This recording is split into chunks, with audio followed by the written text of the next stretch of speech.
Whoa, that was a quick cut. I meant to fade in. Let's do it again just because I want to do it better. There we go. I am faded in. Everything's working. I kind of decided to do this last minute as I wasn't sure when AOC was going to speak, but I think it's soon. And then Hillary Clinton and Joe Biden. So some interesting speeches coming up tonight. But basically, let's just hang out. And by the way, if things get really boring, I have a plan to. That's the wrong plan. I have a different plan to play a video game in the corner if shit gets really boring, which is possible. I mean, we got Dick Durbin here, so I may already start playing a game. But for now, we'll just keep it to a minimum. So I'll get the audio on. I know it's off right now, but you know, it's Dick Durbin, so who cares? About jobs. Now forget for a moment Donald Trump's wild claims. He lost millions of jobs in America. He promised to bring back manufacturing jobs, but he failed. He promised to deliver infrastructure, but he failed. Boot up some His Skyrim. record I'll was probably play. defined by Let's failure. turn this down a little bit. To put it another way, Donald Trump is like a bad boss. I'll probably play You want time off either to take care of your Hades sick parents? or Metroid Prime Remaster, which Ask Donald I'm Trump. in the middle of right now. Denied. In Donald Trump's America, there is no paid family leave. Want to have a child, but need IVF? Too bad. That's shut down too. Want a pay raise? Like, these are all great Too points bad. he's making. Lost He's the just state incredibly of boring. cell Like, phones, so there's nothing left for you. it's not the guy you really want Donald Trump campaigning for you. reminds us of the boss we all had. The guy who Let me know when thinks Walls he's is a speaking. very Walls stable is genius, but he's is either the driving last company day into the ground. or he's Wednesday. Now get this. I think he's headlining Donald Wednesday, Trump did make history. and then Harris obviously Let's give headlining him Thursday. credit. Actually, He's one of Thursday we only should be two covering. By the way, let me know presidents in if the history of he's the too United loud. States to leave office It's like lower. with fewer I don't want to Americans our voices Now he wants to fighting change each other the here. America But unemployed. on Thursday, we'll be doing the Leftist Mafia podcast live during that time, so it'll be a And Kamala Harris. live coverage of the They recovered the last all few those speeches of the millions DNC. jobs that Trump watched slip away. They added over 6 million jobs on top of that. 16 million jobs in total. 16 million. I wish I had a snoozing sound effect. Today, more roads are getting fixed, more factories are being built, more Americans are working construction, and I more don't. auto workers are making cars than on any month when Trump was president. And we know behind every job is a Best I can person do. or community forever changed. Data centers in Wisconsin, semiconductors in Pennsylvania, electric vehicles. Anyways, in how's Michigan. everyone doing today? Yes. Let's turn this guy down. That's enough. That's enough out of you, sir. These investments mean strong economy, growing public schools, and well-funded, well-staffed. William says, don't expect a lot of dramatic tension tonight. No, probably not. investments mean hope. DNC is boring. Looks like he's falling asleep, says Will. Boring right now. That are too often left behind. And probably still boring later. But I'm curious to see the AOC speech, and I want to see the Hillary speech, and I don't want to. Curious. I'm also curious about the Biden speech. So we got 3 solid speeches coming up. This goes till 10 apparently, so that's a good time. Smith told I could do 2 hours. I could suffer 2 hours of this. That's okay. when we win, Not a we big help deal. people buy their first homes, send their kids to college, and retire with dignity. Also, I'm finishing an old coffee here. Certainly, that happens to be my family story too. That'll help keep me up. I worked for the railroad because Pissed off Christoph says, less stick, more walls. we were not just to get by, but to get ahead. I agree. That's the American economy Kamala Harris and Tim Walz are fighting for. Let's join that fight and build it together.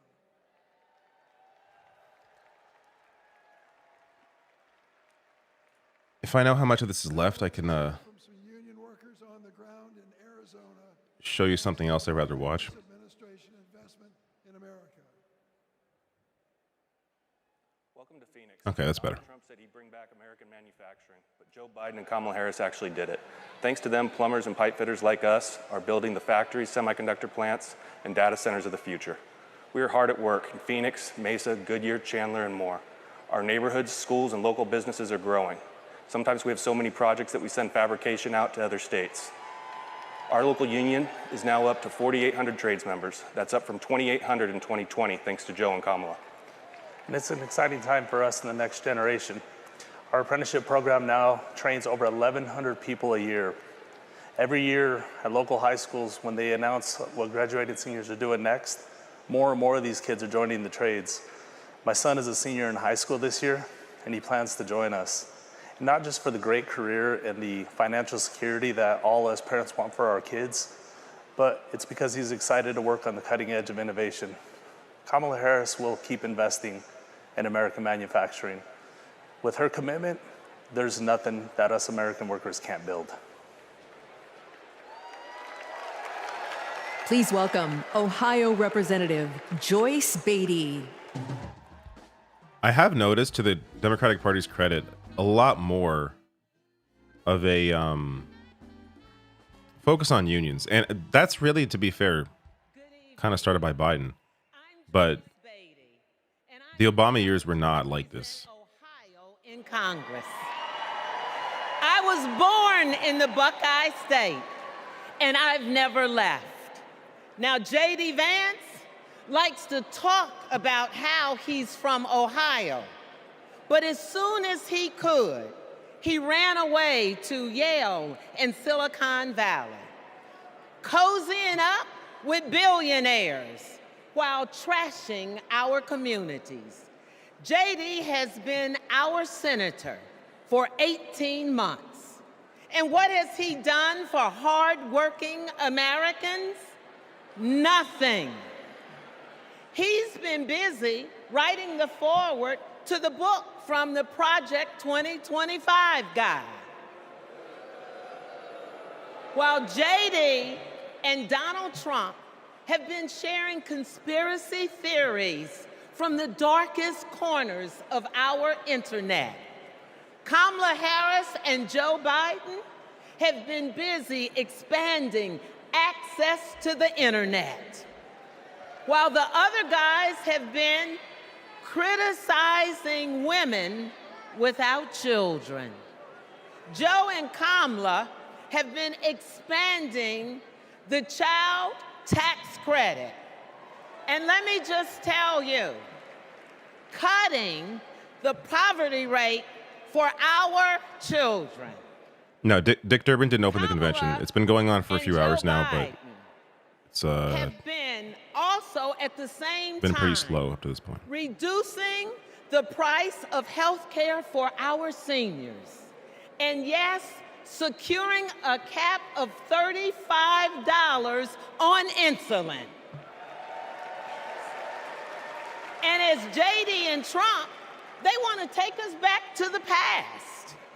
Kamala and Joe have been bringing the jobs of the future to America today. With the CHIPS Act, a $280 billion investment. And that's not just a big number. It means new semiconductor plants and thousands of good-paying jobs. You see, I worked with Kamala to pass it, and I saw her leadership style up close, a rare combination. Inferno says, can't believe of Vance makes brilliant Palin look more electable. legal expertise.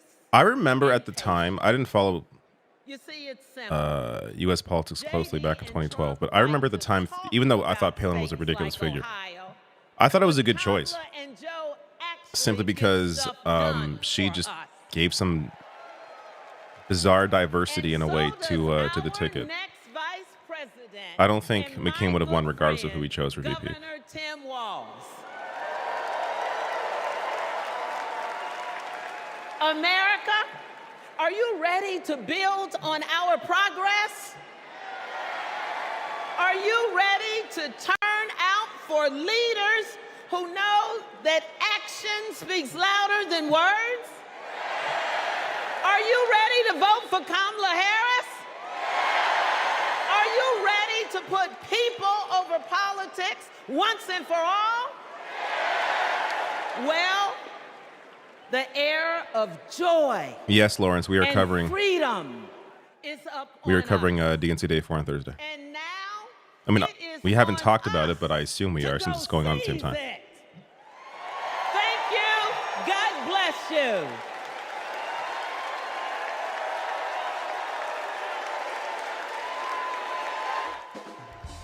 SG says, "What's up?" Let me turn this music down just in case.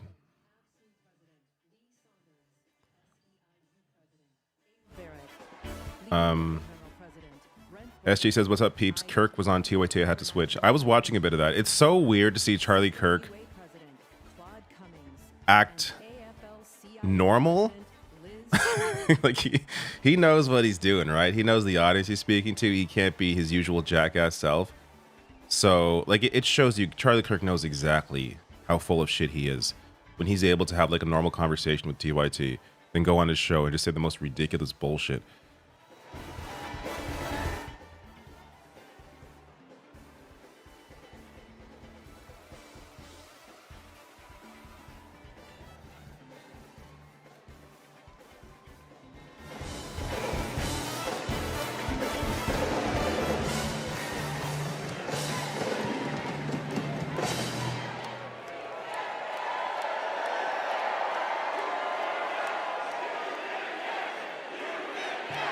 Union, yes! Union, yes! Union, What do you think about the yes! progress on the ceasefire? I bet they are praying it happens before Kamala speaks. It's not progress. It's fake. It's. Let me be clear. It's not fake, but it's Blinken giving cover for Israel, because you have a situation where the ceasefire deal is give Netanyahu everything he wants. Give Netanyahu a piece of Gaza and allow us to continue bombing them in exchange for like a temporary ceasefire to get the hostages out. That's not a ceasefire deal. With the president who didn't care one bit what working people were going through. Enter Joe Biden and Kamala Harris. Within weeks, they passed the American Rescue Plan, pulling the economy back from the brink and putting us back to work. They're guided by a basic principle: more freedom for working people, including the freedom to join a union. Lots of union talk tonight. Really good. So this November, we're moving forward with Kamala Harris as our president.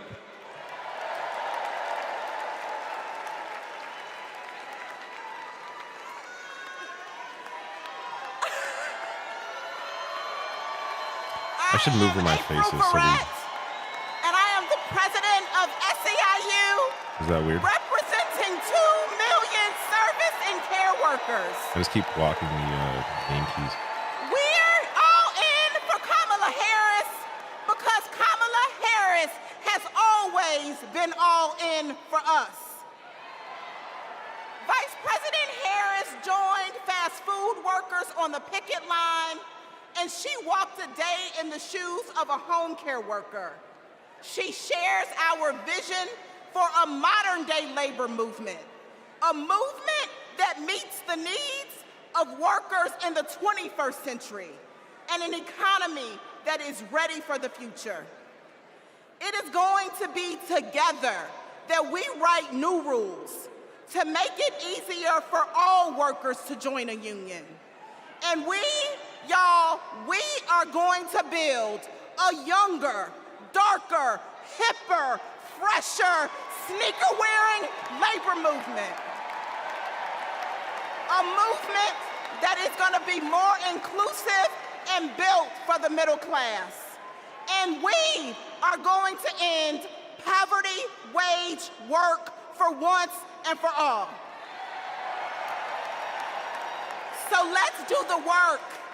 Let's elect Kamala Harris so that together we will usher in a new era of worker power, and together we will win the future. Let's go get it. Oh, that's your union. Cool.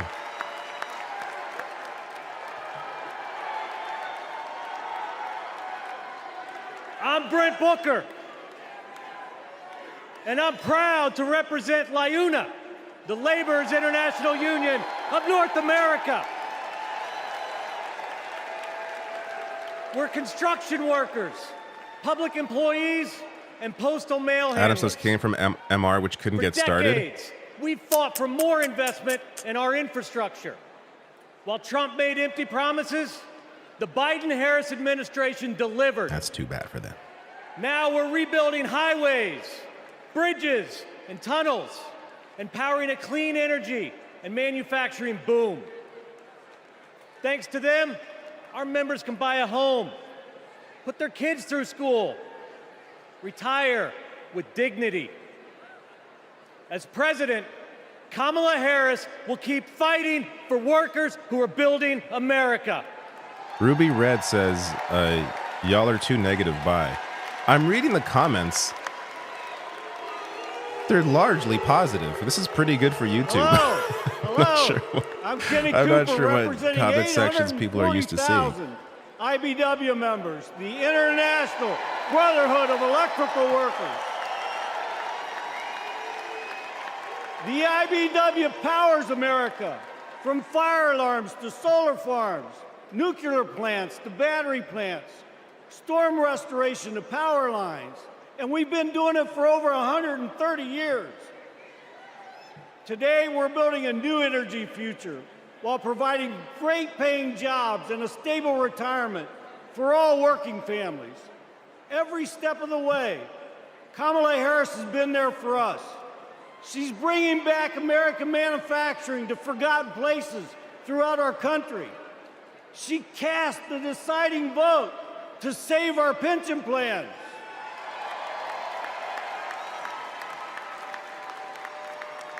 She's lifted our apprentices up all over the nation. And guess what? She's not afraid to use the word union.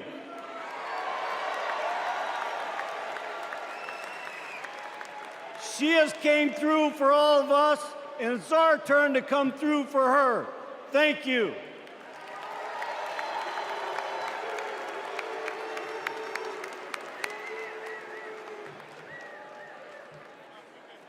Hi, I'm Claude Cummings Jr., president of CWA, the Communication Workers of America. We all saw the digital divide during the pandemic. Millions of American families didn't have access to high-speed internet at home. Too many kids were forced to go online class in McDonald's parking lots. But as Vice President, Kamala Harris helped pass the largest investment in broadband ever. She gave CWA members a seat at the table so we could work to connect every household to the internet while creating good union jobs. Listen, we don't play at CWA. And we're fired up. Are you fired up tonight? Are you fired up? Yes, Are you fired yes, up? I'm fired up. I'm extremely fired We're up tonight. fired up to work with our next president, Kamala Harris. Carmen, thank you for the very generous super chat. I'm Liz Schuler, president of the AFL-CIO. I can't send your last name, but I may screw it up. Representing nearly 13 million American workers. I'm sure that's completely This ridiculous and election wrong, but thank you so It's much. about two economic visions. One where families live paycheck to paycheck, where people have no right to join a union. A CEO's dream, but a worker's nightmare. Or an opportunity economy, where Daycare we says, lower is there a the major cost of union that has the groceries, support of Kamala? Just wondering if there are any holdouts. housing, Ha- where we go after What's the big status on the pharma, Teamsters? corporate landlords and price gougers. careers. Where there's no such thing as a man's job or a woman's job, or like Donald Trump would say, a black job. Just a good union job. That's the future our President Joe Biden has fought for. And that's the future Kamala Harris to meet with Walz Teamsters, but keep union president isn't invited to the DNC because he spoke at the RNC.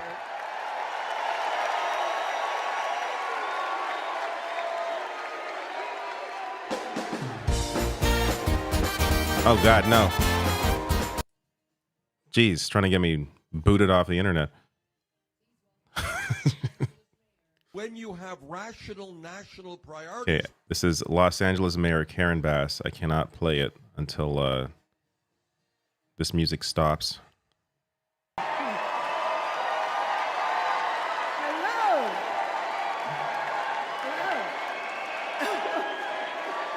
Cynthia says, Dave, you sound incredibly fired up. Please calm down. I will try. I'm incredibly fired up right now, but I will try. Are you keep it as to a minimum. excited as I am? It's just been a long day. I've known Kamala Harris for almost I'm tired. 20 years. I'm tired, but I'm here. I'm awake. I'm Our active. bond was forged years ago by a shared commitment to children. A belief That's that right. it Sean is Fain is supposed to speak. everyone's I don't think he spoke already, right? to care for every child. I've been watching all night, no so I matter didn't see where him, they unless come he was from, and no matter who earlier their for some reason. parents are. Kamala knows that each generation has an obligation to the next. That's why when I was Speaker of the State Assembly and she was a prosecutor, we fought to address youth homelessness and reform the child welfare system. Attaining Oneness says Teamster Black Caucus endorsed Kamala We Harris. wanted to make sure Thank you for that letting me know. California's Thank you for the foster super chat. youth aren't cut off and left on their own the day they turn 18. As Attorney General, Kamala created our state's Bureau of Children's Justice and worked to give children in the juvenile justice system the support they needed. Fired up on melatonin. And when I asked her to swear me in, the I've first tried woman with this vice coffee. president, Try. swearing in the first woman mayor of Los Angeles. That's right. Woo. See, there we go. We Fired up. knew we were sending a message to young girls everywhere that they too can lead. When you have rational national Now I know priorities. Kamala, and she feels the importance of this work in her bones. When Kamala meets a young person, you can feel her passion. You can feel her heart, and you can feel her fearlessness. She has said she loves Gen That Z. is what defines a commitment to children. Being willing to fight fiercely for every child. And trust me, Kamala has done that her entire life. So this November, we're gonna fight to elect Kamala Harris as the next president of these United States. No, AOC has not spoken.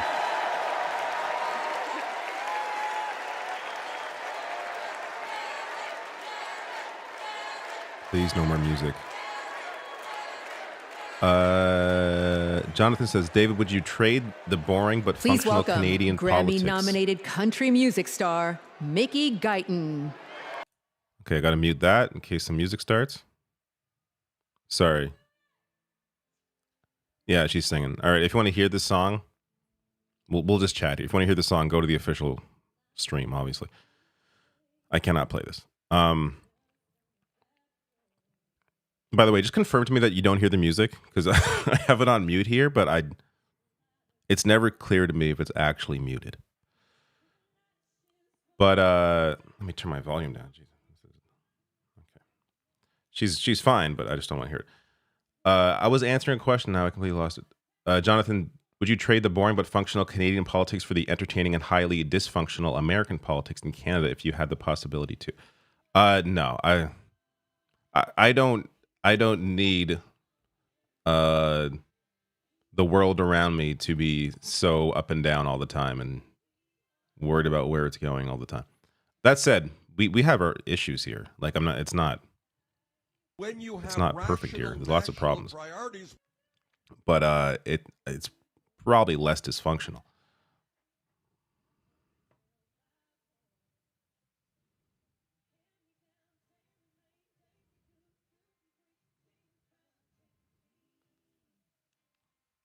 Trent says, when is Charlie XCX speaking? I've been listening to that album. It's really good. I dig it. I'm into it. I like Girls So Confusing. That's a good song. Jaker. Thanks for all you do, David. Very, very generous super chat, Jaker. Thank you. Thanks for all you do, David. This American is grateful for your great work.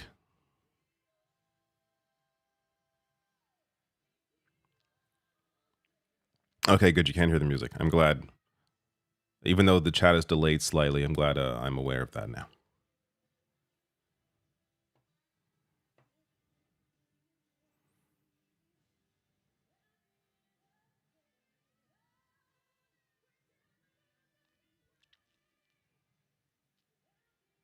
No, it appears it wasn't that delayed. I was just scrolled way too high in the chat. So I assume after this song, there's going to be the real speeches. Not to offend anyone who just spoke. But, Sean Fain, I hope. I don't think I missed him. He should be coming up. AOC, Hillary Clinton, Joe Biden. It's also refreshing knowing this is supposed to be over at 10. So we're not going to get like a Donald Trump, 2.5 hour speech. Thank God.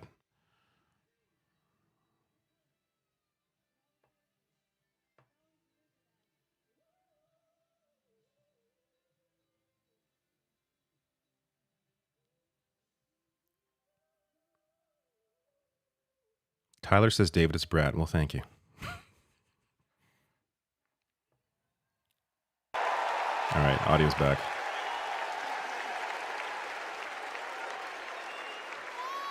I should have sang over top of it, just to kind of give you an idea of what you were missing.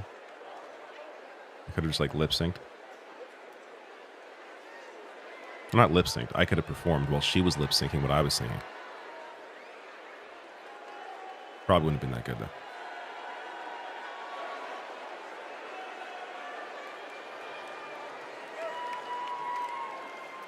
As we look ahead to our collective future, it's important to reflect on all the incredible progress that we've made in the last 4 years.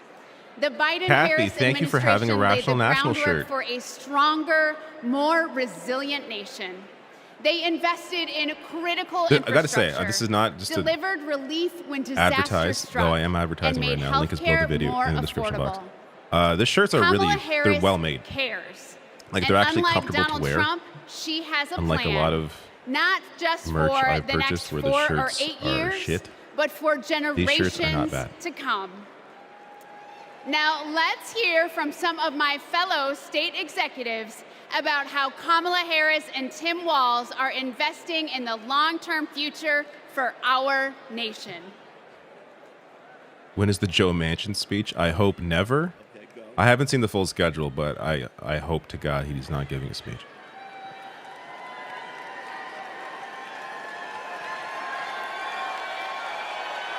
I'm Pennsylvania's Lieutenant Governor Austin Davis. I'm the proud son of a union bus driver from Pittsburgh. Every day, my dad would come home and tell me about how our roads and bridges were in disrepair.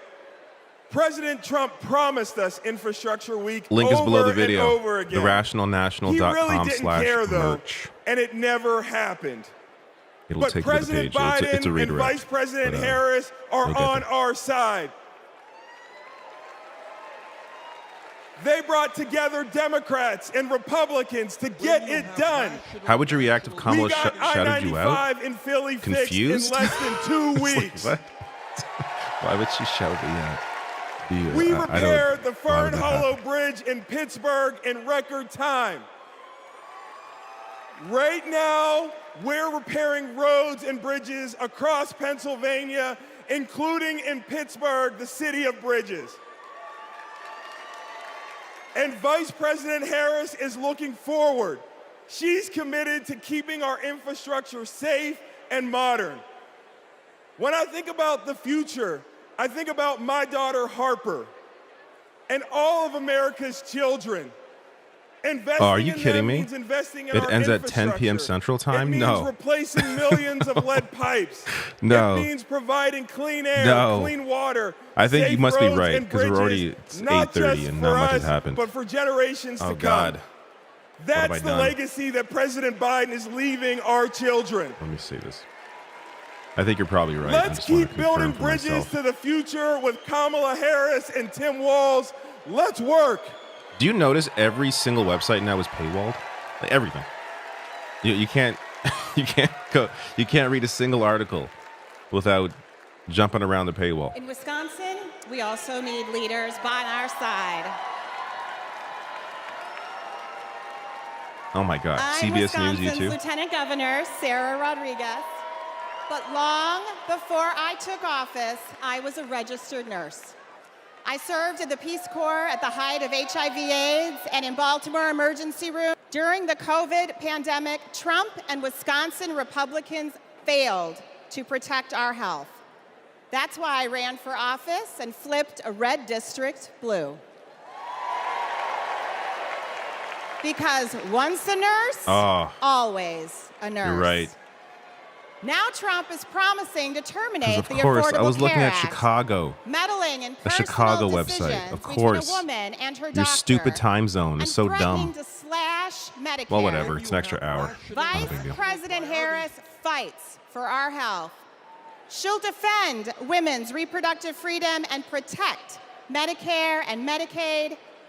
Thanks to the Biden-Harris administration, insulin is capped at $35 a month for seniors. And they negotiated down the prices of 10 more life-saving Tribal woman, drugs thank you like for the very Eliquis generous and $20. Jardiance David, for your shows are Americans honest on and spot on. Medicare. Thank you for all you do. Thank Kamala will continue so to much take for the on kind big words pharma and the and kind lower money. the cost of prescriptions for everyone. Of course, healthcare isn't just about drugs and treatment. It's about freedom. The freedom to make your own choices and the freedom to get the care you need without worrying about the cost. Kamala Harris is fighting for that healthy future.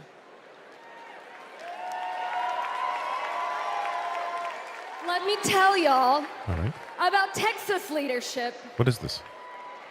This is like a Broadway play. I'm County Executive Lena Hidalgo, and I Enter serve stage the right. 5 million residents of Harris County. Or is that stage left? I always forget which is which. Is it when you're looking at the stage, Harris stage County left? includes Or Houston. when you're looking out to the crowd? Texas Governor Ann Richards said, "I've been tested forget. by fire, and the fire lost." In the I'm shocked years Matt I've Enders is been streaming. in office, I believe he's on vacation we've still. dealt with chemical fires. We've dealt He may even miss the with Thursday. 10 floods, 7 hurricanes, a deadly winter freeze, and of course the pandemic. When that last disaster struck, Donald Trump abandoned us. He spread misinformation that cost lives. Compare that to 2021, when the Texas power grid went dark. Kamala Harris didn't just put out It's a left tweet. and right from the actor's point She of view, says called Dave me LH. to make Yeah, sure that would we make more had sense. since what we needed. That's who needs to know that, not the audience. Over the years, I've learned that Kamala Harris always calls. And not only does she call, she delivers. The very week she launched her campaign. She was down in Texas with vital FEMA assistance right after Hurricane Beryl. Kamala Harris cares. She will never risk lives for the sake of politics. And she's leading the charge to protect our communities Well, from since extreme this is weather. going to be a bit of a longer The Biden-Harris stream, administration have announced at least $1 billion why don't I just play a game? to help us with just that. And Anybody want to Houston watch me play is Metroid thriving. Prime Remaster We deserve or Hades? leaders who acknowledge the threat. Concord comes out tomorrow. Heck, the existence I love that of beta. climate change. Game is super fun. We I'm deserve grabbing it. tough I should say leaders the early who have our copies backs. come out tomorrow. But I'm grabbing that. Leaders ready to help. That's Kamala Harris. Ben says white man tacos is white genocide. That whole freak out over Tim Walz talking about how he did spicy food. What is going on here? I'm California's Lieutenant Governor Eleni Kounalakis. There's too much pageantry. What is this? Another title just as dear to me, Kamala Harris's friend. I met her when we were both young women trying to navigate the halls of power. I worked in housing. She had just been elected district attorney. We got frequent lunches together. And Dave she says, was please God, funny yes on the and Metroid. fun. Yeah, but you may be the only She one. was also And it would be like in a great little box in the mentor. corner, might be distracting. I did that with I told her about the Trump impeachment, the first one. of being because I played Bowser's Fury. It was the new Mario at the time. I was playing that while listening to the hearings, and it was people seemed to like it. make you feel small. But that's because that was like a full day thing. This is Creed into action. maybe an hour of this. When Wall Probably less. Street foreclosed Then we'll get to the good on speeches. millions of homes, Washington wisdom was that $4 billion was the best you could do. Other attorneys general agreed. But because Kamala Harris grew up in a middle-class home, she knew that wasn't Yeah, enough Dragon for Age all is the looking good. working I never played families who got the earlier screwed ones, but I like how this over. one's looking. So she put her foot And, down I'm and into it. refused to settle for I will grab it. less. Kamala Harris won $20 billion from the big banks for California homeowners. And that's because she cares.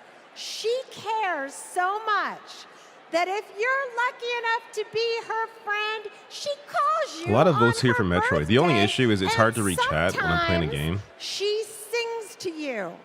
Um, She called me on mine right when I had decided to run for lieutenant governor.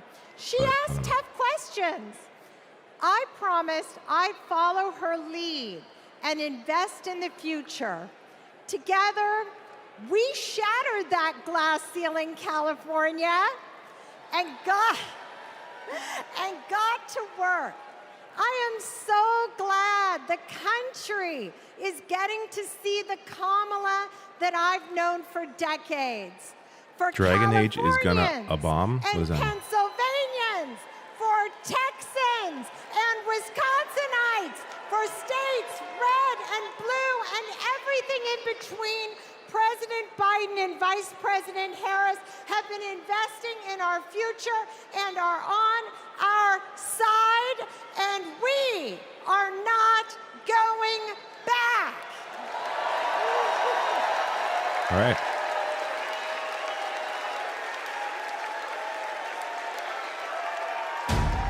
Do you know about Project 2025? The far right's playbook. It is Trump's vision for America's future. I'm not going to be nice. It will ban abortion nationwide, I got rid of Roe v. Wade. raise taxes on middle-class families, gut Medicaid, That's money that funds a lot of medical treatment. strip rights from LGBTQ+ people, Wait a minute, I'm not finished. Cut overtime pay. It is going to affect workers' bottom lines. Give him unchecked power. And I will wield that power very aggressively. And it begins his first day back in office. In an explosive undercover video, a co-author of Project 2025 saying that Donald Trump, quote, blessed the work he's doing now. He's been at our organization. He's raised money for our organization. He's blessed it. So he's very supportive of what we do. He doesn't want freedom.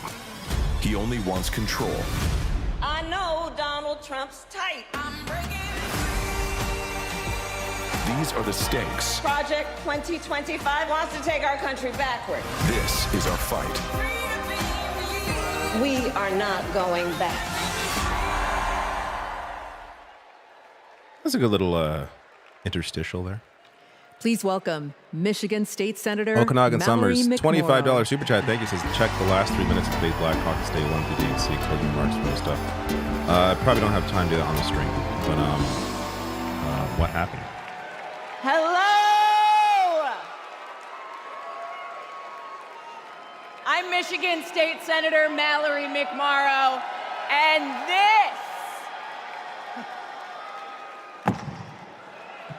this is Project 2025.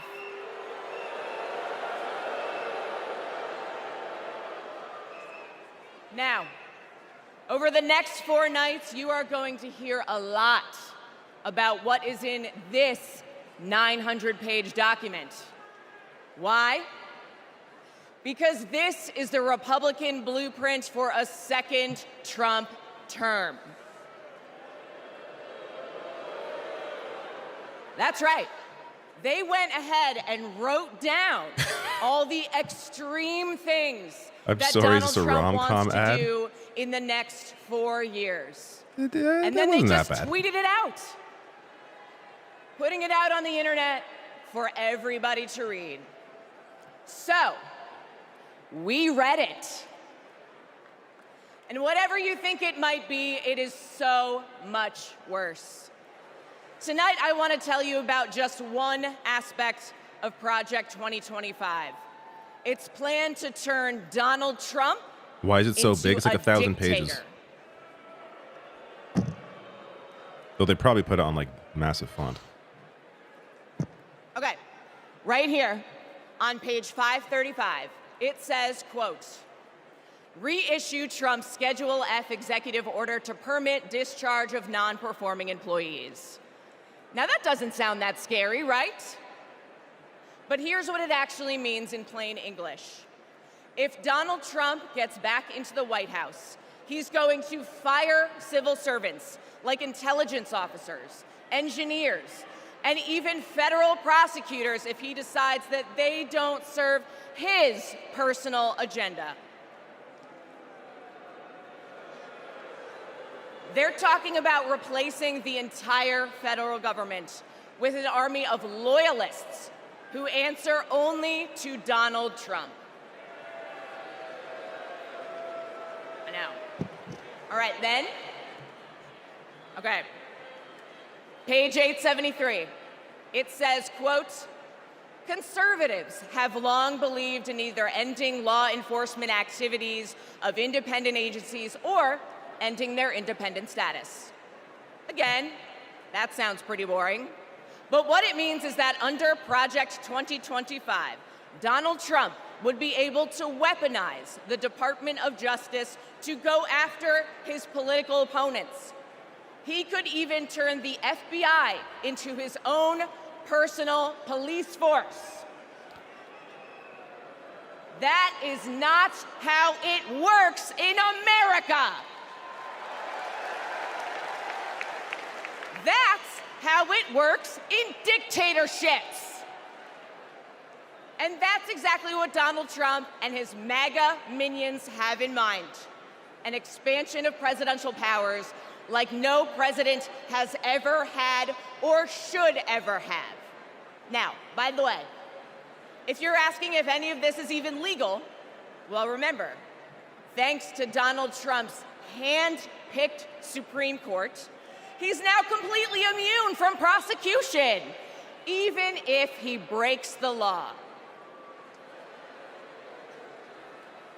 but that's not who we are, because we believe in a government of the people, by the people, and for the people. Not the government of Donald Trump, by Donald Trump, and for Donald Trump.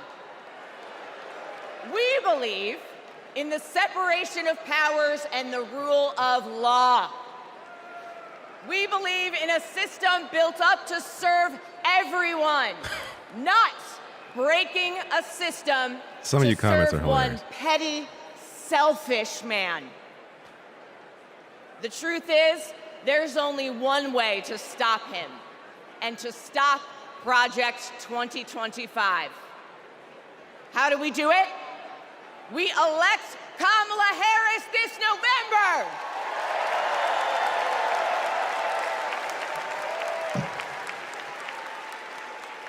We'll be back tomorrow night to tell you what Project 2025 means for your pocketbook.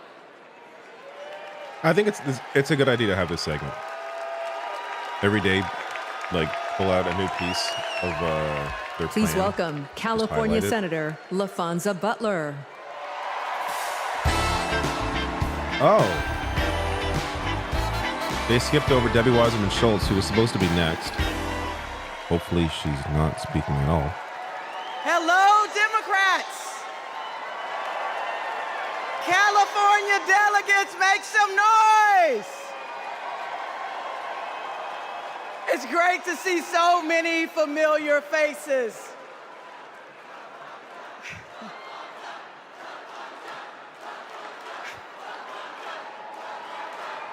And I can't forget the state that I was born and raised in. Thank Mississippi you, Carrot Top Democrats, Sister. let everybody hear you. That is ridiculous. Democrats, before I joined the Senate, I was a leader in the labor movement. So I know a champion for the people when I see one. I met Kamala Harris when she was district attorney, and I was president of a large care workers union. We hit it off right away. What really impressed me was how well she got to know my family. My wife, Naniki, but especially our daughter, Nyla.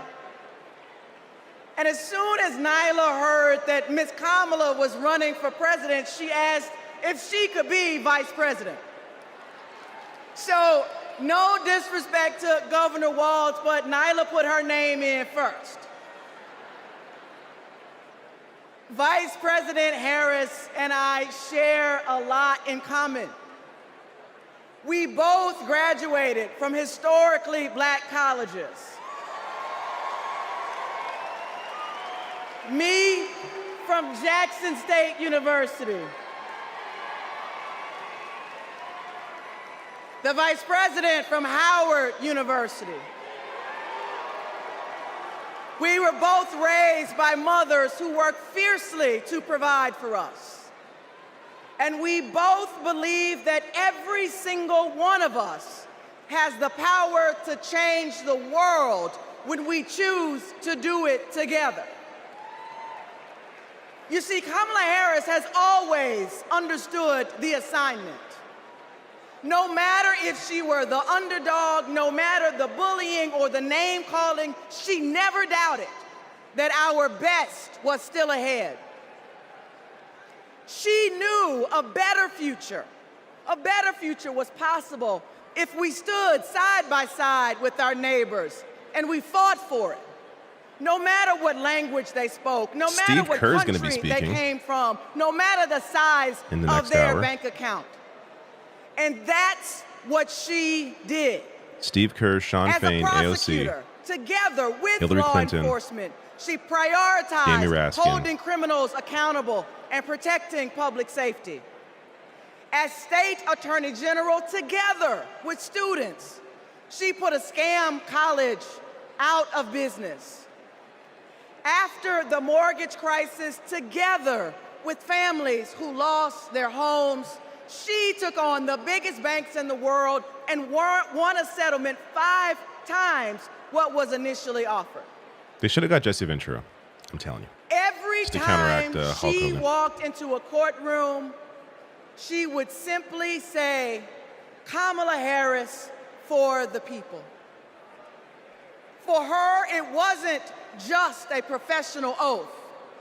It was a battle cry. And let's be clear, to her opponents, this way of seeing the world, the idea of fighting for someone other than yourself is unthinkable. But let me tell you, Democrats, what's really unthinkable. Conning young people who simply want a good education is unthinkable. Stiffing hardworking laborers like Donald Trump did in Atlantic City is unthinkable. Bragging about having ripped away a woman's freedom to choose what she does with her own body is unthinkable. And Democrats, Americans, we deserve better. Jake here says, wish there was more of a unifying theme with the speakers. We deserve, a lot of it has been about we unions deserve a and president labor. who is tough, not just tough talking. Now One we're who getting more into, shatters the boundaries of what's politicians. possible, not the boundaries of what's legal. And one who wipes the floor with cheats and fraudsters because, well, Democrats, she knows the type. Democrats, that president, the president that we deserve, that president is my friend, Kamala Harris. Thank you all so much. Should have replaced Clinton with Ventura. I don't know if they would if they would really go for that. Sorry, there's music there. Just had to mute that. Hi, everyone. I'm Deja Fox, and I'm so excited to be here today from Arizona. That's I hear right. it's nice. That's where I was born and raised by a single mom. I was a free lunch kid, raised in public housing, and I got my health care at Planned Parenthood. Because of policies that lift people up, I walked through the gates of my dream school as a first-generation college student. People my age are making big decisions about our lives, and we deserve a president who has our back. Not some power-hungry millionaire reality TV personality who only cares about himself. We need Kamala Harris. She'll deliver a future where we can decide if and when to start a family. A future where we can afford rent and groceries. A future where we're not crushed under student debt. A future where any free lunch kid can walk through the gates of their dream college. For young people, this is a fight for our future. We have a responsibility to do this, and we have a responsibility to do it right, and that's why we're gonna show up for Kamala Harris and Tim Walz. Sheila Collins points And out here faces now, in the crowd are with a younger and musical more diverse performance than the is RNC. Jason Isbell. Thank you. For sure. Man, the RNC is so old and white. Like, it was just... Oh, shit. Can't play music, sorry. Copyright problems. You could always look at the official stream if you care that much to watch this. Grammy Award winning? Look at that. Yeah, that I was saying earlier, Jesse Ventura, look, I know he's got his issues. I don't have issues with him, really. He's his own person. But I could see from the party's perspective why they'd want to avoid him. But he's the guy who tried to get the WWE to unionize, and Hulk Hogan ratted him out and got him fired. And Hulk Hogan, being a speaker at the RNC and being completely ridiculous, would have been good to have Ventura out there just talking shit about, well, I guess you don't need to mention Hulk Hogan, but it's probably worth mentioning for that reason. But he's actually endorsed Kamala Harris and Tim Walz, and he's a guy who doesn't normally do many endorsements. He's an independent, or was an independent, and just an independent thinker generally. But I think it's important to reach out to people that you may find to be a little rough around the edges, but speak to a certain voting bloc. And I think Ventura does that.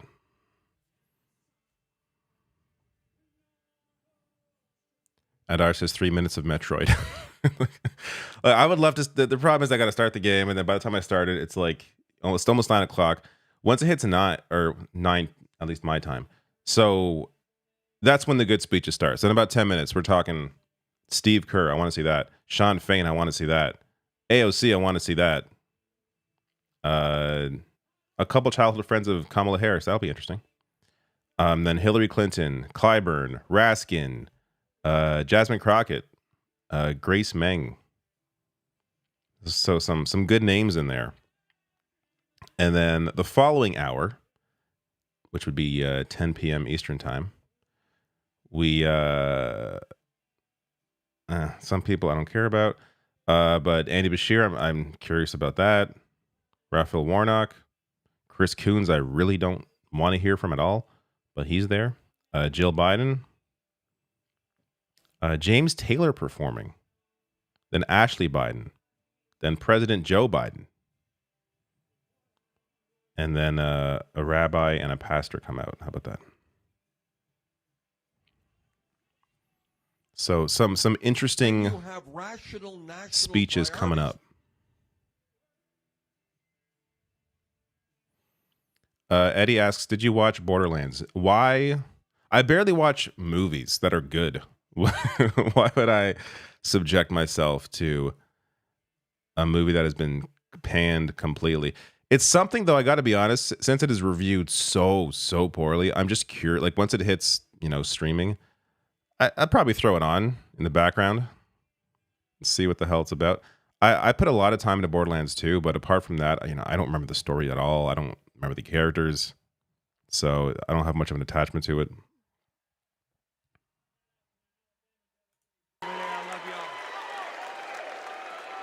He shouted out the Alabama delegation there at the end. Kamala Harris worked hard to achieve her goals. Raised by a working mother, I had a summer job at McDonald's. Donald Trump worked hard to spend his daddy's fortune. She believes in working hard for the American people. When the middle class is strong, America is strong. Donald Trump believes in working hard for his billionaire friends. I don't care about you. I just want your vote. I don't care. That's a great clip. I don't care about you. I just want your vote. I don't care. That's I don't remember that at all. That's a Please fantastic welcome clip to use. Former Rhode Island Governor Gina Raimondo.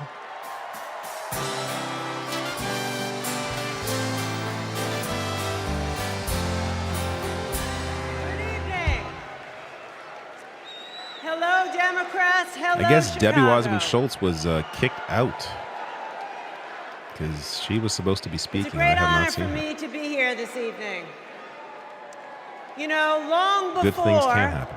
I was the governor of Rhode Island, I was a little girl growing up there in a middle-class family. My dad found his American dream in a watch factory in Providence. And that job gave him a way to provide for our family, a community for him to belong to, and so much pride. But like so many Americans in the 80s, after 25 years of his hard work, his job and the job of all of his friends was shipped overseas. Years later, my dad said to me, Gina, this happened because our leaders let us down. And my father was right. The Republicans in power who pushed failed economic strategy. Let's just cut taxes for the wealthy and leave everybody else behind. Well, not only did my father I'm afraid to lose give my his opinion job, on But frankly, Deadpool manufacturing and Ryan left Reynolds. my state. So I will not. Manufacturing withered in Rhode Island that to and myself. all across this nation. In communities all across America, factories shuttered. AOC and Jasmine Crockett are in the next hollowed hour. out. So the And turn of people the were hour, left they're going to be in without the their next hour. job, without hope, without the dignity that comes with a decent job. Both should be good speeches.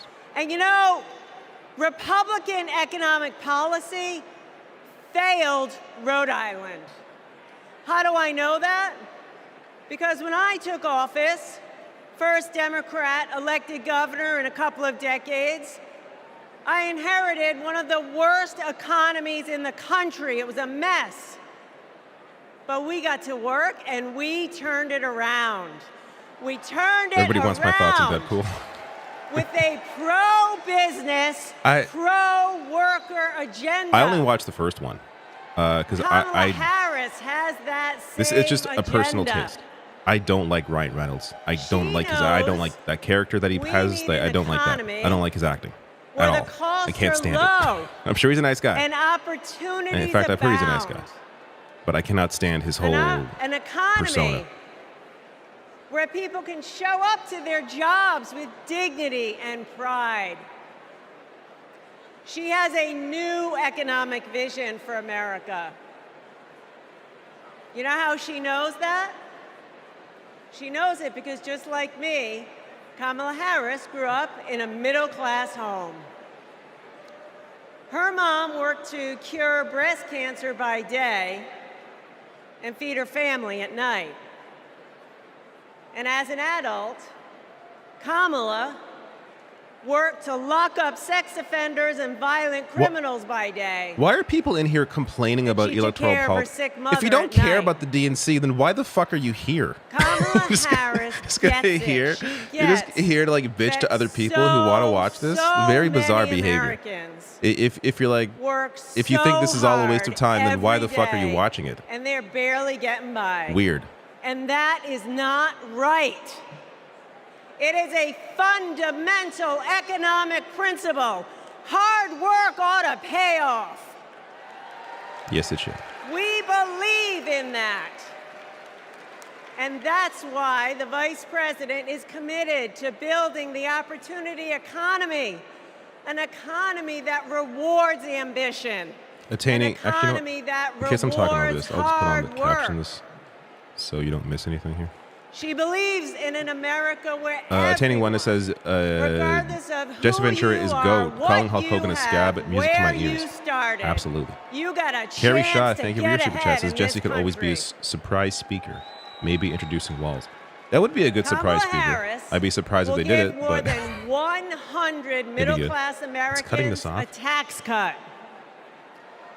She'll build I guess you see 3 it eventually. million new homes for the middle class.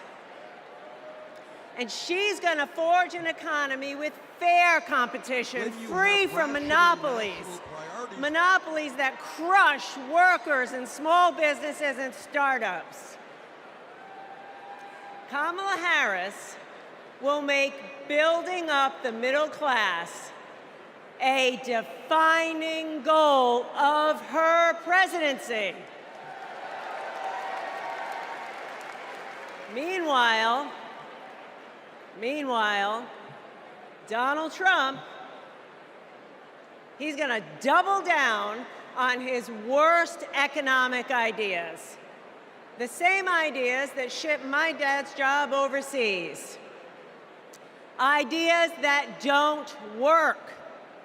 We know they don't work because they never have. He wants another huge tax cut for the wealthy. He wants to put his corrupt buddies in charge of the economy. And he wants a sales tax that's going to supercharge inflation. We cannot afford Donald Trump's failed economic ideas. But here's the thing. The most important thing. Kamala Harris works for the people.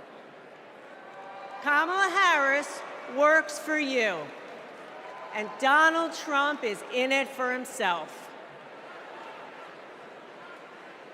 As our president, Kamala Harris will build an economy where everyone, and she means everyone, can find and live their American dream. So let's put her in the Oval Office. Thank you. Tony D says, David, MAGA is learning we Dems want to pull them up from hate. I mean, it depends how far deep these people are. That's been, that was the Bernie message, and people thought he was a communist, so stop with this music, please. Lifelong Republican, a former Trump voter, and I will not be voting for Trump in 2024. My name is Norma. I'm from Carson, Washington, and I am a two-time Trump voter. I will not be voting for Trump this time around. I'm actually embarrassed to say that I did vote for Trump in 2016. Donald Trump has nothing but contempt for the American people, and ironically, for those who claim to be his base. He's only interested in benefiting himself personally. Everything he said he would do, he did not do. I do not trust that he can do the right thing anymore. We've seen what Donald Trump really is, and it disgusts me to my core. I don't think the man can be trusted. He talks out of both sides of his mouth.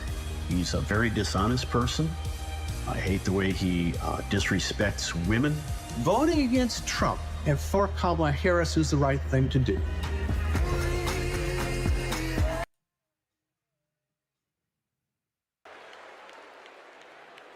Please welcome New York Governor Kathy Hochul. Oh, God.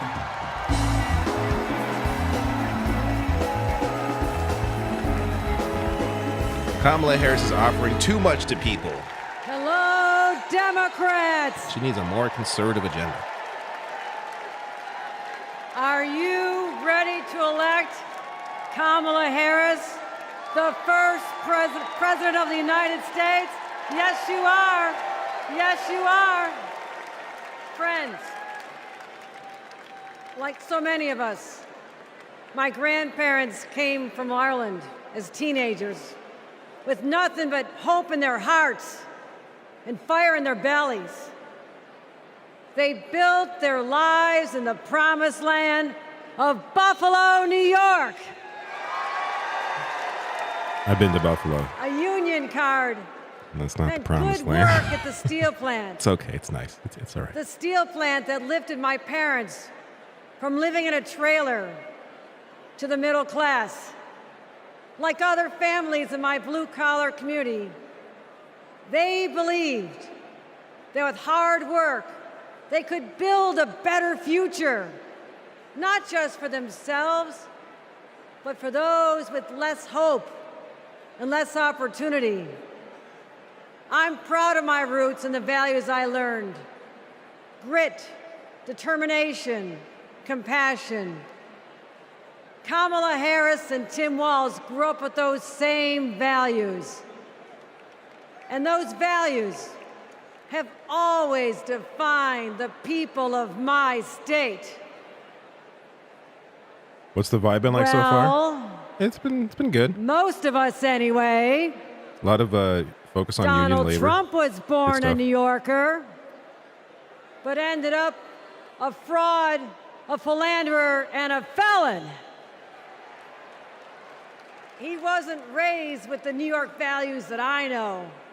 I kid Buffalo. Don't take offense. I kid. Childcare costs or groceries I'm in Ontario. or rent. It's an ongoing joke. He never had to worry about anything or anyone but You cross himself. the border and like everything turns to shit immediately. Trust me, just a joke. America. If you think you're tired of Donald Trump, talk to a New Yorker. We've had to deal with him for 78 long years. The fraud, the tax dodging, the sham university, the shady charities. We've seen him stiff contractors, rip off workers. He abuses women, brags about it, and then takes away their rights. And New Yorkers are sick of it. It's no wonder he had a fleet of Mar-a-Lago. Sorry about that, Florida. Sorry about that. Trump hasn't spent much time in New York lately, except that is to get convicted of 34 felonies. Oh, and that's shit. just fine with us, Not good. because Believe me, New not York's good. motto is Excelsior, ever upward. And Trump takes us ever downward.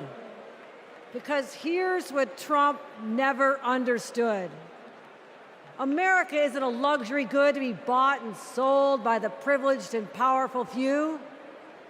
America, we just can't afford another 4 years of that. We have kids to feed, roads to build, jobs to create, real problems to solve. And we need leaders who can get it done. Kirsten Gillibrand. Trump talked big about bringing back manufacturing jobs. But you know who actually did it? President Biden and Vice President Kamala Harris. Thank you, Joe. Thank you, Kamala. You're welcome. And look no further than the city of Syracuse, where a company called Micron is building a $100 billion microchip factory with union labor. It's the largest private investment in American history, and it's going to create 50,000 good-paying jobs. The Biden-Harris administration has made the most significant investments in our economy in generations.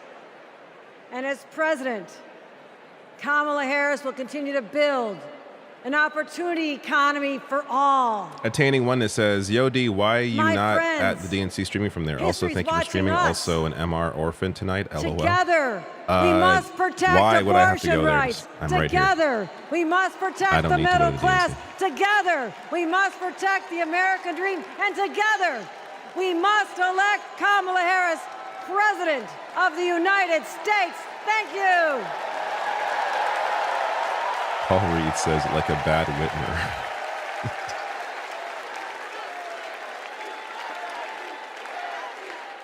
She has the Riz of mayonnaise. Oh my god. Oh my. Why are you? No one's singing anything. Sorry, I cannot play this song for sure.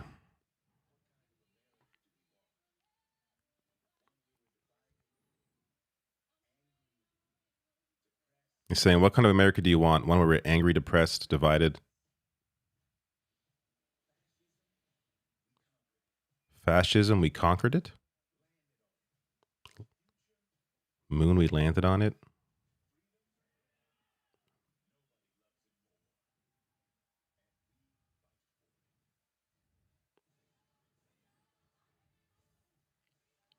I don't mind this song that you can't hear right now, but I cannot play it. Freedom, freedom. You got to sing along, David? Yeah. If I knew all the words, maybe I would. She said, we are not going back. We go forward. We need a leader who is for the people. This is a fight for the future. Kamala Harris. Protecting people from something. I missed the rest of that.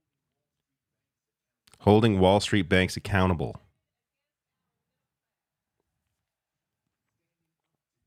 Standing up to dictators.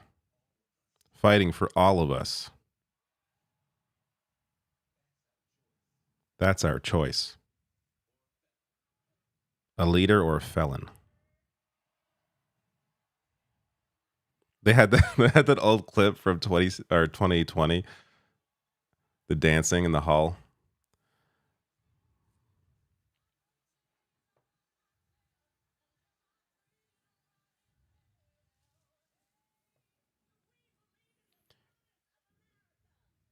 Do we believe in the promise of America? We need to fight for it. But she said it much better than I did. We need to fight for it.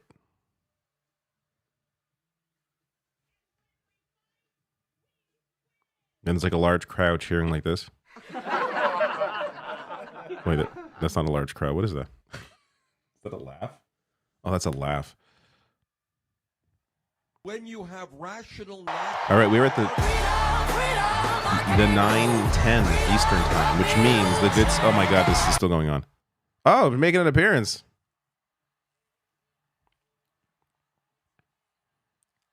Crowd's going crazy. There's Tim Walz. He's stunned. Oh my God, Kamala's here?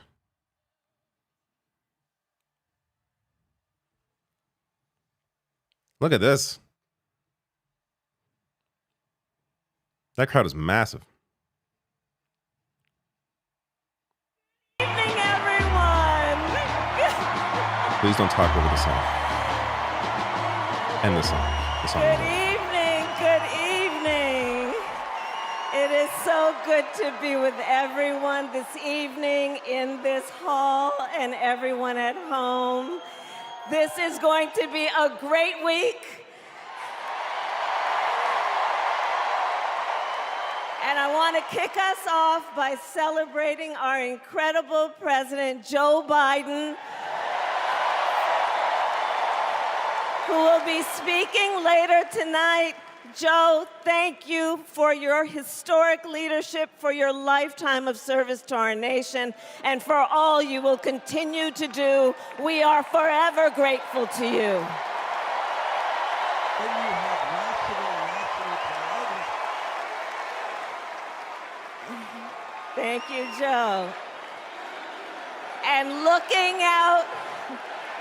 out at everyone tonight, I see the beauty of our great nation.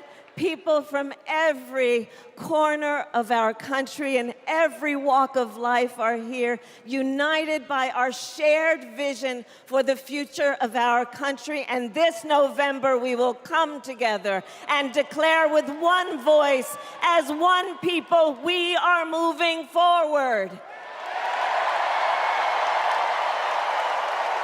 With optimism, hope, and faith, so guided by our love of country, knowing we all have so much more in common than what separates us, let us fight for the ideals we hold dear, and let us always remember, when we fight, we win.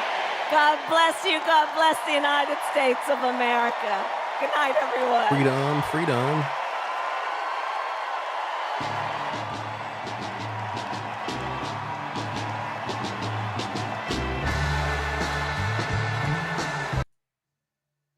Got to be careful. They might not strike me for that, but I don't know for sure. YouTube is unpredictable, and a lot of this stuff is just done by AI, so, you know.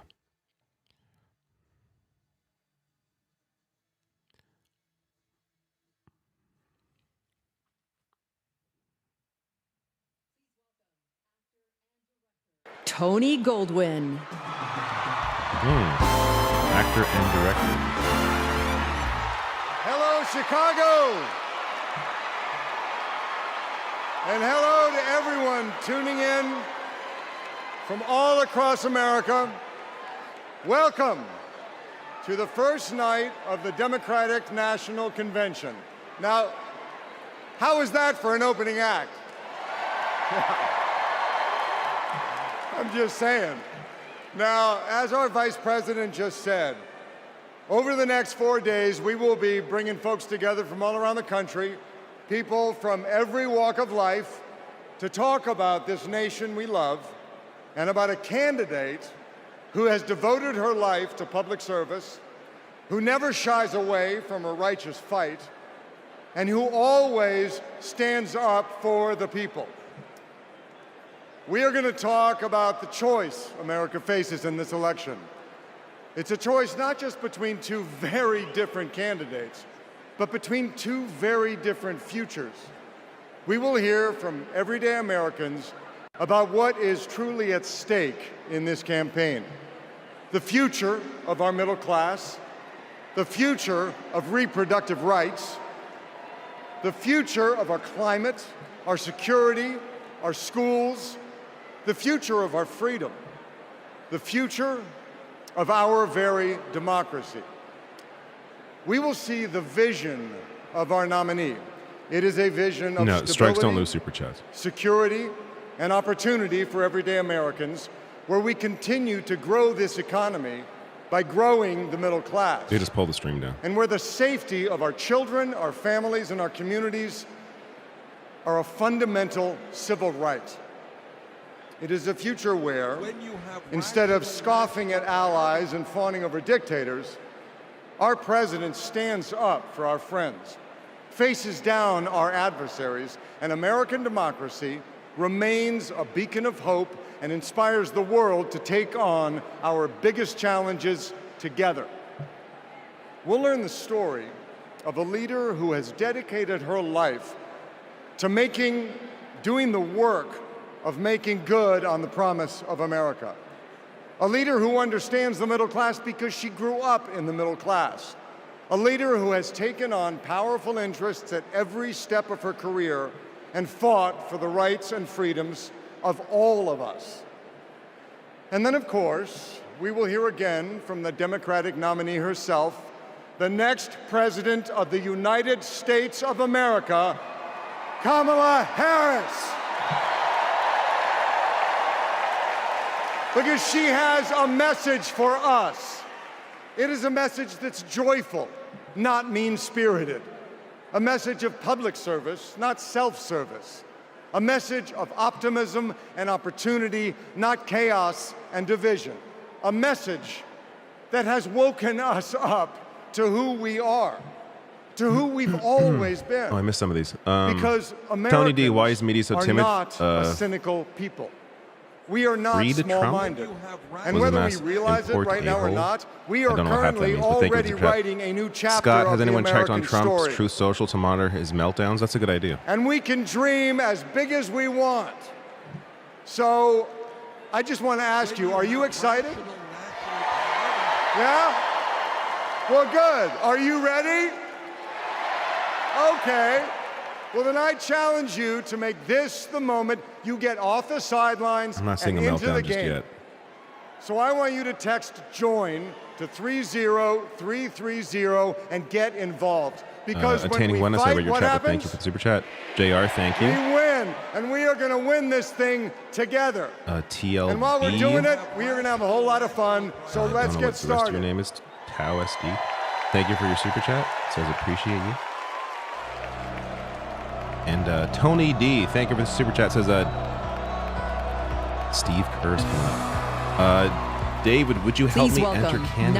9-time Amnesty. NBA champion I cannot do that, and I'm coach sorry. of the 2024 Olympic gold-winning men's basketball team, Steve Kerr. Thank you. Thank you so much.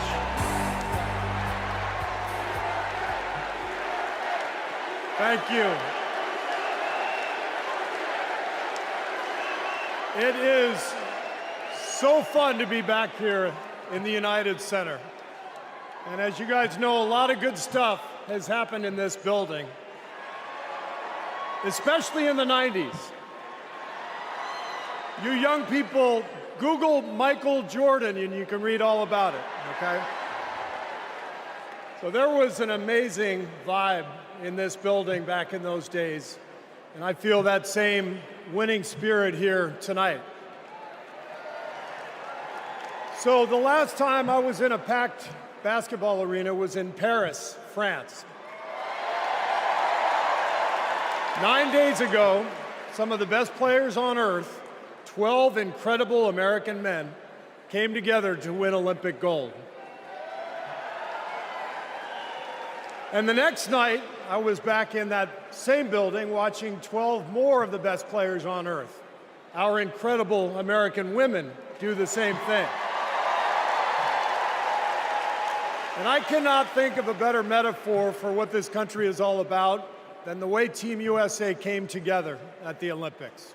We had players from across our wonderful country, players who have trained and fought relentlessly, shed tears trying to beat one another throughout their careers, joining forces to wear the red, white, and blue. And when we won, the American flag raised to the rafters, the national anthem playing, gold medals draped around the necks of our players, whose hands were held over their hearts, it was the proudest moment of my life. Thank you. Is there commotion in the audience, or am I just hearing something? Thank you. Now, I could never have imagined that a few days later I would receive an invitation to step into a different kind of arena. And so here I am. I know very well that speaking out about politics these days comes with risks. I can see the shut up and whistle tweets being fired off as we speak. But I also knew as soon as I was asked that it was too important as an American citizen not to speak up in an election of this magnitude. The reason I said yes to speaking here tonight is that as a coach and former player, as a husband, a son, a father, even a grandfather, and as an American, I believe in a certain kind of leadership.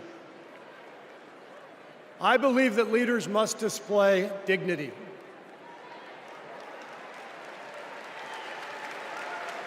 I believe that leaders must tell the truth. I believe that leaders should be able to laugh at themselves. I believe leaders must care for and love the people they are leading. I believe leaders must possess knowledge and expertise, but with the full awareness that none of us has all the answers. And in fact, some of the best answers often come from members of the team. And if you look for those qualities in your friends or your boss or an employee or your child's teacher or your mayor, then shouldn't you want those same qualities in your president? And when you think about it that way, this is no contest. With Kamala Harris and Tim Walz, I see all those qualities. They have devoted their lives to serving other people. Whether Vice President Harris was defending her community in the courtroom, or Governor Walz was inspiring the next generation in the classroom, or on the field, for that matter. By the way, coach to coach, that guy's awesome. Although, I have to say, Coach Walz, way too much reliance on the blitz in '99 against Mankato East. You had a strong defensive line. I would have played more press coverage with your corners and then dropped the safeties into a Tampa 2. That's just me. Sorry. I wanted you to know how I feel every day of the NBA season, all right? But listen, the joy, the compassion, the commitment to our country that we saw at the Olympics, that is what Kamala Harris and Tim Walz have. And it is what our country needs. Leadership, real leadership. Not the kind that seeks to divide us, but the kind that recognizes and celebrates our common purpose. Think about what our team achieved with 12 Americans in Paris, putting aside rivalries to represent our country. Now imagine what we could do with all 330 million of us playing on the same team. Not as Democrats, not as Republicans, not as libertarians, but as Americans who know the greatness of this nation doesn't come from any one of us, but from each of us doing our part to build a more perfect union. That vision is what this campaign is all about. It's why I'm here tonight. And it's why I'll be getting out every day to help people get out and vote on November 5th and elect Kamala Harris and Tim Walz as the next president and vice president of the United States. And After the results are tallied that night, we can, in the words of the great Steph Curry, we can tell Donald Trump, night, night. Thank you. That was good. That's fine. Tony D says, my proudest moment from 2024 Olympics was USA. Let me tell you folks in Ohio bowing and to in their this gold area, medalist. don't sell your house. Do not sell it. We're going to get those jobs coming back, and we're going to fill up those factories, so it's going to happen. But Trump lied and abandoned Lordstown. This is about a community. It's going to be a big change to go somewhere else. The GM factory in Lordstown did close, putting thousands of people out of work. Because Donald Trump doesn't care about our communities. All those jobs went away, and he did nothing. He did not do one thing for those workers there. He didn't come and make promises. He came and made false promises. Kind of lost hope in everything. I don't really want to leave. But then something changed. Instead of lies and broken promises, Joe Biden and Kamala Harris got to work and brought U.S. manufacturing jobs back, including to Lordstown. Kamala will continue to have workers' backs and get the job done. American workers deserve a fighter, and that's if exactly the what schedule Kamala is to be Harris believed, Sean Fain should be next. Opportunity. Are we ready to fight for it?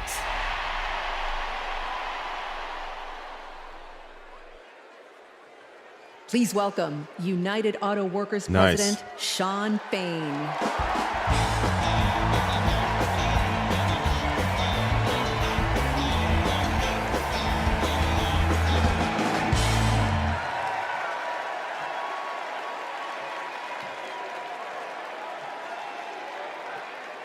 All right.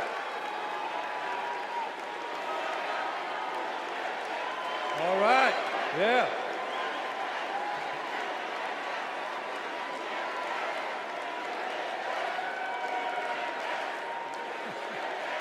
Thank you. Good evening, America, and good evening to the people that make this world move, the working class.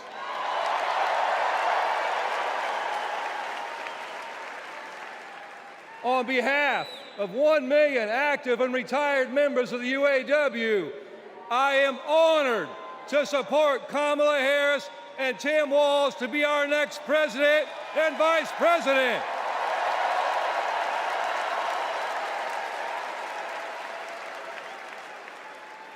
And I want to say thank you to Joe Biden for making history by walking the picket line with the UAW.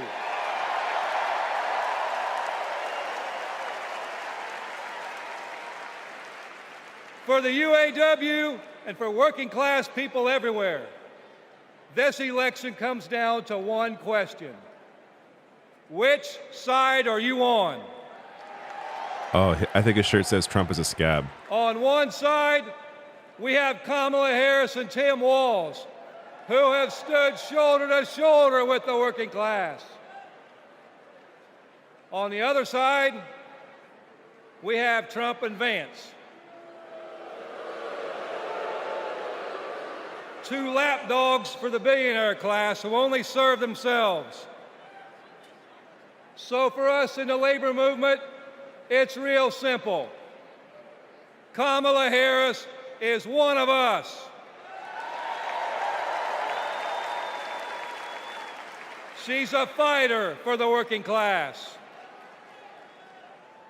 And Donald Trump is a scab. He's great.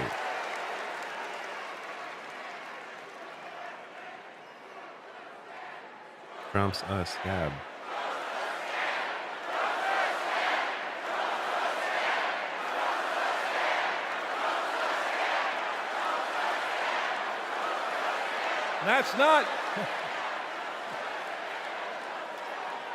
That's not just my opinion, that's a fact. All we have to do is look at the track record. When Donald Trump was president, corporate America ran wild. Donald Trump did not bring back the auto industry. When Donald Trump was president, auto plants closed. Trump did nothing. Trump told workers in Lordstown, Ohio, that he would be bringing all the auto jobs back. And Trump did nothing. In 2019, General Motor workers went on strike for 40 days for good jobs and a better life. And Trump did nothing. Talk is cheap.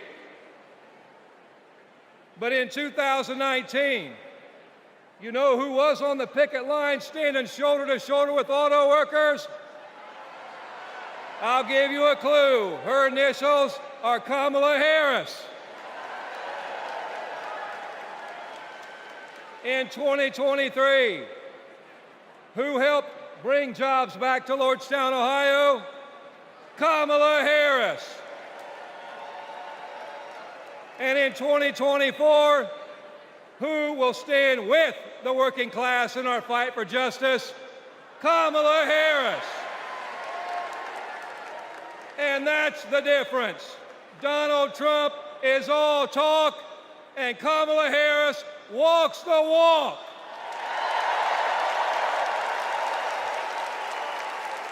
Woo. In the words of the great American poet, Nellie, it's getting hot in here.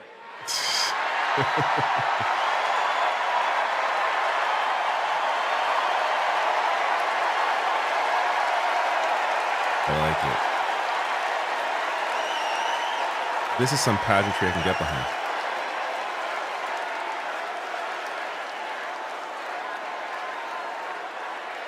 It's hot in here. It's hot in here because you're fired up and you're fed up, and the American working class is fired up and fed up. The American working class is in a fight for our lives. And if you don't believe me, just last night, blue-collar workers, the UAW members at Cornell University had to walk out on strike for a better life because they're fighting corporate greed. And our only hope is to attack corporate greed head on. Corporate greed turns blue-collar blood, sweat, and tears into Wall Street stock buybacks and CEO jackpots. It causes inflation. It hurts workers. It hurts consumers, and it hurts America. And corporate greed is alive and well in the auto industry. You know, last fall, we achieved life-changing gains in our strike at the Big Three. We even won a commitment to reopen a closed plant not too far from here. We were able to do that thanks to the support of Kamala Harris and Joe Biden and the thousands of auto workers that went on strike.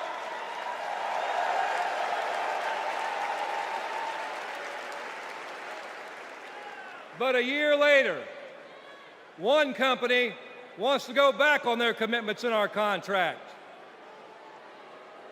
And let me be clear, Stellantis must keep the promises they made to America in our union contract.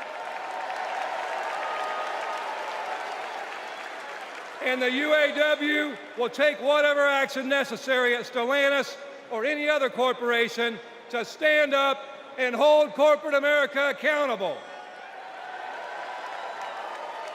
This man's got energy. And when the UAW stands up, we know who stands with us and who stands against us. I could use some of that energy. Donald Trump laughs about firing workers who go on strike. I was in the Elon Musk conversation. And Kamala Harris stands shoulder to shoulder with workers when they're on strike. And that's the difference between Kamala Harris and Donald Trump the scab. Trump is pushing divide and conquer tactics of the rich. It's the oldest trick in the book. They want to blame the frustrations of working class people. They want to take those frustrations, they want to blame it on race. They want to blame it on LGBTQ plus people. They want to blame it on some destitute and desperate person at the border. They do that because they want working class people to be divided and to focus and keep the focus off the one true enemy, corporate greed.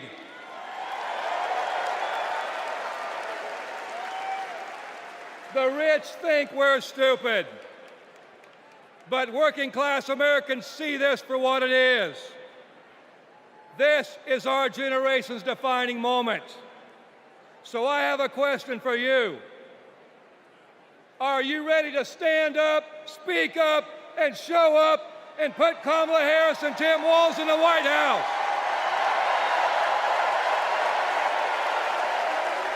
Yes. Yes, indeed. We need a defender of the working class in the White House. Someone who is one of us and someone who knows how to fight. And that fighter is the next President of the United States, Kamala Harris. That's probably the most energy you're going to see in his speech all night. You're not going to get this from Hillary Clinton or Joe Biden. Please welcome New York Representative Alexandria Ocasio-Cortez. Maybe AOC. We'll see.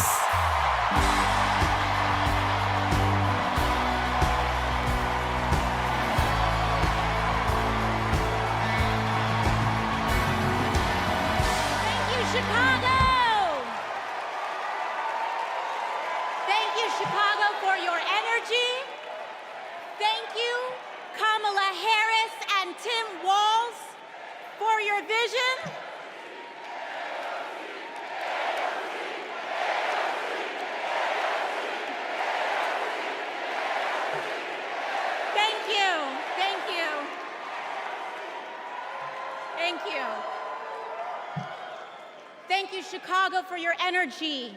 Thank you, Kamala Harris and Tim Walz, for your vision. And thank you, Joe Biden, for your leadership.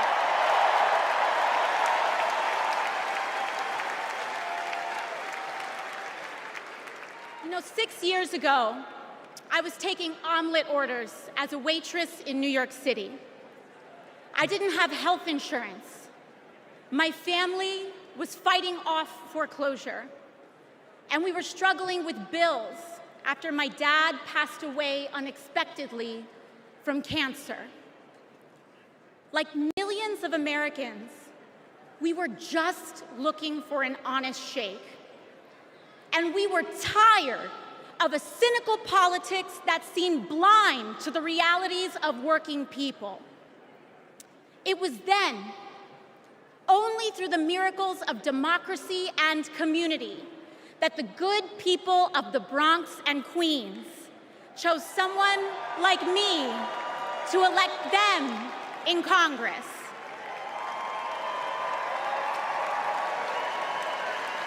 And America, in my heart, I know from that same cloth of hope and aspiration, we will also elect Kamala Harris and Tim Walz as President and Vice President of the United States of America.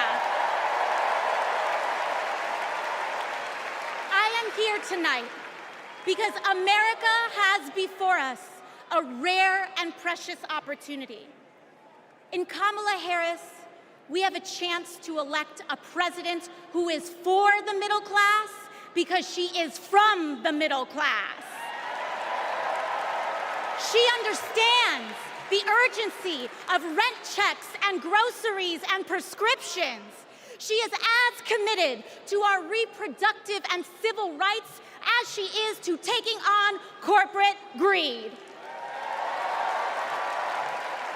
And she is working tirelessly to secure a ceasefire in Gaza and bringing hostages home.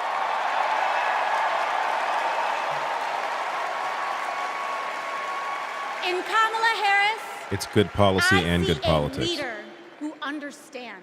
Biden's a fucking I see a bear leader than anything. with a real commitment to a better future for working families. And Chicago, we have to help her win. Because we know that Donald Trump would sell this country for $1 if it meant lining his own pockets and greasing the palms of his Wall Street friends.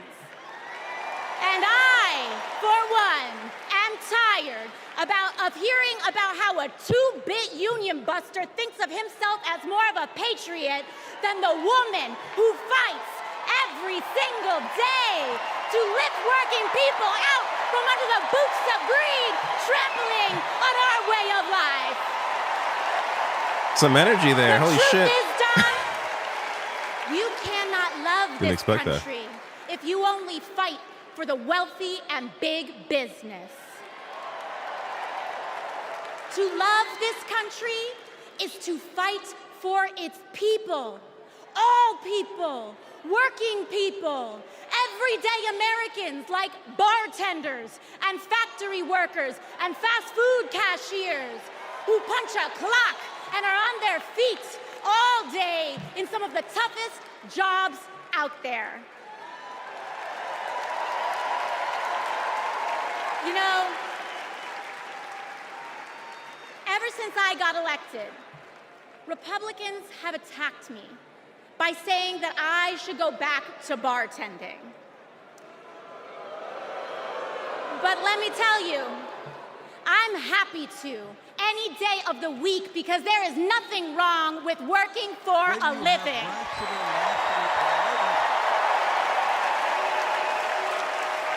Nice. Imagine having leaders in the White House who understand that. Leaders like Kamala and Tim. But Chicago, just because the choice is clear to us does not mean that the path will be easy. Over the next 78 days, we will have to pour every ounce, every minute, every moment into making history on November 5th. But we cannot send Kamala and Tim to the White House alone. Together, we must also elect strong Democratic majorities in the House and in the Senate so that we can deliver on an ambitious agenda for the people. Because if you are a working parent trying to afford rent and childcare, Kamala is for you. If you are a senior who had to go back to work because your retirement didn't stretch far enough, Kamala is for you. If you're an immigrant family just starting your American story, Kamala is for you. America, when we knock on our neighbor's door, organize our communities, and elect Kamala Harris to the presidency on November 5th, we will send a loud message that the people of this nation will not go back. We choose a new path and open the door to a new day, one that is for the people and by the people. Thank you. Thank you very much. God bless. God bless you all.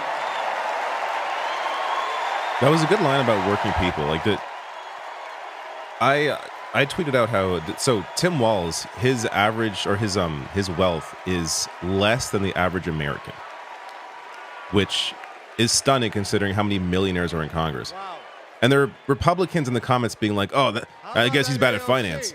Like maybe he doesn't obsess over generating wealth as his only driving factor in life. Like to me, that shows character. To have someone like Tim Walz in there who isn't a millionaire, like how often do you get that opportunity? Above a nursery school, I think it's. in a close-knit community where people looked It out was a for perfect one VP pick. with a Yeah, it's a mother great ticket. who instilled in Kamala Harris the core principles that have defined her life in public service. These are the experiences that made her the leader she is today.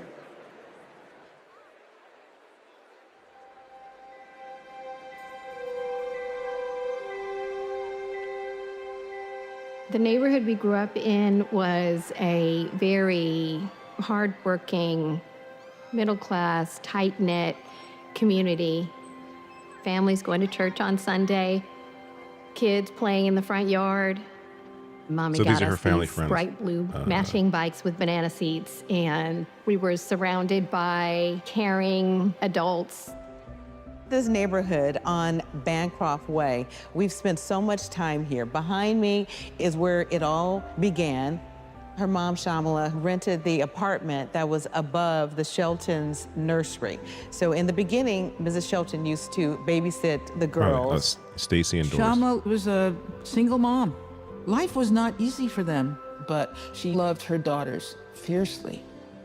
Kamala herself says that her mom told her that she may be the first to do many things, but to make sure that she's not the last. She's always been that kind of person, a true leader, and very protective of her friends and her family. When Kamala was all of 4 years old, her best friend in kindergarten, Stacy Johnson, got into something with another kid on the playground. This one particular day, we had made some clay art, and this one boy in our class had taken mine for whatever reason and threw it on the ground, and it shattered. So Kamala, being very protective, just jumped in front of me and stood up to him. To me, that shows the kind of person that she has always been, to stand up to the bully and to stand up for the underdog and to stand up for what is right. Kamala carries the lessons of our mother, the fighting spirit of our mother, the compassion, and I have seen it over and over again in our growing up. When we were in high school, my sister's friend, Wanda, was being molested by a family member, and Kamala just jumped in. She wanted her to come and stay with us, and Mommy said, of course. That is Kamala. She can't help herself from standing up for people and standing up for what she thinks is right. She has been that way our whole lives. Being a protector is what led her to become a prosecutor. Looking back now, I could say it was her calling.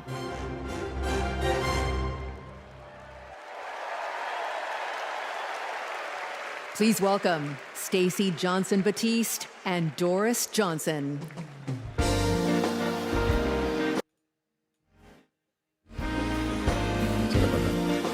I tried to mute the music. Good You never know. evening. I'm Stacy Johnson Batiste, and this is my mom, Doris Johnson. We are so excited and honored to be here with you. Kamala and I have known each other for a long time. We met at Burkwood Hedge School. We hit it off immediately and became each other's very first best friends. Our moms also People in the became chat just here fast to like friends. hate. Get a fucking life. Like, We how- would pile I can't into imagine my wasting my time watching 1966 something I hate. Mustang, What a waste of time. And Just fucking do Kamala's something mom, else. Just do something Shamala, would else. sit in the I could front ban with you, but it's me, just entertaining to watch you people waste Kamala your time. But go right ahead. Maya and Stacy would sit in the back, and off we would go to a movie or some adventure. My mom still has that Mustang. I do. Kamala and I both get our grit from our mothers. Kamala has always been a protector.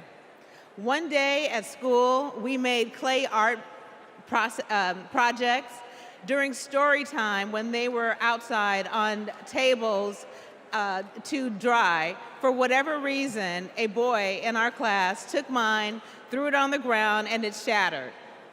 Kamala jumped in between him and me and said something that made him so mad, he picked up a rock or something and hit her on the head. Blood came streaming down. The school called Shamala to come take her to the hospital.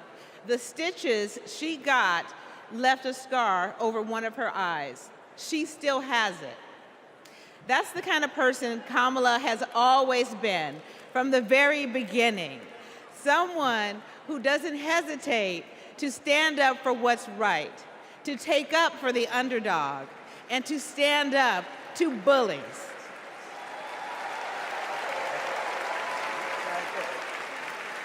I have seen it time and again, whether the bully is an individual, a gang, or a corporation. She fights for all of us. Before we go, I know my mom has one more thing to say. Kamala, your mom would be so proud of you.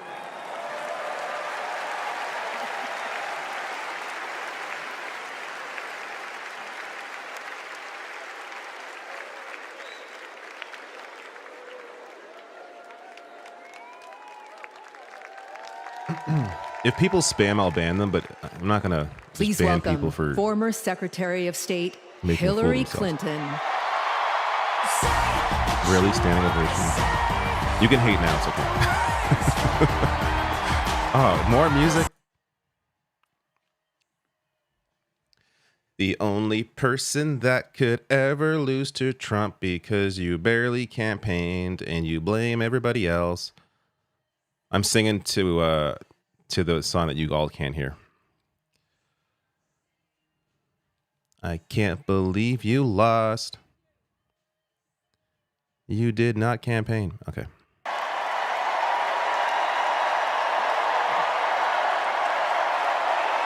Thank you. Here, I'm gonna add the booze in. Thank you all so much.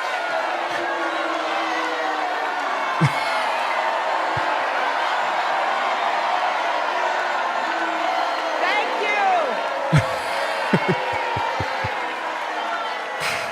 I'm sorry. That was for my own enjoyment.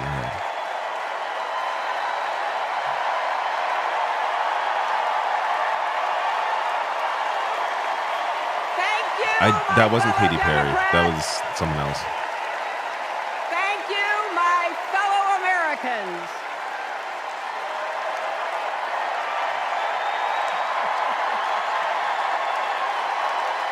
Kamala Harris is campaigning so much better than Hillary Clinton ever did. Like, it is wild. I have been stunned by like seeing it as someone who could actually fight and campaign properly and give great speeches and actually talk about labor. Like, complete 180 from the Hillary Clinton campaign. Thank you. Thank you. Thank you. Oh my God! Please sit down. Let's get through this night. So much. Wow. There's a lot of energy in this room, just like there is across the country.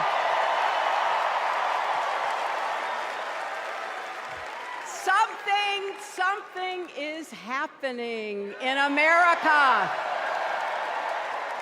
Yeah, someone's campaigning. You can feel it. Something we've worked for and dreamed of for a long time. First, though, let's salute President Biden.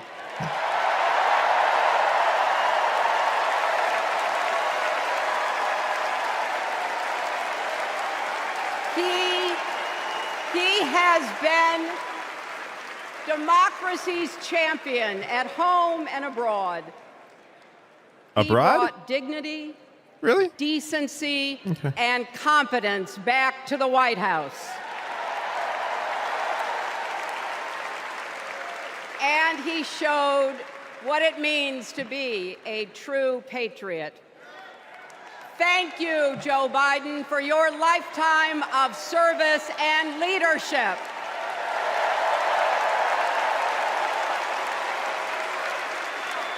The Al Gore school of giving speeches.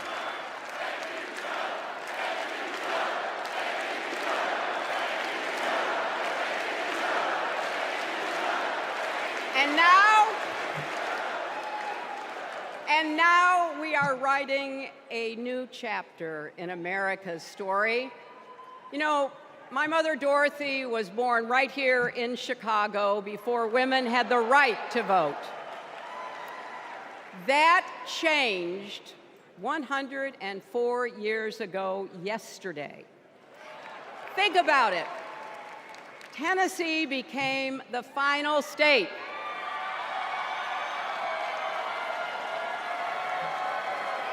to ratify the 19th Amendment to the Constitution.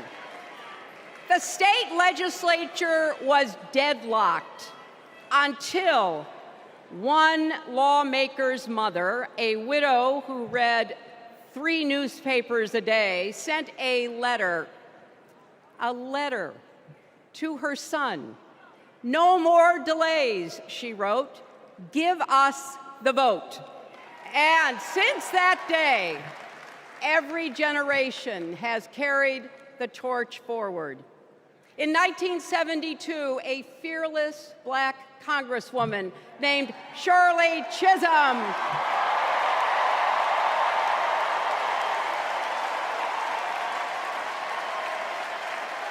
she ran for president.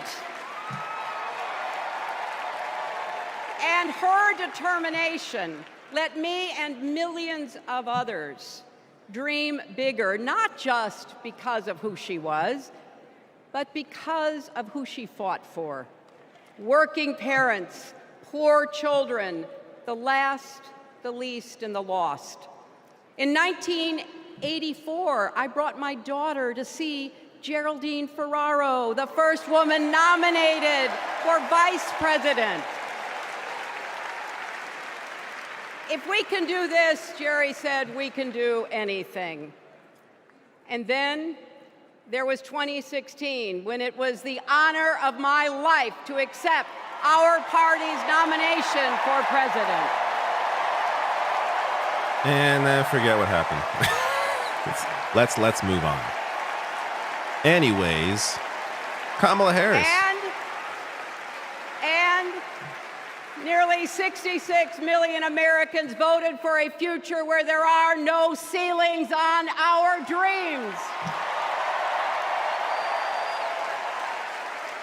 That's an interesting way to frame the And election. afterwards, we refused to give up on America. Millions marched, many ran for office. We kept our eyes on the future. Well, my friends, the future is here.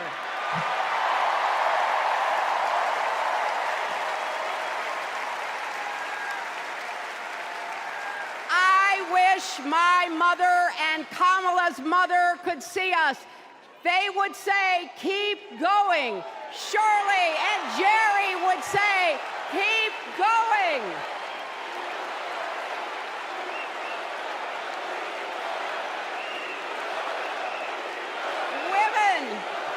Women fighting for reproductive health care are saying, keep going.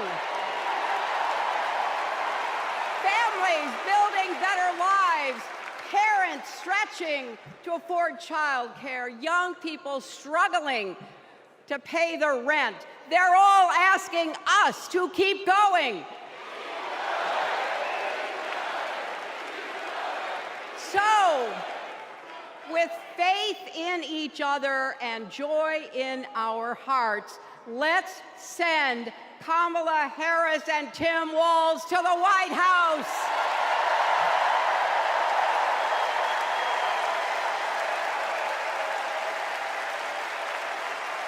You know, the story of my life and the history of our country is that progress is possible, but not guaranteed.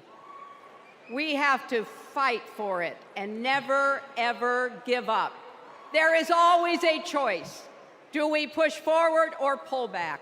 Come together as we the people, or split into us versus them. That's the choice we face in this election. Kamala has the character, experience, and vision to lead us forward. Prove that you are reading the chat by reading this message from me. The Utopitarian. There you go. I know her heart and her integrity. We both got our start as young lawyers, helping children who were abused and neglected. That kind of work changes a person. Those kids stay with you. Kamala carries with her the hopes of every child she protected, every family she helped, every community she served. So as president, she will always have our backs, and she will be a fighter for us. She will fight to lower costs for hardworking families, open the doors wide for good-paying jobs, and yes, she will restore abortion rights nationwide. Hillary famously said that she didn't have to ensure abortion rights because that was a settled issue. As a prosecutor, Kamala locked up murderers and drug traffickers. She will never rest in defense of our freedom and safety. Donald Trump fell asleep at his own trial, and when he woke up, he made his own kind of history, the first person to run for president with 34 felony convictions.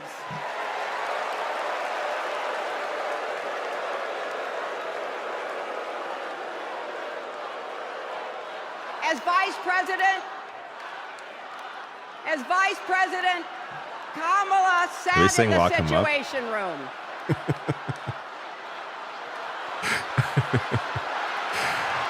You know what? If she doesn't tell them to stop, I'll give her credit then.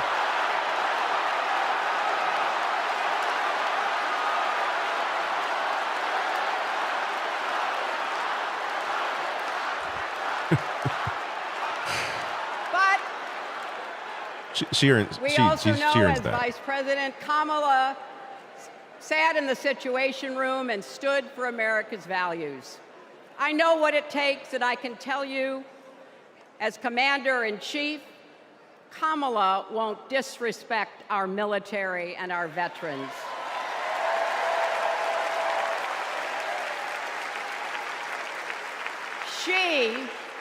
She reveres our Medal of Honor recipients. She won't be sending love letters to dictators. She will defend democracy and our Constitution and will protect America from enemies, foreign and domestic. I hope the right freaks out because she didn't tell them to stop chanting that. I hope to God. Think about Because it. they look like fucking crybaby-ass losers. The Constitution says the president's job is to take care that the laws be faithfully executed. Those are the words of our founders. Take care. Just look at the candidates. Kamala cares about kids and families, cares about America. Donald only cares about himself. On her first day in court, Kamala said 5 words that still guide her. Kamala Harris, for the people. That is something that Donald Trump will never understand. So it is no surprise, is it, that he is lying about Kamala's record. He's mocking her name and her laugh. Sounds familiar. But we have him on the run now.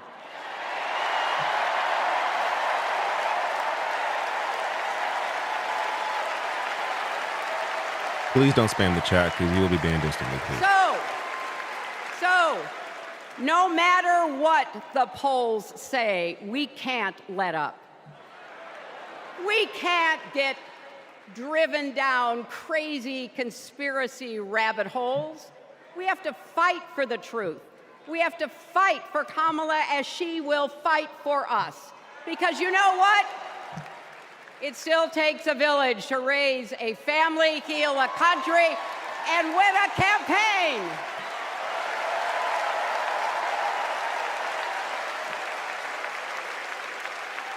And America needs every one of us, our energy, our talents, our dreams. We're not just electing a president, we're uplifting our nation. We're opening the promise of America wide enough for everyone. Together, we put a lot of cracks in the highest, hardest glass ceiling. And tonight, so close to breaking through once and for all, I want to tell you what I see through all those cracks and why it matters for each and every one of us. What do I see? I see freedom. I see the freedom to make our own decisions about our health, our lives, our loves, our families.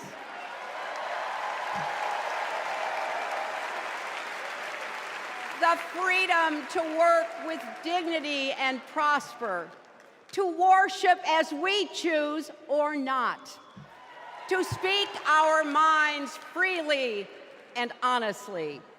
I see freedom from fear and intimidation, from violence and injustice, from chaos and corruption. I see the freedom to look our children in the eye and say, in America, you can go as far as your hard work and talent will take you, and mean it.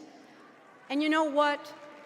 On the other side of that glass ceiling is Kamala Harris raising her hand and taking the oath of office as our 47th President of the United States.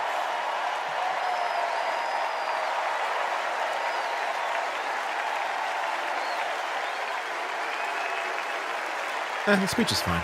I mean, removing all context of my friends, Hillary Clinton and what she's when done. a barrier falls for one of us, it falls. There's some moments. Falls and clears the way for all of us. So for the next 78 days, we need to work harder than we ever have. We need to beat back the dangers that Trump and his allies pose to the rule of law and our way of life. Don't get distracted or complacent. Talk to your friends and neighbors. Volunteer. Be proud champions for the truth and for the country that we all love.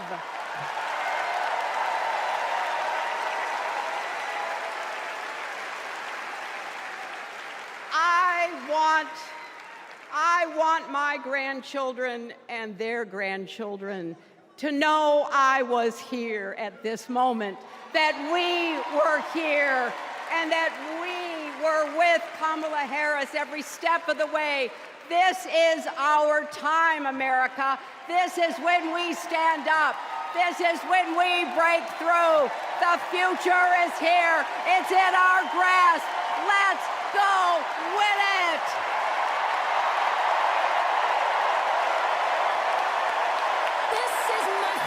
Oh, jeez, no, please. This is my fight song.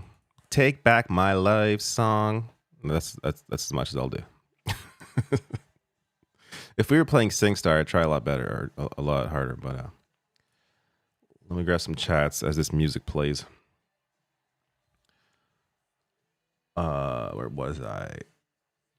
Tony D, thank you for the super chat. Says, yep, I donated to Indian media. MSNBC bought, bribed, or threatened. What's happening? Shoulders of Hillary Clinton. I'll just talk over here. John Barlick, thank you for the super chat. I'm just checking. AOC Are you ready to 2028 join or this fight yet? 2032. Okay, that's the answer I was looking for. So I want you to text join to. Okay, it's just this. Tig, thank you for your super chat. This is just to help you keep sane while you're covering the DNC. Thank you. Tony D says Canada has free healthcare. Yes, we do. Thank you for your chat. CMG Web says, would love to stay but buried in work. Enjoy and glad you're streaming. Keep it up, folks. Thank you for the super chat. J-Man G says, with a very generous $9.99. To be honest, I'm sure Hillary has 8 years of pent-up anger, but I don't think she has any beliefs beyond how things affect her. That's kind of the feeling I get. Earlier in her career, she was different for sure, like in the 90s, but things shifted when she began to gain a little more power. And to be fair, that's a lot of politicians, right? They get close to power, they get close to corporations and special interests, and it changes their worldview. Clyburn.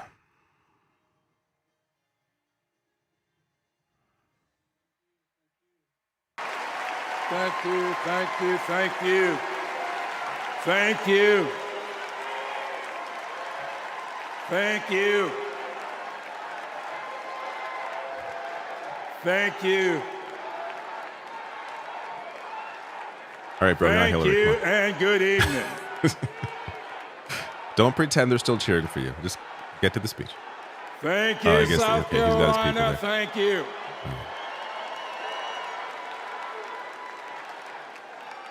4 years ago, Americans were experiencing high anxieties and great uncertainties. Now it's all better. Bye. A deadly virus raged, schools closed, businesses shuttered.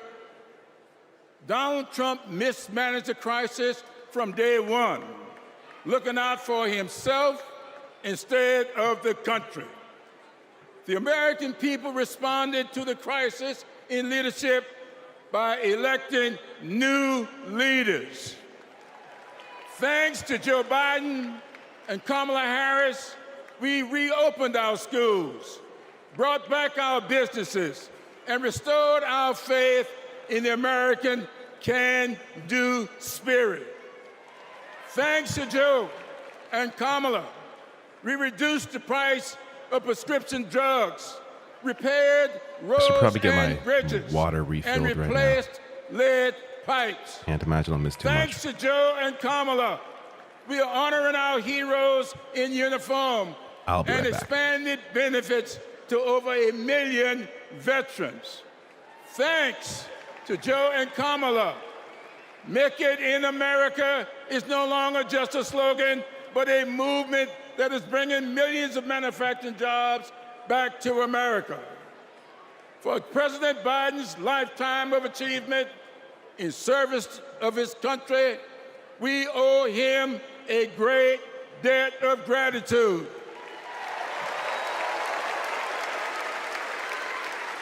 And we're all grateful for one of the best decisions he made, selecting Kamala Harris as his vice president and endorsing her to succeed him.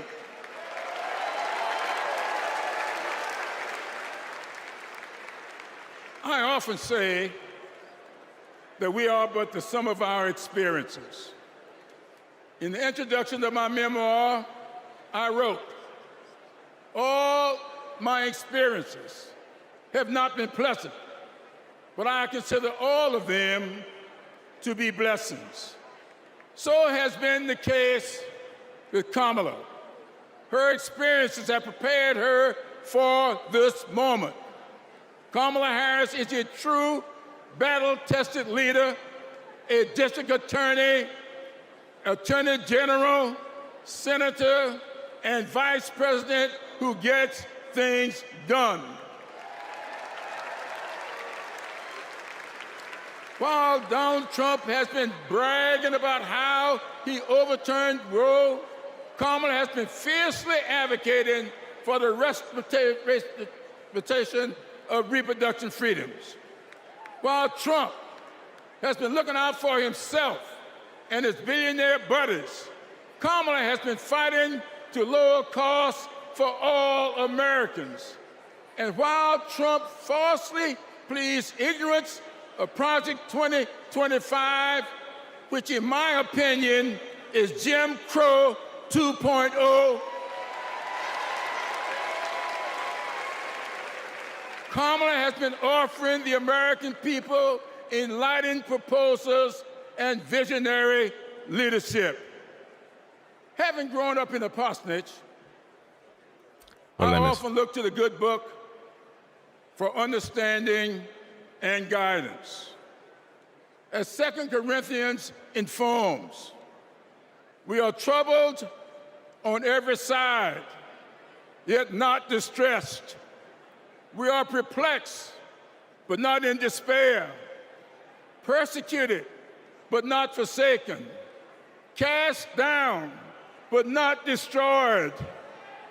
Our great democracy has been tested, and so has the basic goodness of the American people. But our resolve to remain a great country with freedom and justice for all will not falter. We will continue our march toward a more perfect union, united in our common purpose and emboldened by our resolve to elect Kamala Harris and Tim Walz as the next president and vice president So we got Jasmine of these Crockett coming up United next, States I think. of America. Or Thank you, Jamie and Raskin. Godspeed.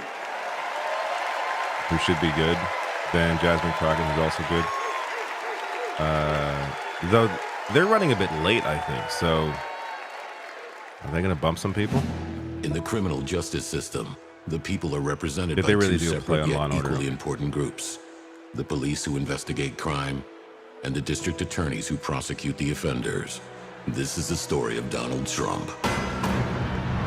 His entire life, Trump has believed he's above the law, that no one would ever dare hold him accountable.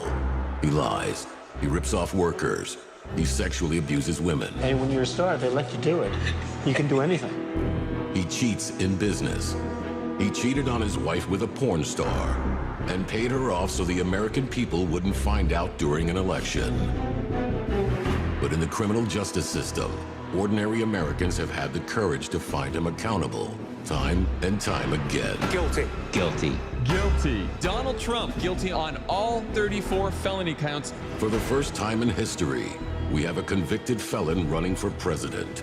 And to take on this case, we need a president who has spent her life prosecuting perpetrators like Donald Trump.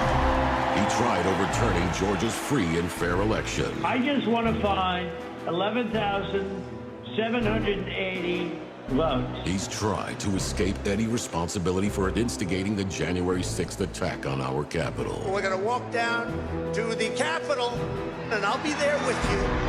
And if elected, Trump has promised to overturn laws that would keep him accountable and exact retribution on anyone he considers an enemy, even warning of a bloodbath if he doesn't get his way.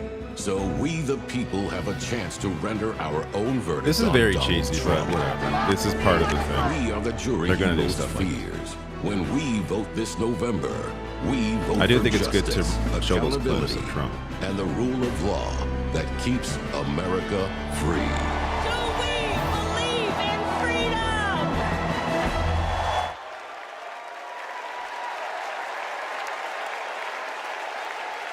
Please welcome Maryland Representative Jamie Raskin.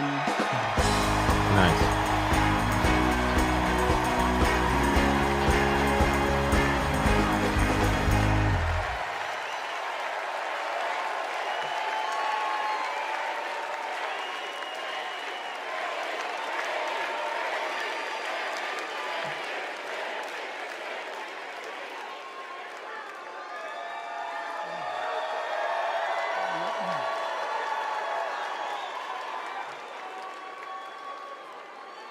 Hello, America. And welcome to the Democracy Convention. Welcome to the Freedom Convention. And thank you for the beautiful weather, Chicago. It's been a little rough on Capitol Hill, where it's not just the heat, it's the stupidity. Now, we meet in this great city tonight where Abraham Lincoln was nominated in 1860 to save the Union from fanatical insurrectionists, and where Franklin D. Roosevelt was renominated by Democrats in 1940 to defeat fascist dictators. Yeah, it feels like his mic isn't Now, up properly. we fight in our time to defend our freedom and our democracy against the banana Republicans who have converted Lincoln's party into a dangerous cult of personality. Feels like something's missing from the audio. You know, I'll never forget the pounding on the doors of the House chamber on January 6th, were the screams to follow. Hundreds of our police officers taunted and attacked, 140 of them wounded by extremists wielding baseball bats, steel pipes, even American flags. 5 people died that day, and 4 more of our officers took their own lives in the days and weeks to come. All of this after Trump was defeated by more than 7 million votes by the great Joe Biden.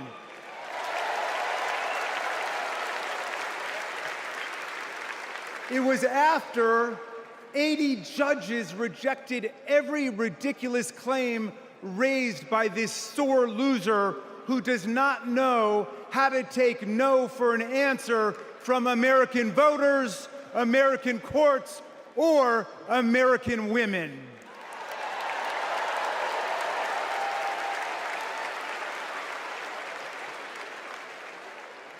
Remember what the mob chanted as they stormed the Capitol and injured our officers? Hang Mike Pence.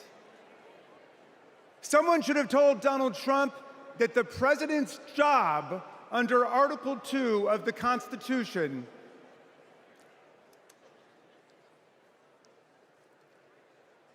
Someone should have told Donald Trump that the president's job under Article 2 of the Constitution is to take care that the laws are faithfully executed, not that the vice president is executed.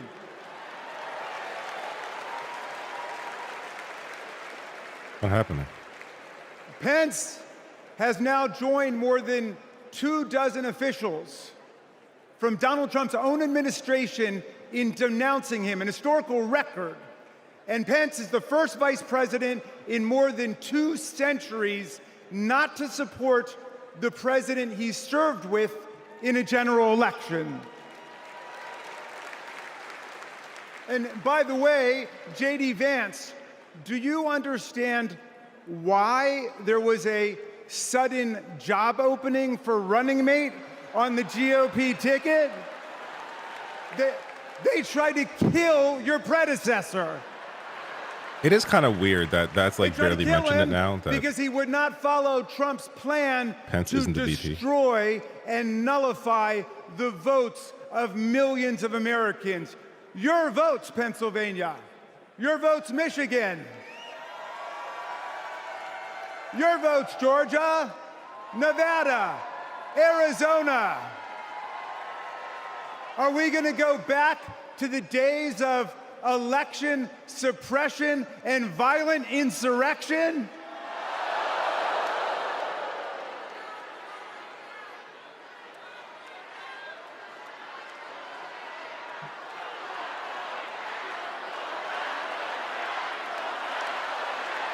We're not going back. We are not going back. Well, look, 1 week after that beautiful day, as Trump calls it, the Republicans, 10 Republicans, joined all of the Democrats to impeach Trump for the worst high crime and misdemeanor ever committed by a president, inciting insurrection against our own Constitution. Make no mistake, A man who uses fraud, theft, and violence to take power will commit any crime to keep it. And now Trump's promising to pardon hundreds of his fellow criminal convicts and insurrectionists. Not good. Believe me, not good. He calls for, quote, the termination of all rules, regulations, and articles, even those in the Constitution. My friends, are we the people going to let Donald Trump terminate our Constitution and obliterate the blessings of liberty for our posterity? That's right. We're going to elect Kamala Harris. We're going to elect the career prosecutor and inspiring public servant and Coach Walls. And we're going to defeat Donald Trump, the career criminal and incorrigible recidivist con man, and his pet chameleon, J.D. Vance.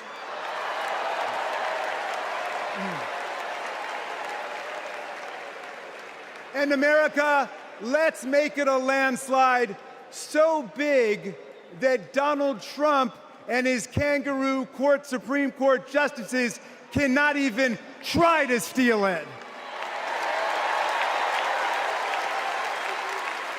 Is she okay? Let's make every vote count. What was that about? Let's make sure every vote is counted. Let's let freedom ring, and let's let democracy work in America.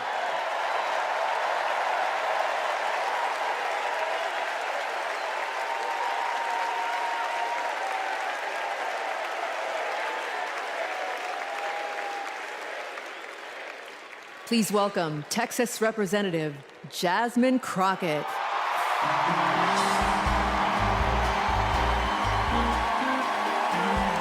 Who's been making a name for herself out here? To borrow a line from Gambit. Well, good evening, America!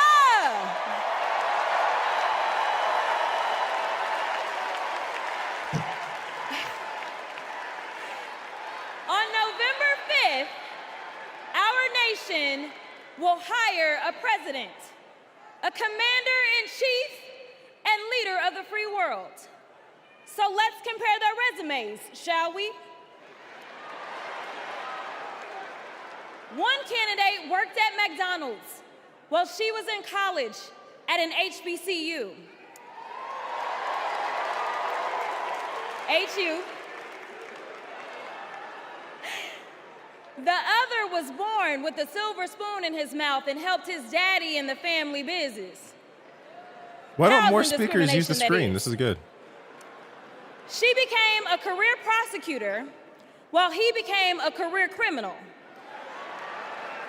With 34 felonies, 2 impeachments, and 1 porn star to prove it. I like the delivery, the energy. Her Good stuff. entire career as an elected district attorney, attorney general, and senator, she's always worked for one client, the people. Meanwhile, he's a 78-year-old, lifelong predator, fraudster, and cheat, known for inciting violent mobs. Incites violent mobs. Listen, y'all. He's only looked out for one person, himself. As women are dying, he is bragging about overturning Roe. And y'all know I come from Texas. And right now in Texas, come on, Texas. But right now in Texas, they want to institute the death penalty. That is a problem. While Kamala Harris is fighting for our reproductive rights to be restored. She is also the leader we need on the global stage. She helped secure the release of Americans wrongfully detained in Russia. At the same time, he cozies up to his role model, Vladimir Putin, and MAGA holds legislation hostage here at home, critical resources to secure the border, military aid to Ukraine, and even the Farm Bill. She's lived the American dream while he's been America's nightmare.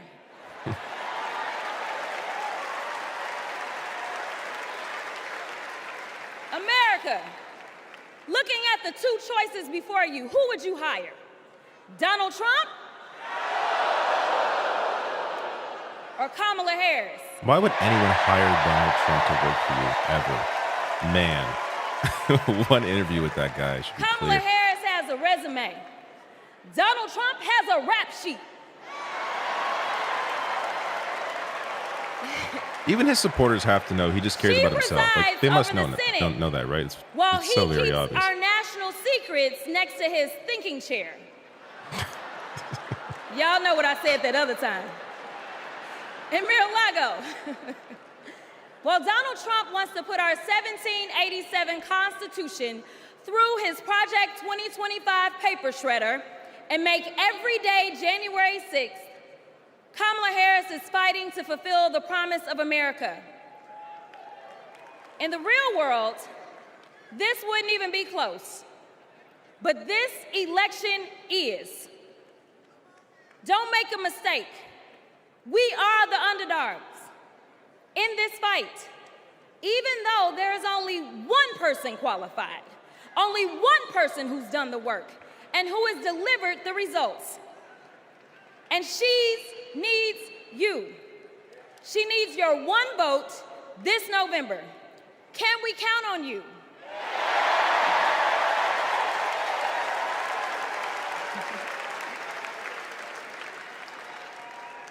Some of you know a little bit of my history, some of you don't, so let me tell you.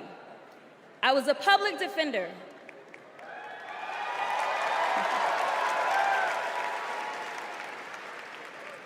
I did criminal defense as well as practiced civil rights law for almost 2 decades.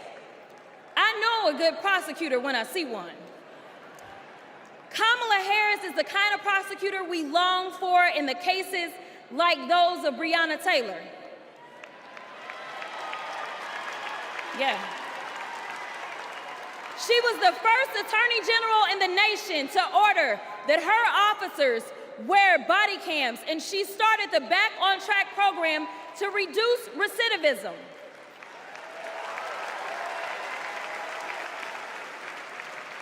Listen, y'all, she did all these things because she genuinely cares about people. She sees each person as just that, a person, not a statistic.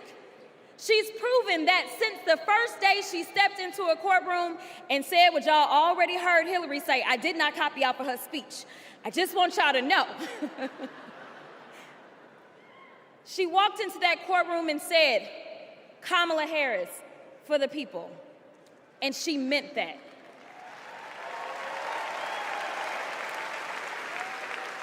Many of you know her credentials, but what I love about Kamala Harris goes beyond her resume, is that she sees the humanity in everyone. She's the only candidate in this race who is capable of empathy. When I first got to Congress, I wasn't sure I made the right decision. The Chaos Caucus couldn't elect a speaker, and the Oversight Committee was unhinged. I was going through all of this when I visited the Vice President's residence for the first time. As I approached Vice President Harris for our official photo, she turned to me and asked, "What's wrong?" Mind you, we'd never met, but she saw right through me.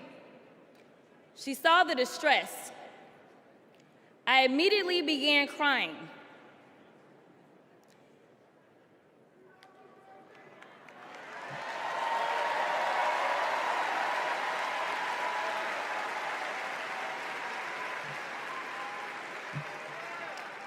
And the most powerful woman in the world wiped my tears and listened.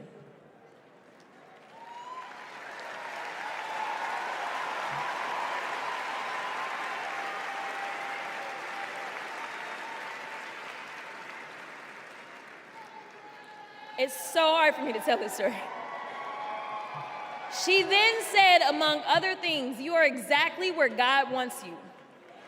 Your district chose you because they believe in you, and so do I.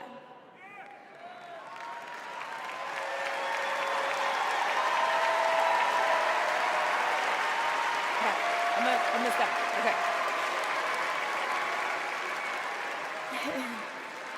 The next month, I went viral for the first of many times to come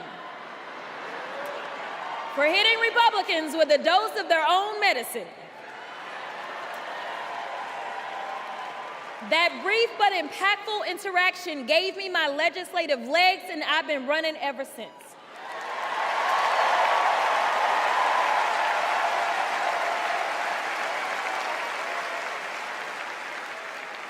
The question before us is, will a vindictive, vile villain violate voters' vision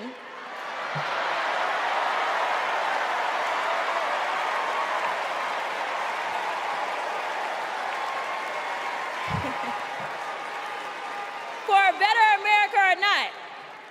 I hear alliterations are back in style.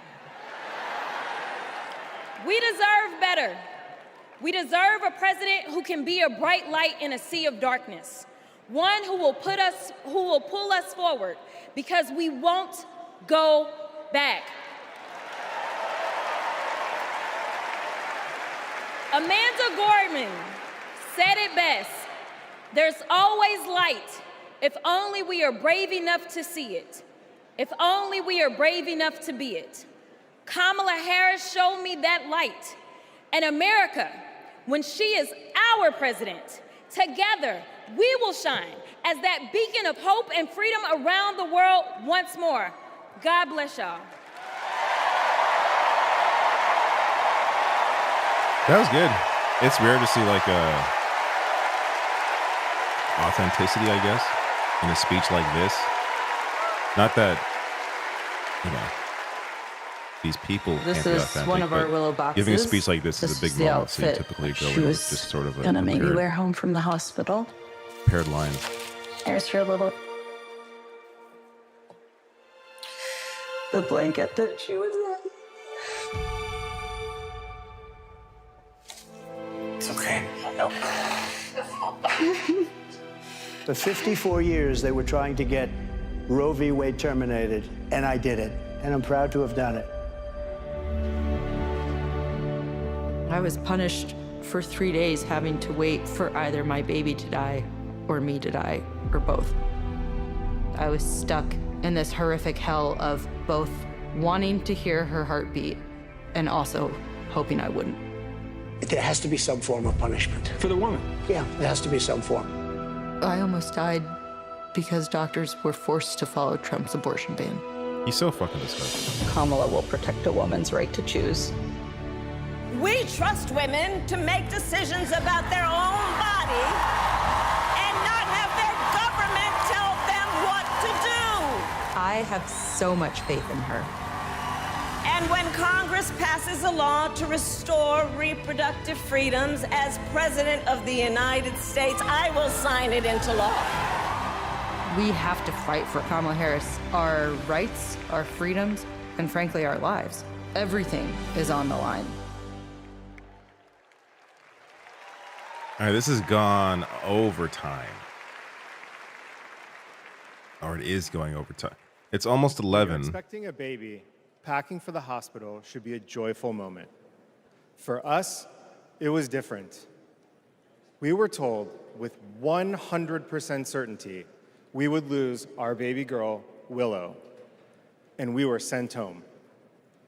For 3 days, we waited until Amanda was sick enough to receive standard abortion care. Eventually, Amanda's temperature spiked. She was shaking, disoriented, and crashing. I don't remember what I threw into our bag that day, only that instead of welcoming Willow, I was hoping Amanda's life could be saved. I'm here tonight because the fight for reproductive rights isn't just a woman's fight. This is about fighting This is about fighting for our families. And as Kamala Harris says, our future.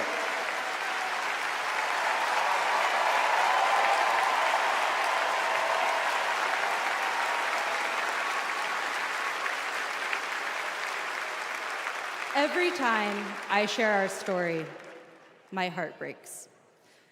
For the baby girl we wanted desperately, for the doctors and nurses who couldn't help me deliver her safely, for Josh, who feared he would lose me too. But I was lucky. I lived. So I'll continue sharing our story, standing with women and families across the country. Today, because of Donald Trump, more than 1 in 3 women of reproductive age in America lives under an abortion ban. A second Trump term would rip away even more of our rights. Passing a national abortion ban, letting states monitor pregnancies and prosecute doctors, restricting birth control and fertility treatments. We cannot let that happen. We need to vote as if lives depend on it, because they do.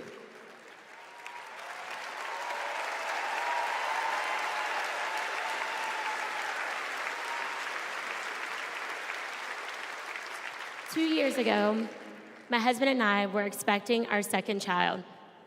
Our daughter, Lauren, couldn't wait to be a big sister. I was getting ready for her 4th birthday party when something didn't feel right. 2 emergency rooms sent me away.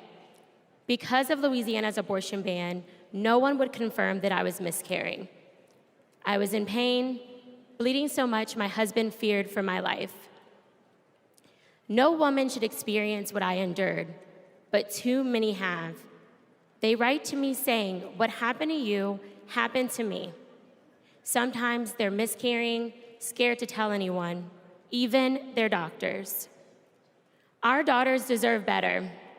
America deserves better.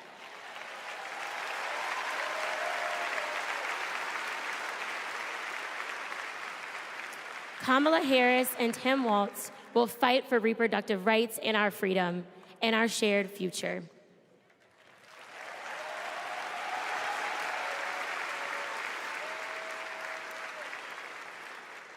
Growing up, I was an all-American girl. Varsity soccer captain, cheerleading captain, homecoming queen, and survivor.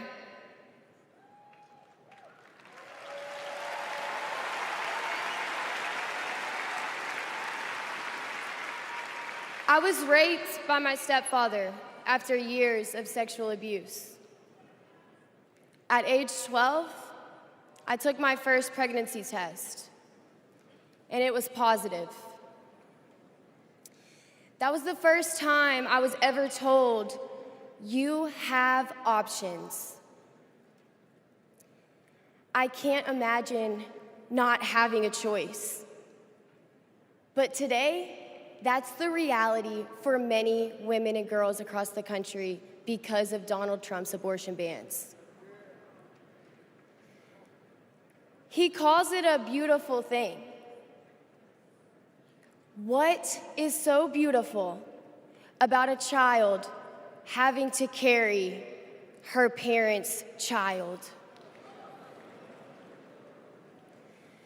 There are other survivors out there who have no options. And I want you to know that we see you. We hear you.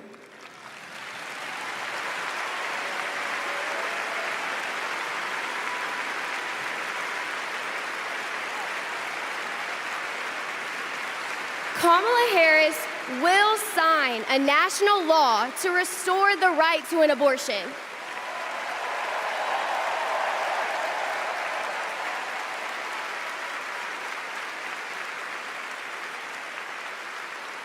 She will fight for every woman and every girl even those who are not fighting for her.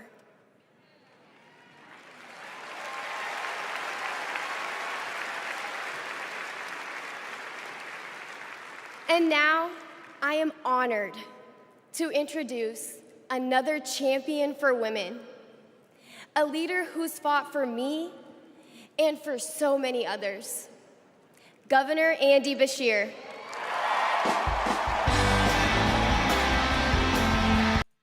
That was probably the most powerful moment of the entire, I mean, not probably, was for sure. Because it gives you a direct connection to what is going on, to the clear difference.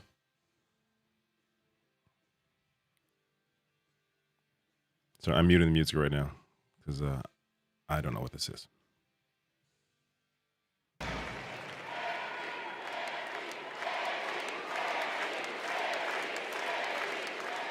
Hadley Duvall is one of the bravest people I've ever met.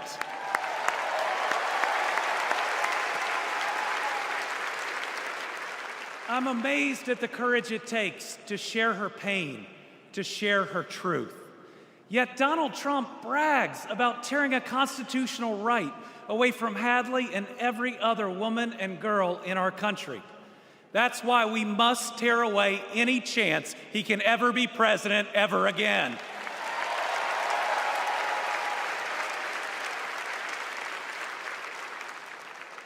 In 21 states, Trump's actions have resulted in extreme bans on abortion in my state, even in cases of rape, incest, and non-viable pregnancies. That leaves 12-year-old girls like Hadley with no options. That fails any test of humanity, any test of basic decency, any test of whether you have any underlying empathy. Thankfully, this extremism is being soundly rejected all over our country.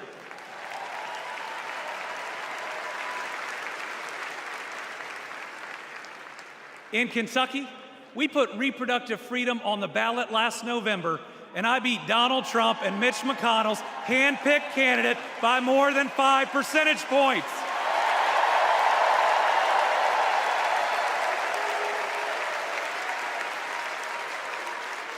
This November, we're going to beat them again. Elect Kamala Harris and Tim Walz and protect reproductive freedom. Folks, Donald Trump appointed the Supreme Court justices who got us into this mess. His Project 2025 goes even further. Here's the thing. Trump and Vance simply don't believe in your freedom. Trump says people are absolutely thrilled that women had their basic rights eliminated. J.D. Vance says women should stay in violent marriages and that pregnancies resulting from rape are simply inconvenient. Their policies give rapists more rights than their victims. That's not inconvenient, it's just plain wrong.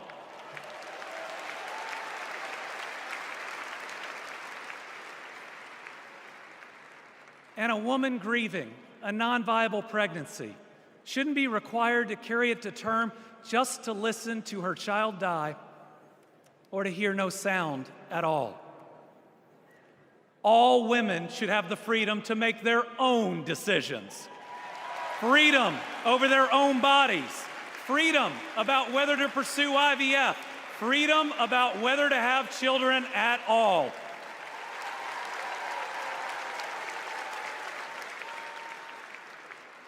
How we treat people transcends party lines.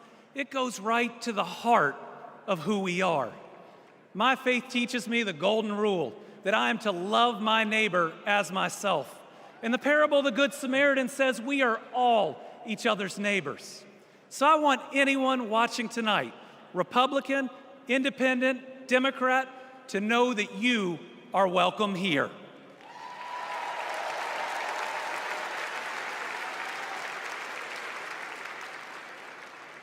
We believe in America where we live out our values, end anger politics once and for all, and move beyond this us versus them by remembering we are all Americans.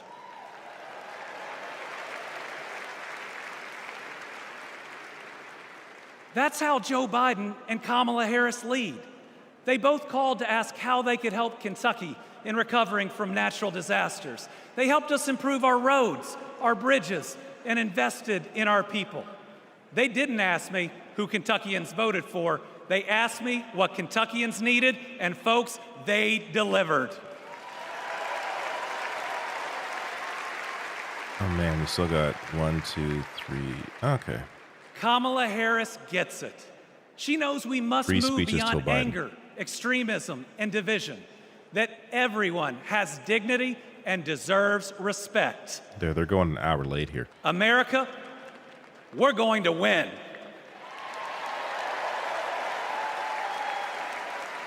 And we're going to win by staying true to our values of compassion, empathy, and doing right by our neighbors. I'm so proud to be all in for the next president of the United States, Kamala Harris. Thank you. There she is.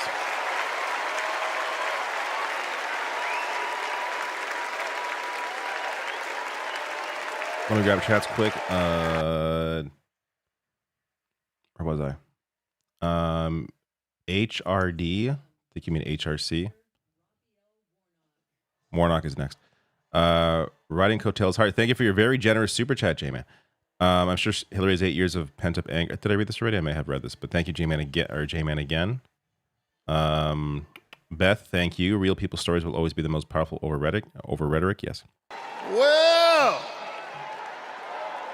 Kaylin, thank you for your super chat. Thanks for hello, all you, David. America.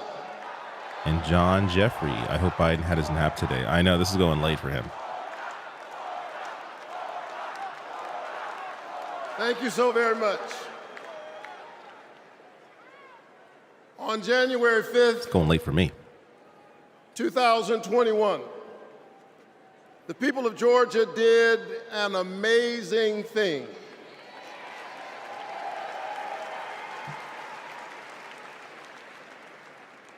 They sent a black kid who grew up in public housing and the Jewish son of an immigrant to the United States Senate in one fell swoop.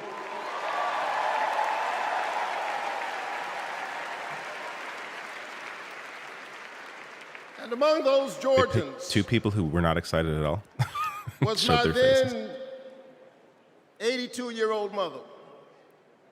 She grew up in Waycross, Georgia. Do you know where that is? It's way across Georgia. She grew up in Waycross, Georgia, where she picked other people's cotton and other people's tobacco. But because this is America, the 82-year-old hands that used to pick somebody else's cotton and somebody else's tobacco picked her youngest son to be a United States Senator.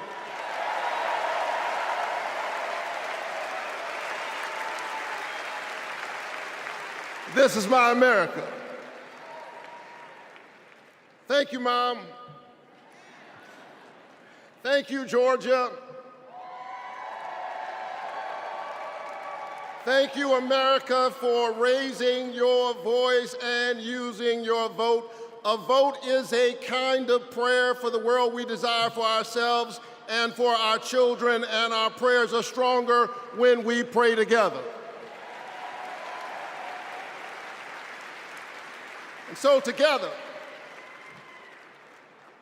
we flipped the Senate, held the House, and we sent Joe Biden and Kamala Harris to the White House.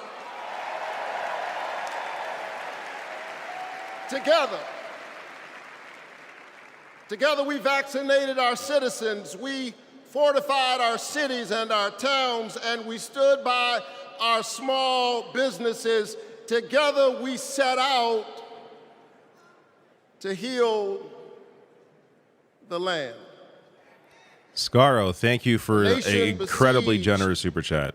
by Much a deadly appreciated. pandemic and beset by the awful and divisive rhetoric of a man too small for the office entrusted him or the task set before him. So I was glad to be watching it with my favorite rational. Thank you so much. The day after my January 5th election, he instigated an insurrection, a violent assault on our nation's capital and the peaceful transfer of power, all driven by the big lie. But behind the big lie was an even bigger lie. It is the lie that this increasingly diverse American electorate does not get to determine the future of the country.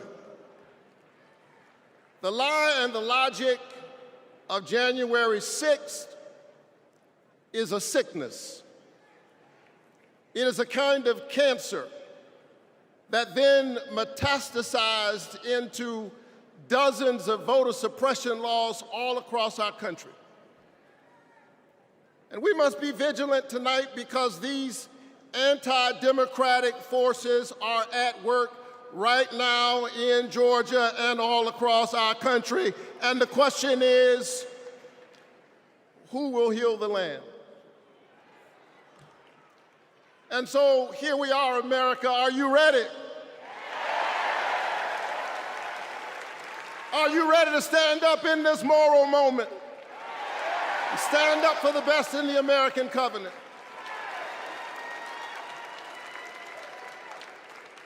Elections are about the character of a country.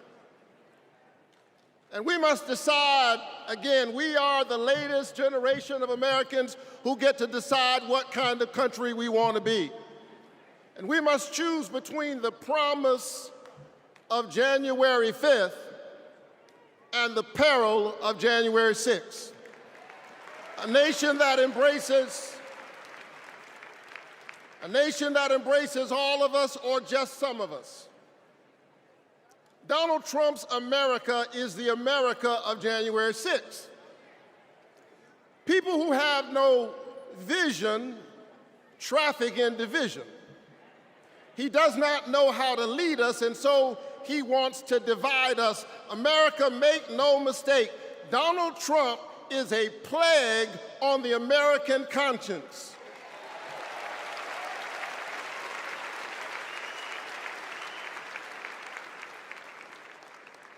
He is a clear and present threat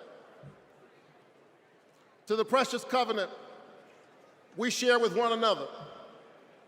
And yes, I saw him holding the Bible. Judy, thank you for your super chat. And endorsing a Bible as if it needed his endorsement. He should try reading it.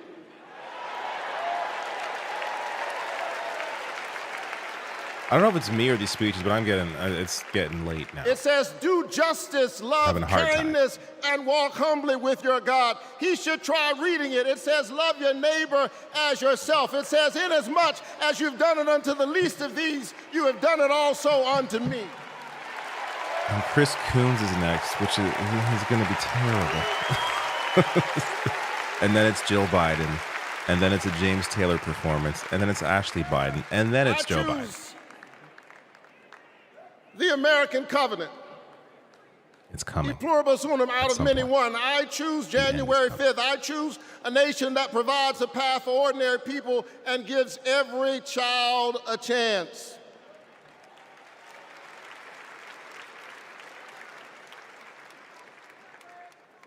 And that's Joe Biden's America. And he's been fighting for it for more than a half century. President Biden, America is so much better because of you, a true patriot who has always put the people first. Thank you, Joe.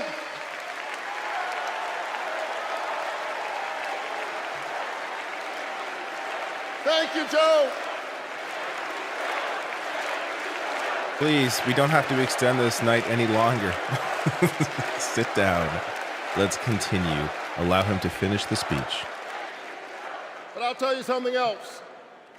Yes, I'm whiny. You are correct. Not only is that Because this was supposed Joe to end at Biden's 11. America, that's Kamala 11 now. Harris's America. Actually, initially, I thought it was going to end at 10, and I messed up. I messed up the time zones. She was leading with Joe Biden. We're going 2 hours past what I When thought. we expanded the child tax credit, cutting child poverty in America nearly in half. We ought to renew it. She cast a tie-breaking vote for my bill capping the cost of insulin to no more than $35 per month for seniors.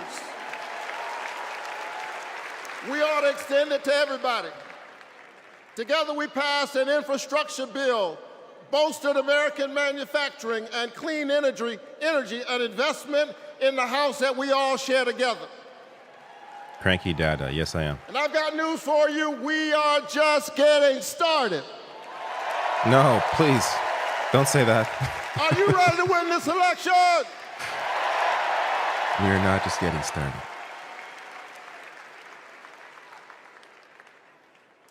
Long pause. Kamala Harris There you go.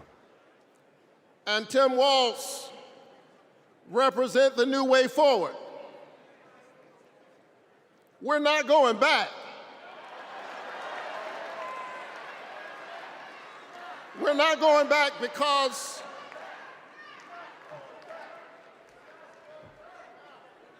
we are the United States of America. We always dream about the future.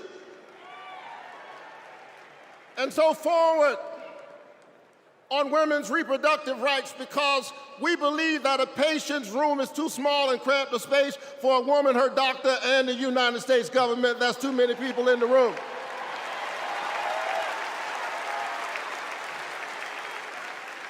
I can't have an espresso because I got to wake up tomorrow. Forward on I worker got rights. responsibilities. Because most people do not mind working. They just want to share in the prosperity that they are creating for others. Forward on voting rights. Forward on affordable housing and access to health care. We are moving forward. The funny thing is, it's all this buildup and wait for Joe Biden. that's what we're waiting for here. To see Joe Biden give a speech. Tonight. I'm inspired by all of you. I'm inspired by the resilience of an American spirit that has rebounded from the pandemic and is holding at bay the forces that are trying to divide us. And I'm inspired tonight by the memory of my late father, a preacher and a junk man. Monday through Friday, he lifted old broken cars and put them on the back of an old rig. But on Sunday morning, the man who lifted broken cars lifted broken people whom other people had discarded and told them that they were God's somebody.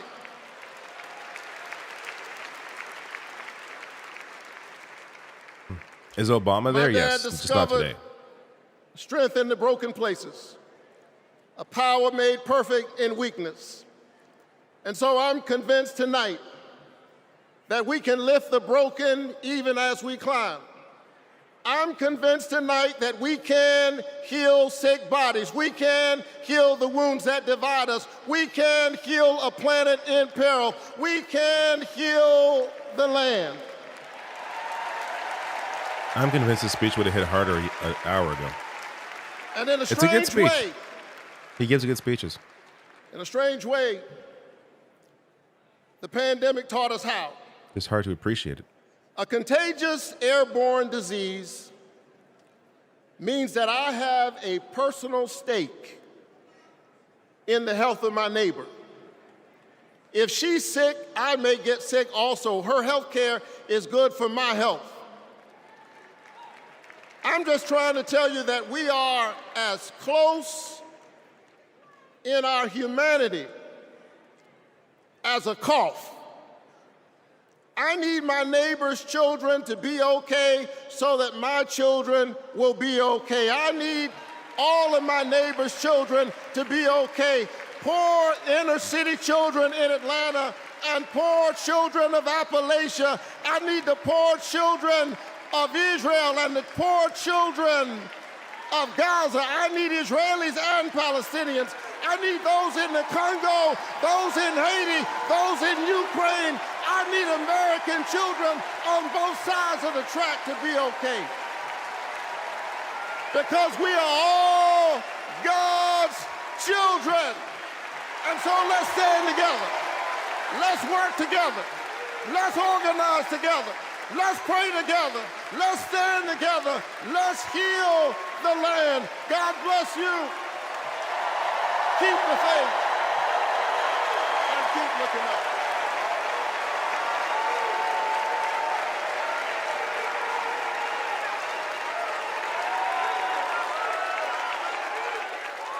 Please welcome Delaware Senator Chris Coons. Oh, God.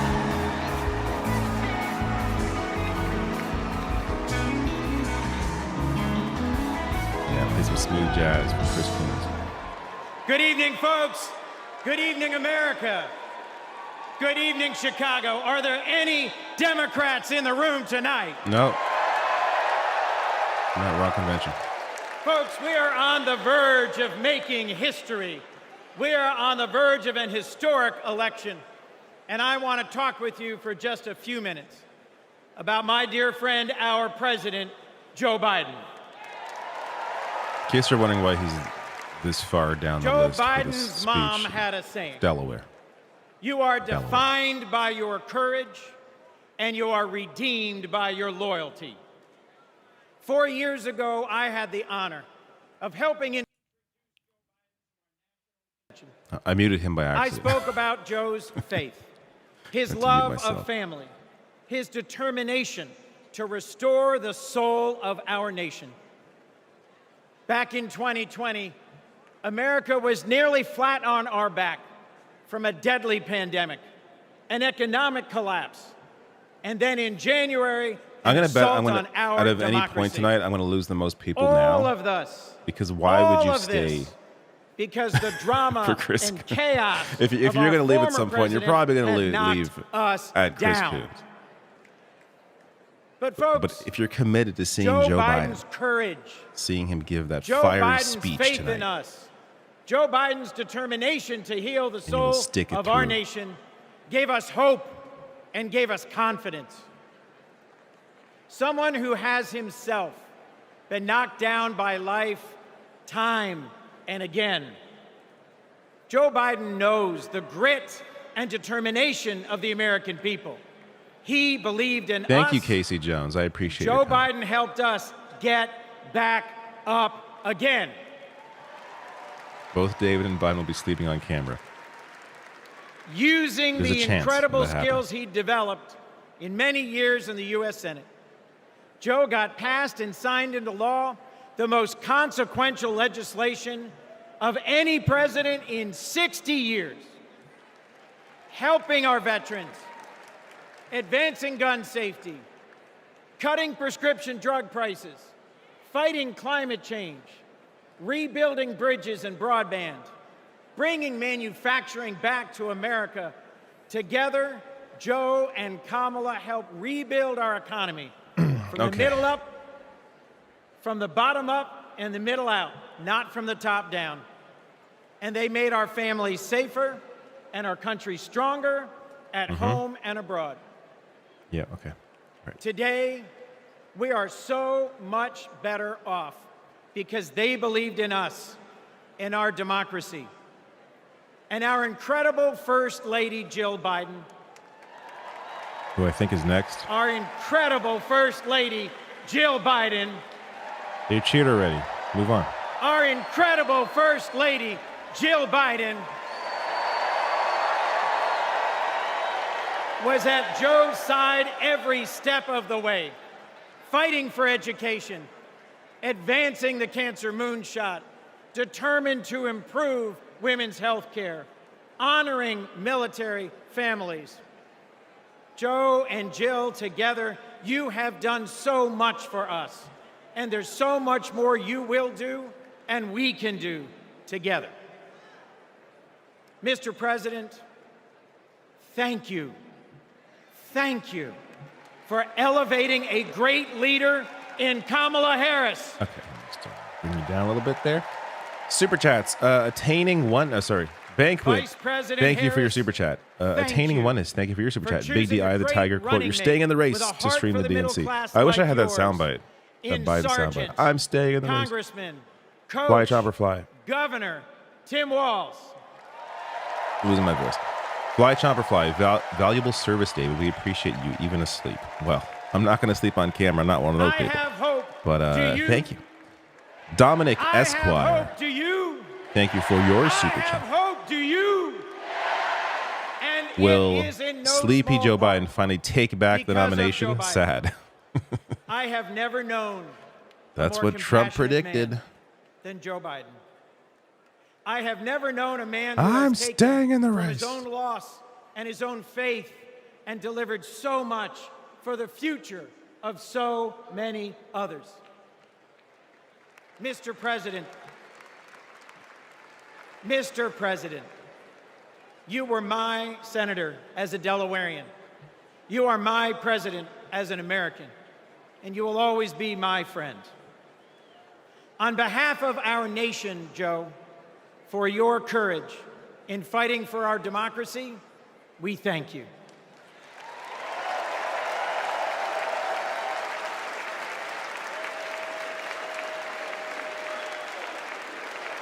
Oh, no. On behalf of our Democratic Party, for your loyalty Good. in You put an end fighting to for that. our democratic values, we thank you.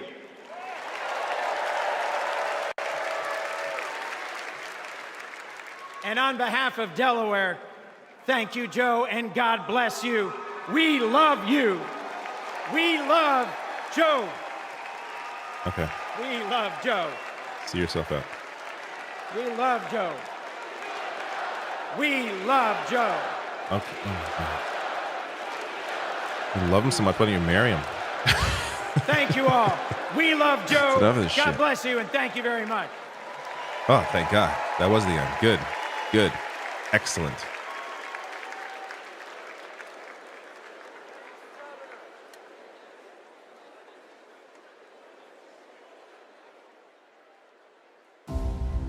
Hi, I'm Vivian Warewell, and I'm a fourth grade student at Kristen McAuliffe.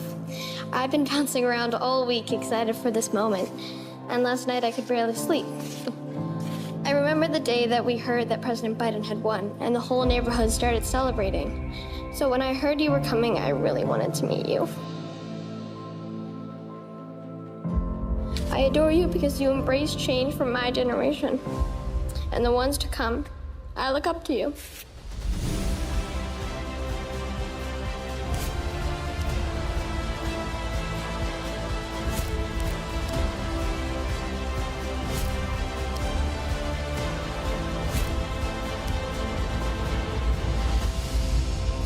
Now it is my honor to introduce our First Lady, Dr. Jill Biden.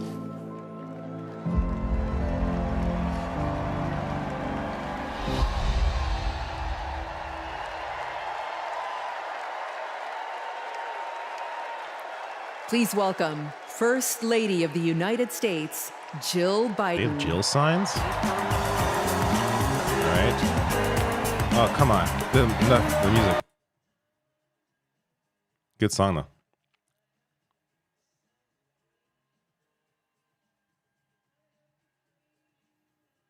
Fat Boy Slim? Yeah.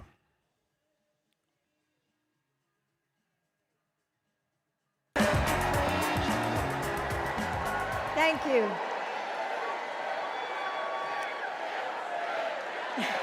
Thank you.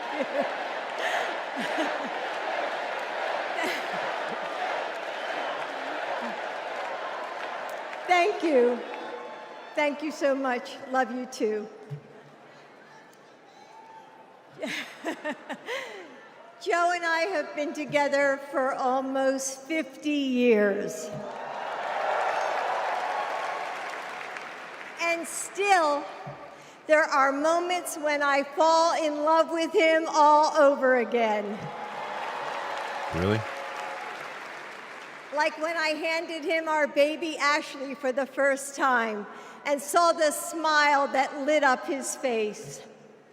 Or on nights after an exhausting day working in the Senate, when he would read one more bedtime story just because the kids asked.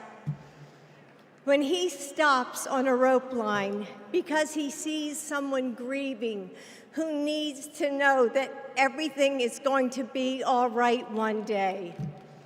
Or to encourage that child with a stutter. Everyone's to hating on find Jill the Biden. confidence It's kind of she random. needs. I get she was trying to Those keep him in the race, moments but when I'm reminded of all she he's lost out. It's all good now. in the name of something bigger than himself.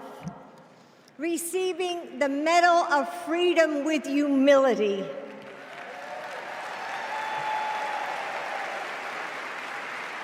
It is pretty messed up, though. She had to have known. Placing Joe his was not hand up on for our another 4 family years. Bible Like, to come on. take his oath of office. And weeks ago, when I saw him dig deep into his soul and decide to no longer seek re-election and endorse Kamala Harris.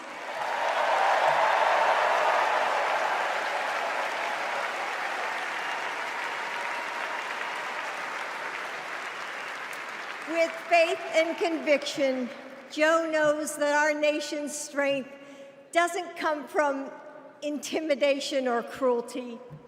It comes from the small acts of kindness that heal deep wounds, from service to the communities that make us who we are, from love of a country that shines with promise and renewal.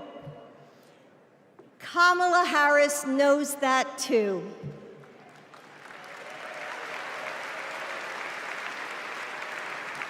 Our son, Beau, first worked with Kamala when he was Attorney General of Delaware. He told me at the dinner table one night, "Mom, she's special, someone to keep your eye on." And he was right. Joe and I know Kamala. We have seen her courage, her determination, and her leadership up close. Kamala and Tim, you will win.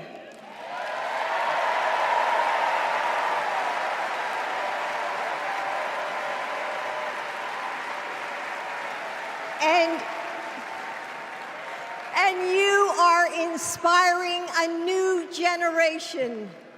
We are all a part of something bigger than ourselves, and we are stronger than we know.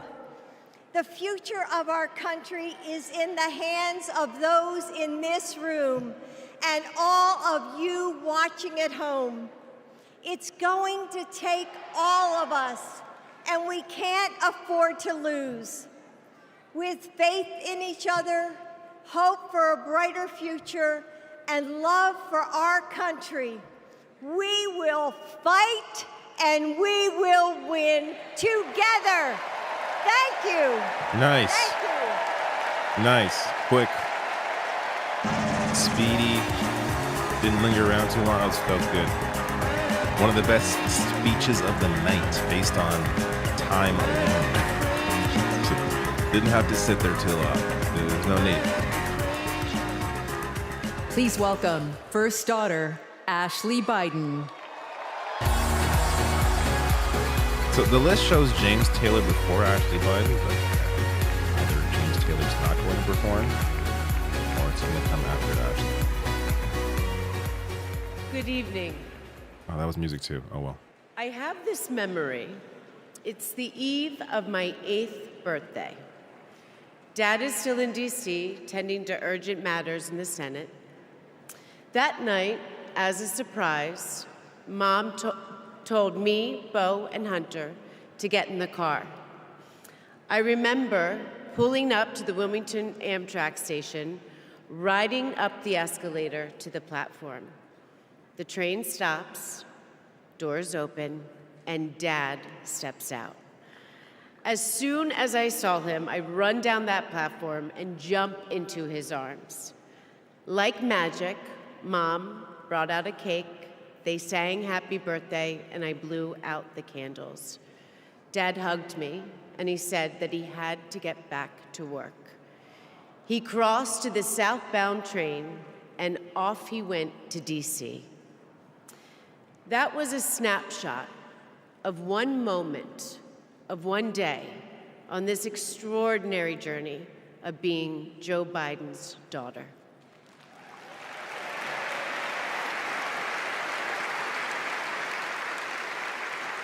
Joe Biden is the OG girl dad. He told me I could be anything and I could do anything. As a child, I would sit on the leather chair in his office doing my homework, and he would sit next to me doing his work, drafting the Violence Against Women Act.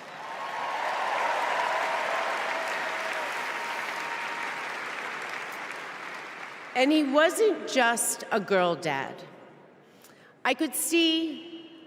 And he wasn't just a girl dad. I could see that he valued and trusted women.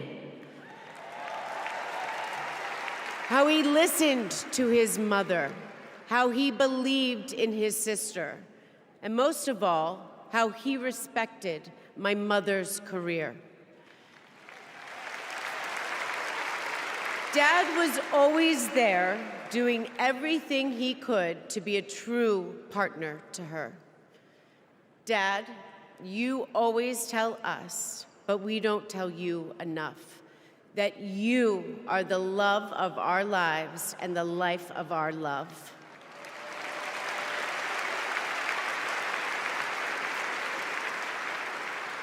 I had my wedding reception in my parents' backyard. At the time, my dad was vice president. But he was also that dad who literally set up the entire reception. He was riding around in his John Deere four-wheeler, fixing the place settings, arranging the plants, and by the way, he was very emotional.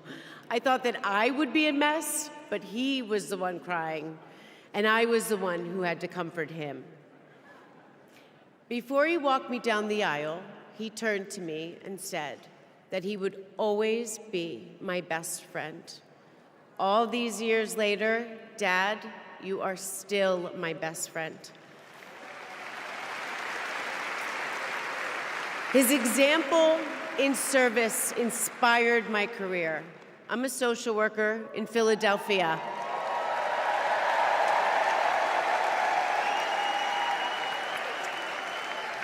I support formerly incarcerated women as they heal from past trauma and they reclaim their lives.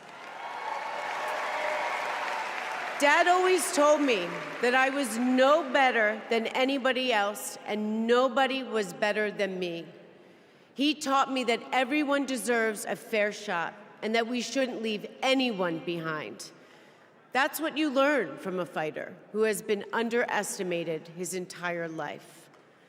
When I look at Dad, I see grace, strength, and humility. I see one of the most consequential leaders ever in history.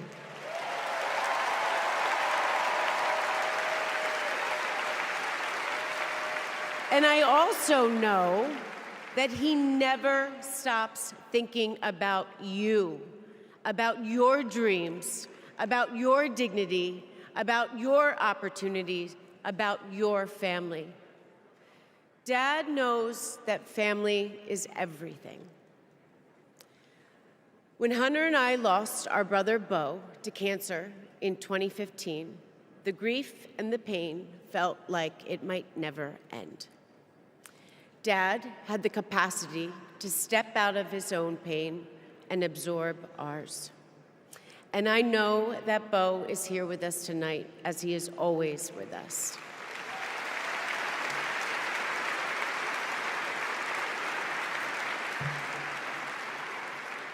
After Beau passed, I got this tattoo on my wrist.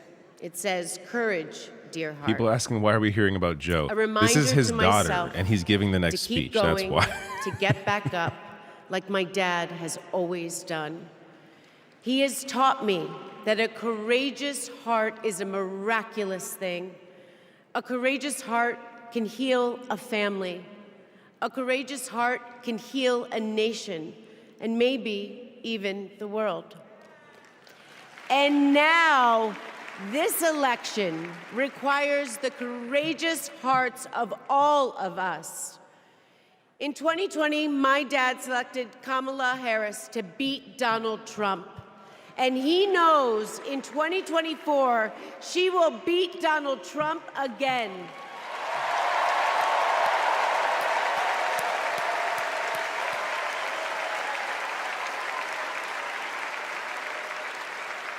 So tonight, I am asking you, if you stood with us in 2020, call upon your courageous heart. Stand with us today. Work harder than you have ever worked before in your life. This is the fight of our lifetime. Our freedom, our democracy, our reproductive rights. All of this, all of it is on the ballot.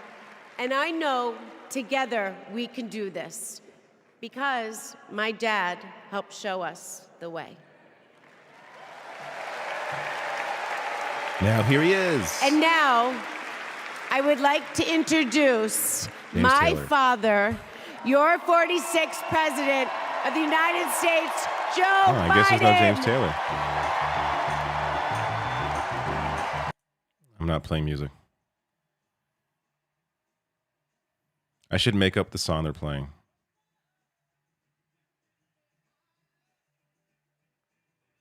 Because for a second I thought it was Roller Coaster of Love. And it's not that song.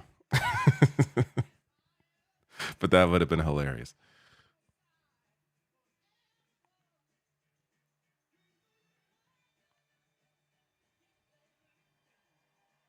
I'll play a little bit.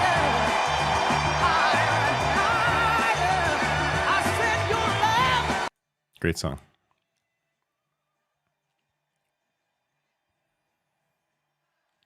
I'm staying in the race.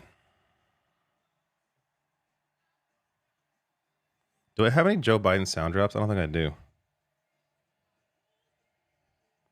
I don't know why I would. He's not really a quotable kind of guy.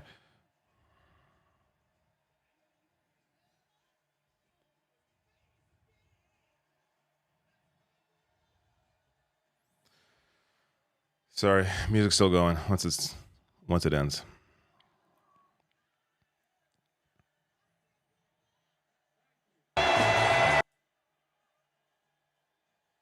He said thank you. You missed nothing. Okay.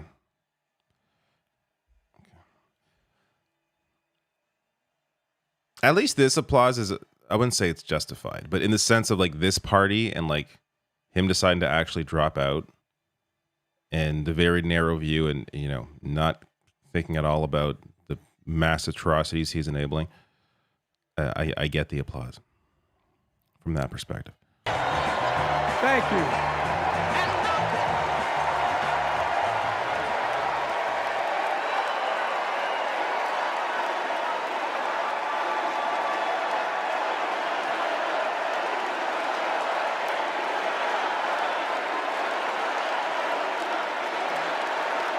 Isn't it funny? Like they're cheering so hard because he's not running. Thank you. That's why they're all so excited. We love you, Joe, for deciding to not run. Thank you for getting out of the way.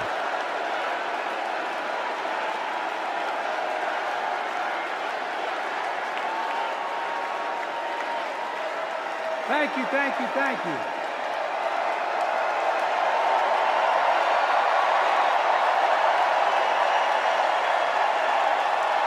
Weirdly, he looks better than usual.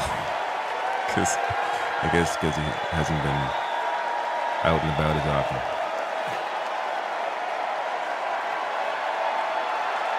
Thank you. Oh my God. Okay, okay. Whatever. I get these are spectacles. I get this. We love Joe thing is a little ridiculous, but you know, it's a convention. That's what they do. I love you. Not surprising. It's just weird. Thank you.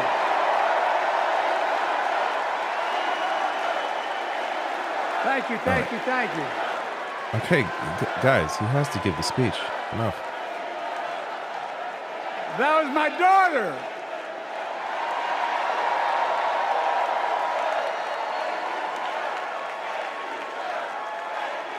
Thank you. Oh my God, this is ridiculous. It's enough. Aren't you all tired? How are you still standing?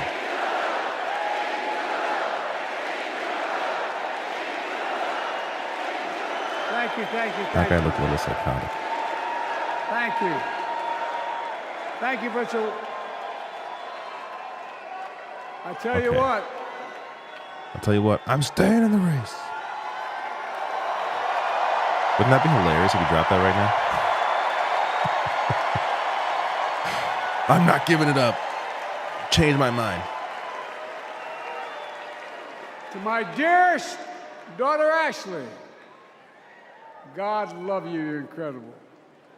Thank you for that introduction and for being my courageous heart, along with Hunter and our entire family, and especially our rock, Jill.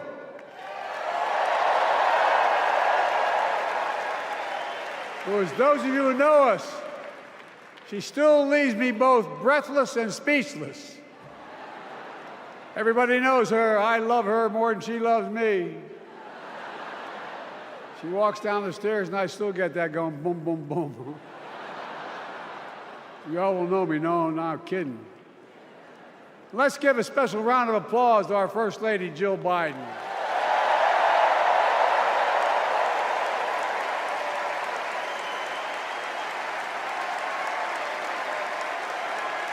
How about we just My name dad- everyone that gave a speech? Look, bring your daughter up again. Raphael Warnock, AOC. Go down the list. Let's My give dad everyone used to have an applause. expression, for real. He'd say, Here's the Joey, speech now. family is the beginning, the middle, and the end. And I love you all. Folks, Oh no, please. They're gonna start it again. and America, I love you. Thank you, Joe. Thank you, Joe. Thank you, Joe. Folks, let me ask you,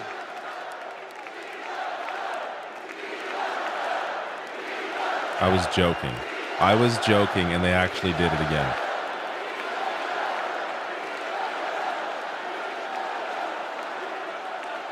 let me ask you, are you ready to vote for freedom?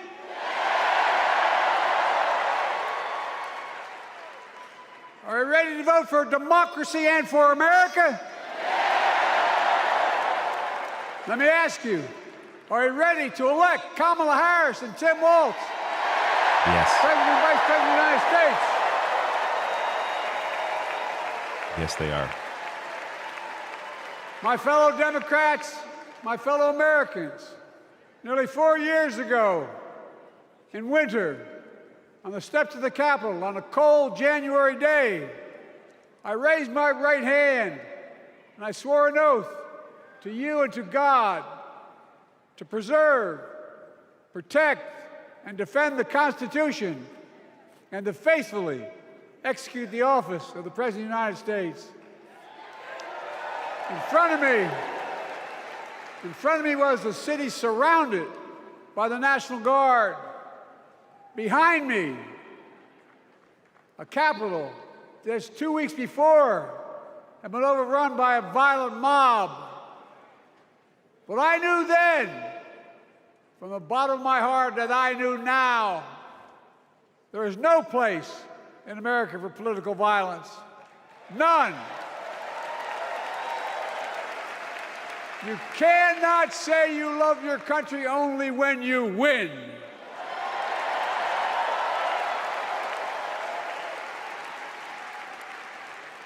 In that moment, I wasn't looking to the past. I was looking to the future. I spoke of the work at hand, the moment we had to meet. It was, as I told you then, a winter of peril and possibility, of peril and possibility. We're in the grip of a once-in-a-century pandemic, historic joblessness, a call for racial justice long overdue, clear and present threats to our very democracy. Thank you. Oh my God.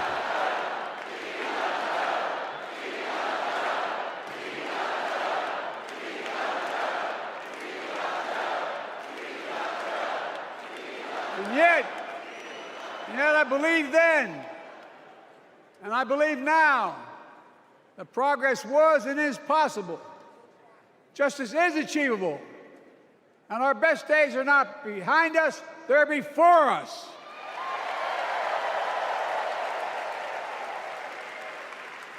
Now it's summer. The winter has passed. And with a grateful heart, I stand before you now on this August night to report that democracy has prevailed. Democracy has delivered. And now democracy must be preserved.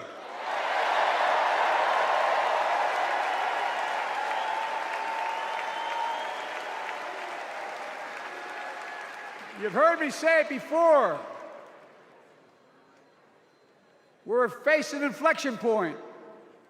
One of those rare moments in history when the decisions we make now will determine the fate of our nation and the world for decades to come. That's not hyperbole, I mean it literally. We're in a battle for the very soul of America. I ran for president in 2020 because of what I saw in Charlottesville in August of 2017. Extremists coming out of the woods, carrying torches, their veins bulging from their necks, carrying Nazi swastikas, and chanting the same exact anti-Semitic bile that was heard in Germany in the early 30s. Neo-Nazis, white supremacists, and the Ku Klux Klan, so emboldened by a president then in the White House that they saw as an ally. They didn't even bother to wear their hoods. Hate was on the march in America. Old ghosts and new garments, stirring up the oldest divisions, stoking the oldest fears, giving oxygen to the oldest forces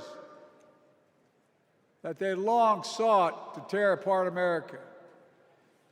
In the process, a young woman was killed. When I contacted her mother, I asked about what happened. She told me. When the president was asked what he thought had happened, Donald Trump said, and I quote, "There are very fine people on both sides. My God." That's what he said. That is what he said and what he meant. That's when I realized, had listened to the admonition of my dead son, I could not stay in the sidelines. So I ran.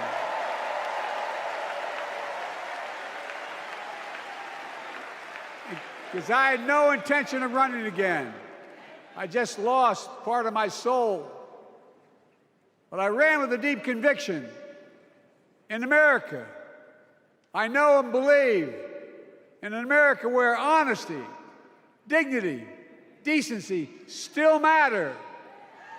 An America where everyone has a fair shot and hate has no safe harbor.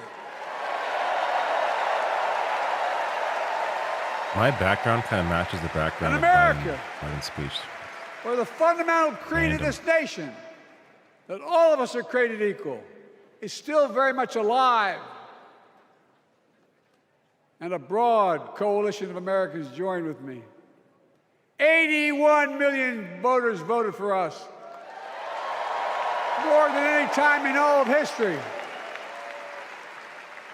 Because of all of you in this room and others, we came together in 2020 to save democracy.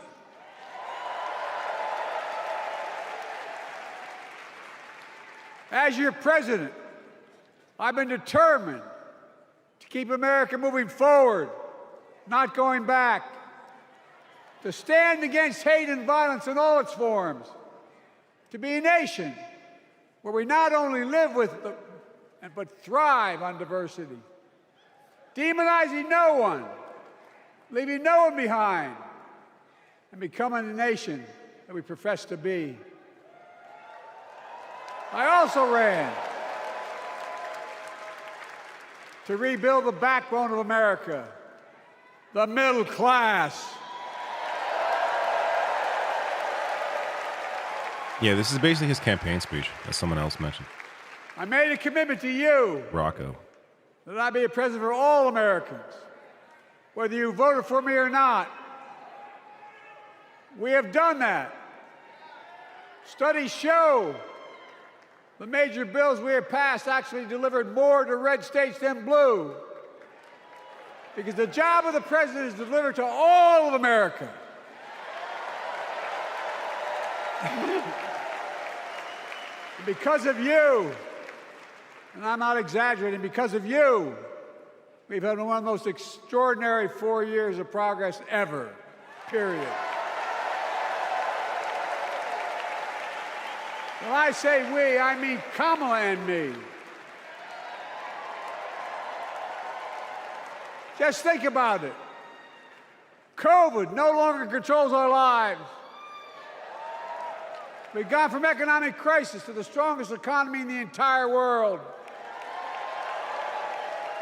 Record 16 million new jobs. Record small business growth. Record high stock market. Record high 401ks. Wages up and inflation down, way down, and continuing to go down.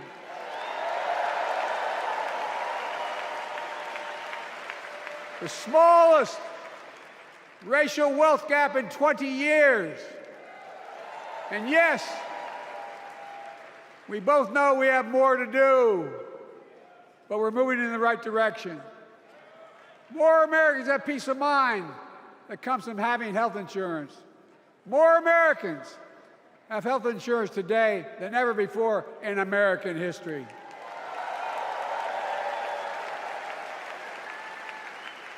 And after, as a young senator beginning to fight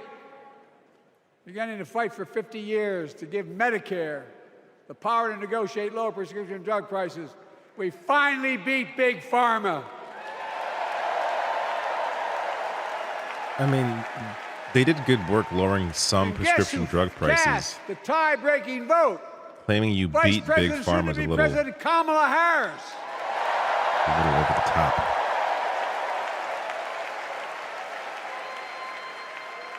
And now it's the law of the land. Instead of paying $400 a month for insulin, seniors with diabetes will pay $35 a month. The law we passed already includes, starting in January, every senior's total prescription cost can be capped at $2,000 no matter how expensive the drugs they have.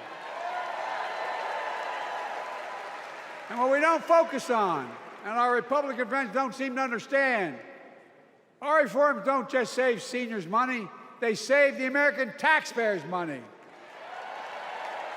You know what we just passed saves?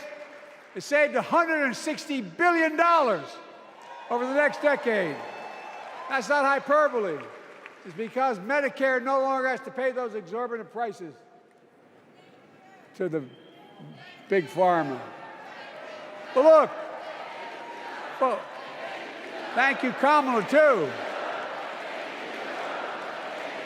Look. That was nice of him. Folks, how can we have the strongest economy in the world without the best infrastructure in the world? Donald Trump promised Infrastructure Week every week for 4 years, and he never built a damn thing.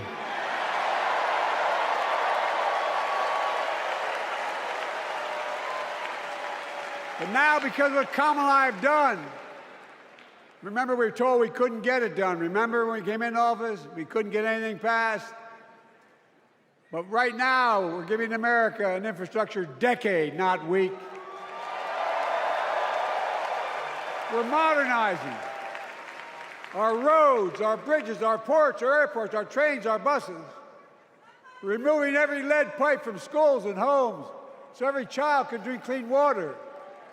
We're providing affordable high-speed internet for every American, no matter where they live, not unlike what Roosevelt did with electricity. And so much more. We are uniting the country. We're growing our economy. We're improving our quality of life. And we're building a better America.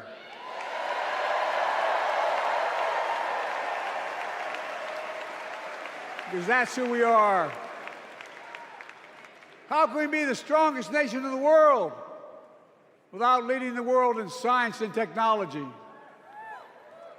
After years of importing 90% of our semiconductor chips from abroad, which America invented those chips, our Chips and Science Act meant the private There's apparently a companies from sign in around the world audience. I think it was taken away are now, now but investing literally tens of a sign billions of unfurled dollars saying "Stop to build Army new chip Israel." factories right here in America. Then someone in the audience tries to grab it off of them. And over that period, they'll create tens of thousands of jobs. I'll show the video after. And many of those jobs in the so-called fabs, the buildings that make the chips, that's being constructed now. It's And so guess far what? away though that I can't imagine The buying average inside. salary in those fabs, size of a football field, will be over $100,000 a year. That's good. And you don't need a college degree.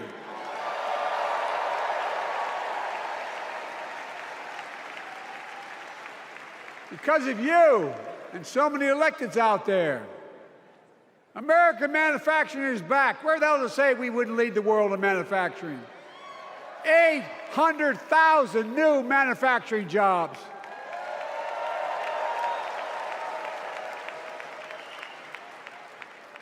Our Republican friends and others made sure they'd go abroad to get the cheapest labor. We used to import products and export jobs. Now we export American products and create American jobs. Right here in Export America, bombs. where jobs belong. With every new job, with every new factory, pride and hope is being brought back to communities throughout the country that were left behind. You know you're from them, many of you. You know what it's like when that factory closed, where your mother, your father, your grandmother, grandfather worked. And now you're back, providing once again, proving that Wall Street didn't build America, the middle class built America, and unions built the middle class.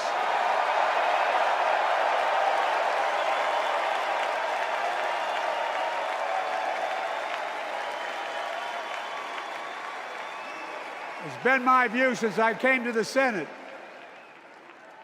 And that's why I'm proud to have been the first president to walk a picket line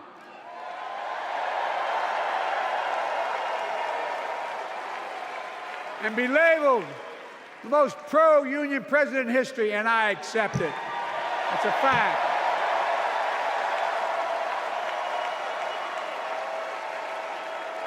Because when unions do well, we all do well.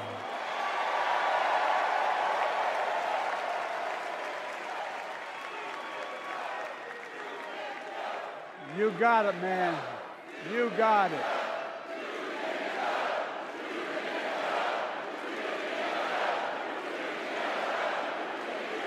I agree. I'm proud. Look, remember we told we couldn't get anything done because we couldn't get anything done in the Congress? Well, with your support, we passed the most significant climate law in the history of mankind.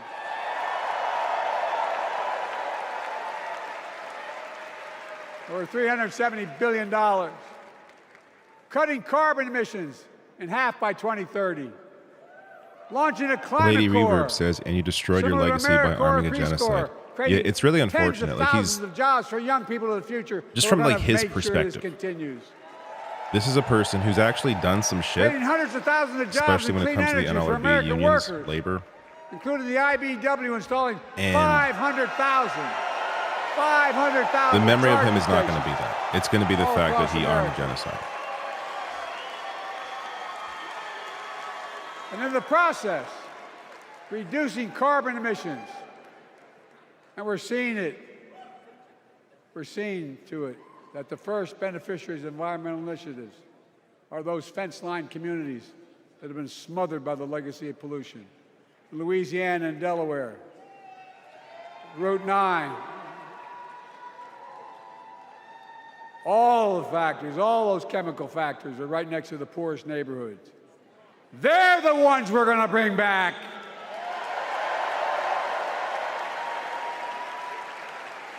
And how? How can we be the greatest nation in the world without the best education system in the world? Donald Trump and the Republican friends, they not only can't think, they can't read very well. Seriously, think about it. Look at their Project 2025. They want to do away with the Department of Education. Well, during the pandemic, Kamala and I helped states and cities get back their schools back open. And we gave public school teachers a raise.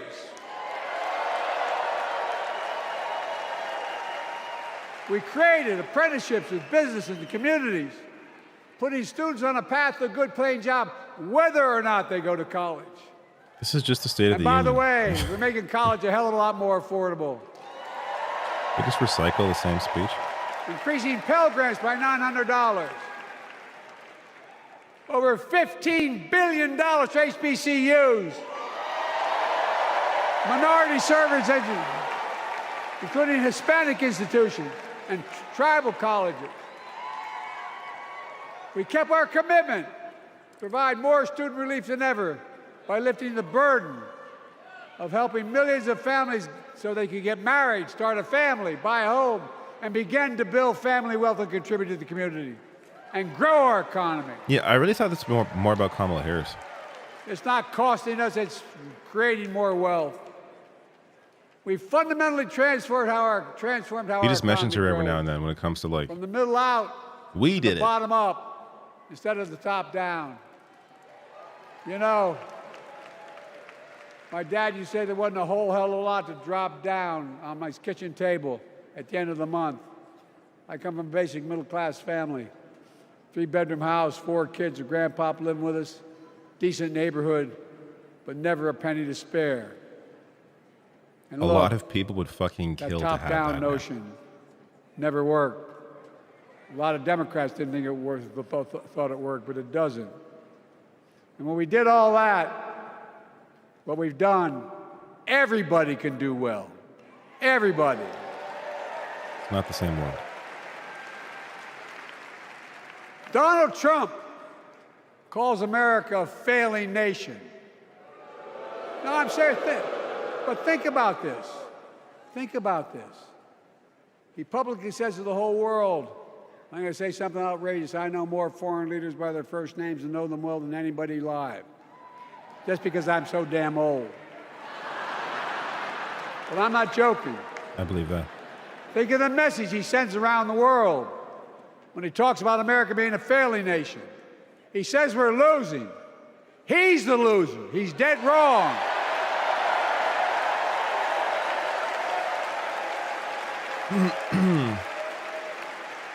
Many of you are very successful people who travel the world.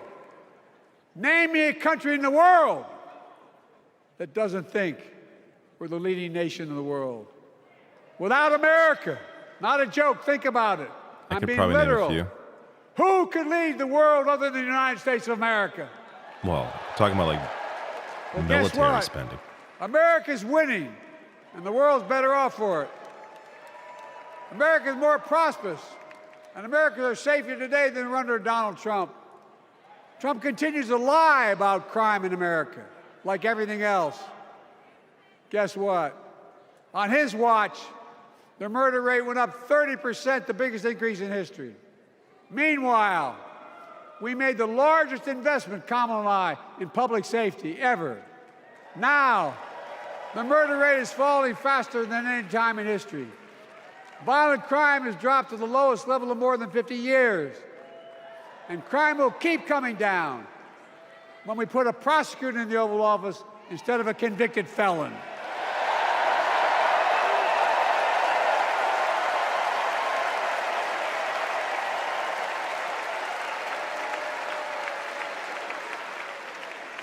And folks, the distinguished senator from the Senator from California and I passed the first ban on assault weapons. And guess what? It worked. If we care about public safety, we need to prevent gun violence.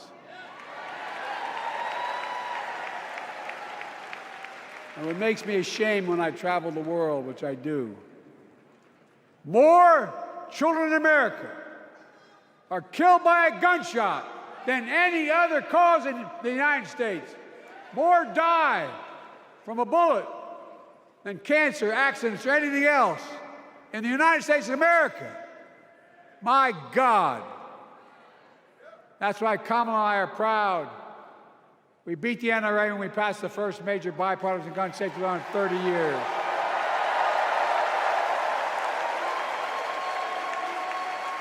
I'm serious. It's not good politics to pretend you're That comes from here. you've solved And the now gun it's issue. time to ban assault weapons again. And demand universal background checks. Okay. So he's not pretending. It's hard. I never thought I'd stand before a crowd of Democrats and refer to a president as a liar so many times. No, I'm not trying to be funny. It's sad. Trump continues to lie about the border. Here's what he won't tell you. Trump killed the strongest bipartisan border deal in the history of the United States. You That see we pause there negotiated with after a Senate killed. Republican. It took 4 weeks. Once it passed, and never acknowledged the most expansive border change in American history. He called senators to say, don't support the bipartisan bill, because he said it would help me politically and hurt him politically. My God. No, I'm serious. Think about it. Not a joke. No one's joking. Ask even the Geez, press who stop doesn't doing like me. this. They'll tell you that's true. Typically, Trump, once again, putting People himself will laugh first. sometimes. It's okay. and You don't have to America react to last. every single reaction the crowd Then makes. I had to take executive action. The result of the executive action I took, border encounters have dropped over 50%. In fact, there are fewer border crossings today than when Donald Trump left office. And unlike Trump, we will not demonize immigrants, saying they're the poison of blood of America. Poison the blood of our country. But we will murder them Kamala and I before are they get committed here. to strengthening legal immigration, including protecting dreamers and more. I'm curious if he's even going to mention. I mean, I guess he can, right? He's not going to mention Israel. And here's what else I believe in. Protecting your freedom to vote, your freedom to love who you love.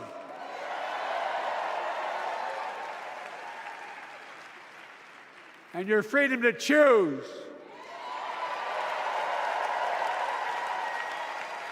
In its decision overturning Roe v. Wade, as you heard earlier tonight, the United States Supreme Court majority wrote the following, quote, women are not without electoral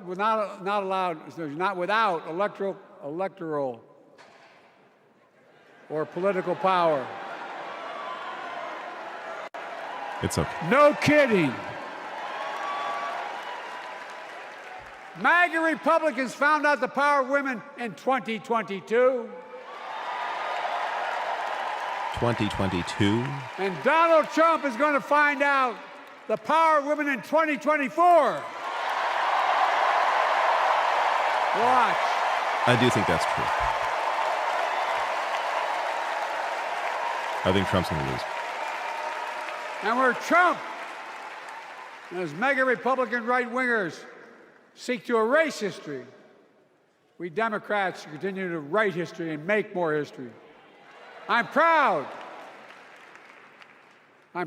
to have kept my commitment to appoint the first black woman in the United States Supreme Court.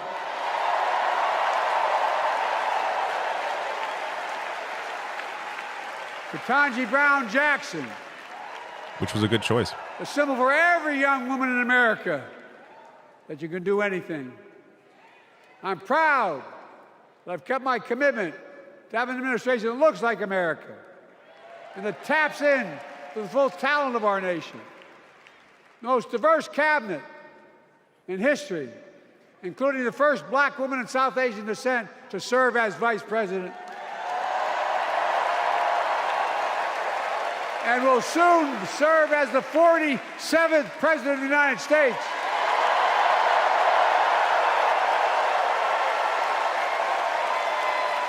Feels like we're nearing the end of the speech. She is good. Look. Mozart, thank you for Thank being you, here this Kamala. long. Oh, please, we can't do this again. Folks, Let him I've long end the speech. said we have many obligations as a nation. We're almost there. But I got in trouble years ago for saying I'd make no apologies. We have only one truly sacred obligation: to prepare and equip those we send to war and care for them and their families when they come home and when they don't. It sounded like he said crypto. That's why I'm so proud to have written and signed the PACT Act.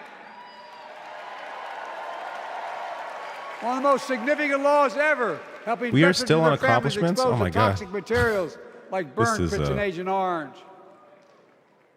I was around during the Vietnam War. Oh, no. It's hard. Nobody was able to prove that there's illness was the consequence of Agent Orange. Okay. And no one was able to prove initially that because they lived in burn pits like my son lived next to in Iraq for a year, that is the cause of their illness. But because of the PACT Act, a surviving spouse with 2 children is now eligible for a stipend of about $3,000 a month. And those children who lost a parent are eligible for tuition benefits to go to college and to get job training. It's already helping over 1 million veterans and their families just so far. I'm staying in the race. Well, I love them, and I'm so proud of my son's service. We get it. Yeah, John Guess Stewart who was a huge doesn't part of get that, it? for sure. Doesn't respect our veterans. We know from his own chief of staff, the 4-star General John Kelly, that Trump, when in Europe, would not go to the grave sites in France. The brave service members who gave their lives to this country. He called them suckers and losers. Who in the hell does he think he is? Who does he think he is? Clearly, I have a terrible poker face because people are like, There's you no can do words it, David. You can finish this For a speech. person. They're not the words of a person not worthy of I being commander-in-chief. cannot wait Period. for this thing to end. Not then, not now, and not ever.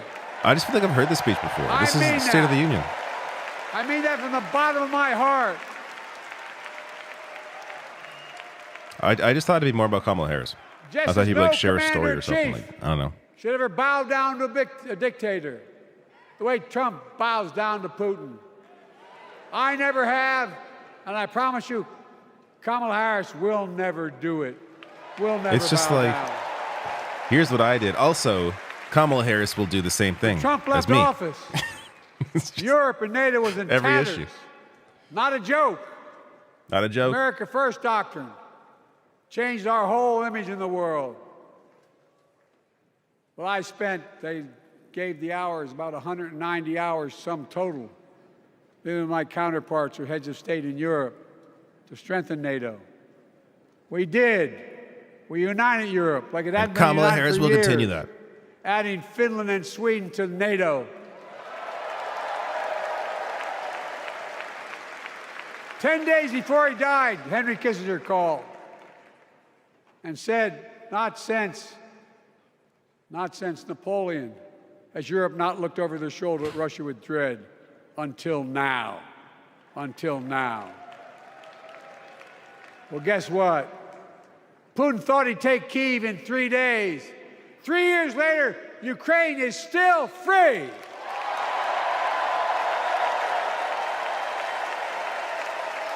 How about the other one that's going on around When I came to office, that the side of the conventional world? wisdom was that China would inevitably surpass the United States.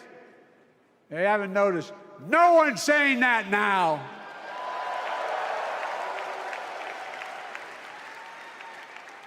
And we'll keep working to bring hostages home and end the war in Gaza and bring peace and security to the Middle East. A very general statement. Okay. As you know, I wrote a peace treaty for Gaza.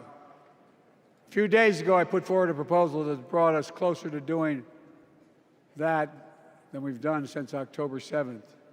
We're working around the clock, my Secretary of State, to prevent a wider war and reunite hostages with their families and surge humanitarian health and food assistance into Gaza now. To end the civilian suffering of the Palestinian people and finally deliver a ceasefire and end this war. It's not a war. One side is doing all the fucking bombing. It's Biden has so much power here that he's simply not using. This is all dishonest those protesters conversation. out in the street, they have a point. A lot of innocent people are being killed on both sides. A hell of Just a we lot worked more on around one the clock side to bring home wrongfully that detained also controls Americans the and others borders of from the other Russia. side. This is such a fucking One of the most stupid. complicated swaps in history. But they're This is a home. phony comparison. To act like it's equal sides fighting it out. Kamala and I are going to keep working to bring all Americans wrongfully detained around the world home. I mean it. Folks, I've got 5 months left in my presidency. I've got a lot to do. I intend to get it done.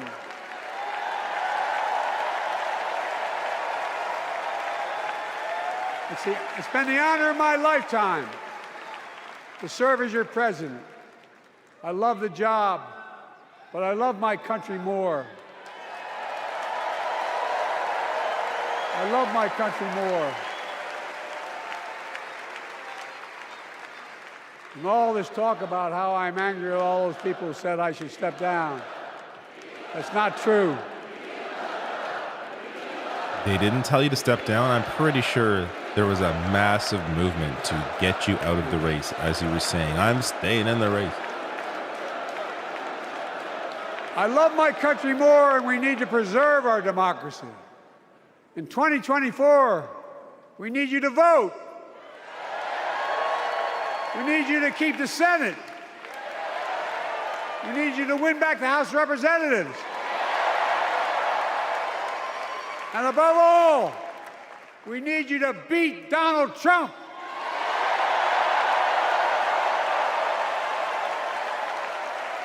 And elect Kamala and Tim President and Vice President of the United States of America. Look, they'll continue to lead America forward, creating more jobs, standing up for workers, growing the economy, lower the cost to American families so they just have a little more breathing room. We've made incredible progress, but we have more work to do. And Kamala and Tim will continue to take on corporate greed and bring down cost of food.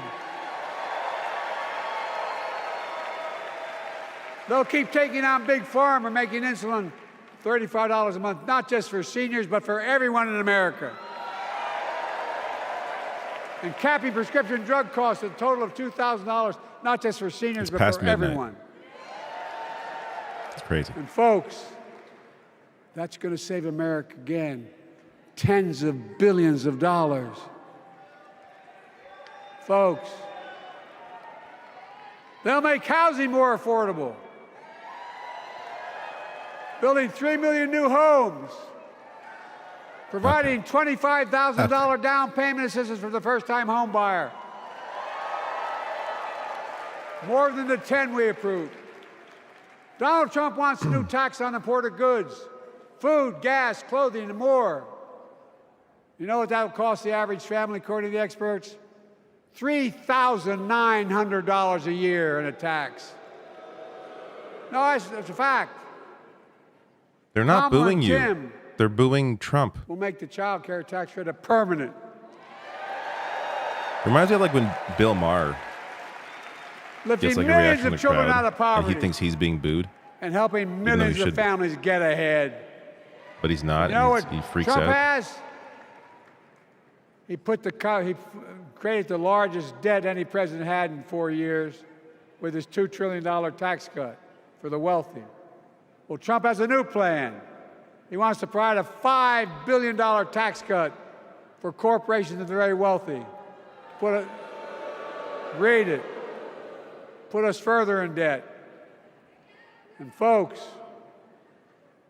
you know we have 1,000 billionaires in America. 1,000 trillion You billion. know what their average tax rate they pay?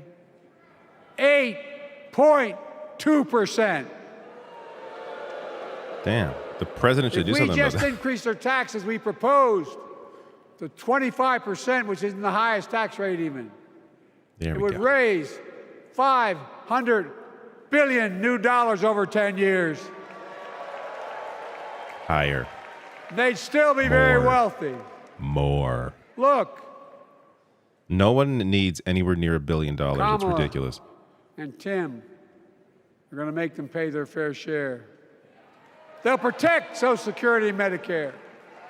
Trump wants to cut Social Security and Medicare. Kamala and Tim will protect your freedom. They'll protect your your right to vote. They'll protect your civil rights. Okay. And you know Trump will do everything to ban abortion nationwide. Oh, he will.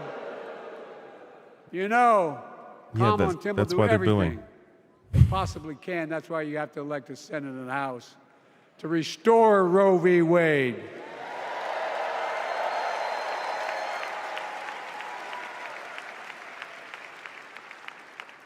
The ancient Greeks taught us that character is destiny. The ancient Character Greeks. is destiny. For me and Jill, we know Kamala and Doug are people of character. It's been our honor to serve alongside them. And we know that Tim and Gwen Waltz are also people of great character. Selecting Kamala was the very first decision I made when I became our nominee. And it was the best decision I made my whole career.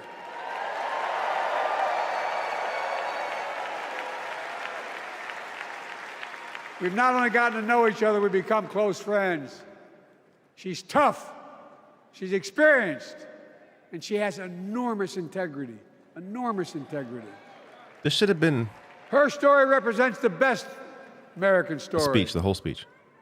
And like many of our best presidents, she was also vice president. That's a joke.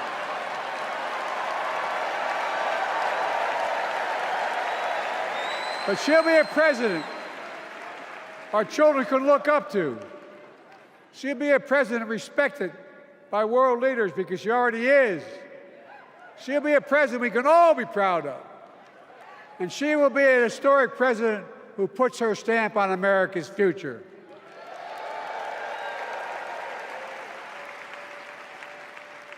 This will be the first presidential election since January 6th. On that day, we almost lost everything about who we are as a country. And that threat, this is not hyperbole, that threat is still very much alive. Donald Trump says he will refuse to accept the election result if he loses again. Think about that. It's no joke. He means it. Think about that. He's promising a bloodbath if he loses, in his words. And that he'll be a dictator on day one, in his own words. By the way, this sucker means it. No, I'm not joking. Think about it. You called him a sucker. Anybody It else was said funny. that in the past, you'd think he was People crazy. laugh. He is It's okay. crazy, but you'd think it was an exaggeration, but he means it. We can't let that happen. Folks, all of us carry a special obligation. Independents, Republicans, Democrats. We saved democracy in 2020, and now we must save it again in 2024. I'm ending the speech. Goodbye. The That's vote of next, each of us cast this year will determine whether democracy and freedom will prevail. It's that simple. It's that serious. And the power is literally in your hands. History is in your hands. Not hyperbole. It's in your hands. America's future is in your hands. No joke. Let me I'm close being with serious. this. Nowhere else in the world could a kid with a stutter and modest beginnings in Scranton, Pennsylvania, and Claymont, Delaware, grow up to sit behind the resolute desk in the Oval Office. Well, the Oval Office, no, because That- if you're born somewhere else, you can't do that. So it's That's really because not America is really a fair comparison. and always has been a nation of possibilities. Possibilities. We must never lose that. Never.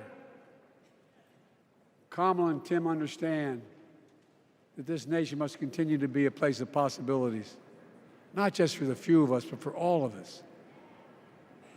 So join me in promising your whole heart to this effort, Text join. Is he going to say that? where my heart will be. I promise I'll be the best volunteer Harrison Waltz has Cam ever seen.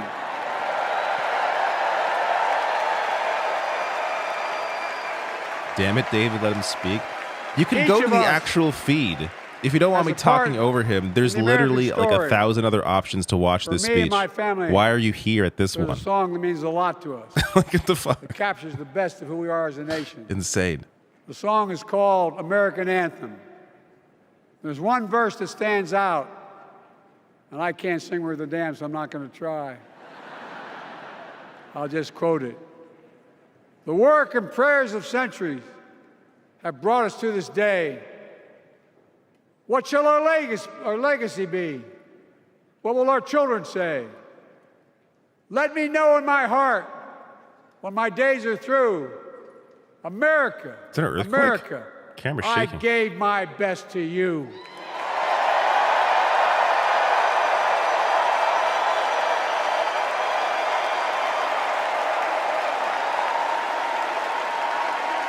There's some interesting people like at these conventions.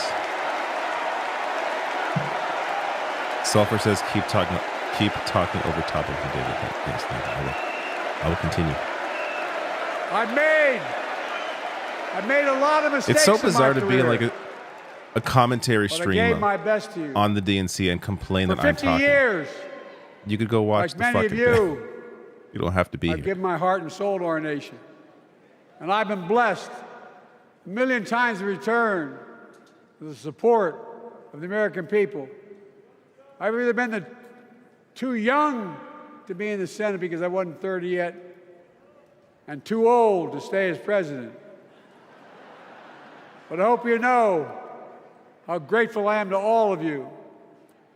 I can honestly say, and I mean this from the bottom, give you my word as a Biden, I can honestly say I'm more optimistic about the future than I was when I was elected as a 29-year-old United States Senator. I mean it. Folks, we just have to remember who we are. We're the United States of America.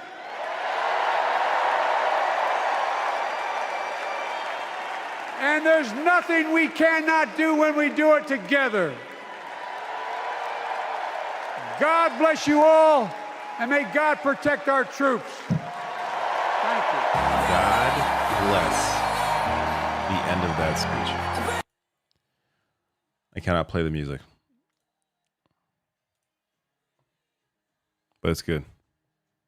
Give me and bring me a higher love. Bring me a higher love. Paul H, thank you for your Jesus, generous super chat. Biden has cemented his status as a man who puts country before party. What an incredible example of a public servant. MC, thank you for your super chat. Says, we love you, Joe. We love you, Rational National. And Attaining Oneness says, David, you are a trooper, sir. Iron Maiden playing in the background.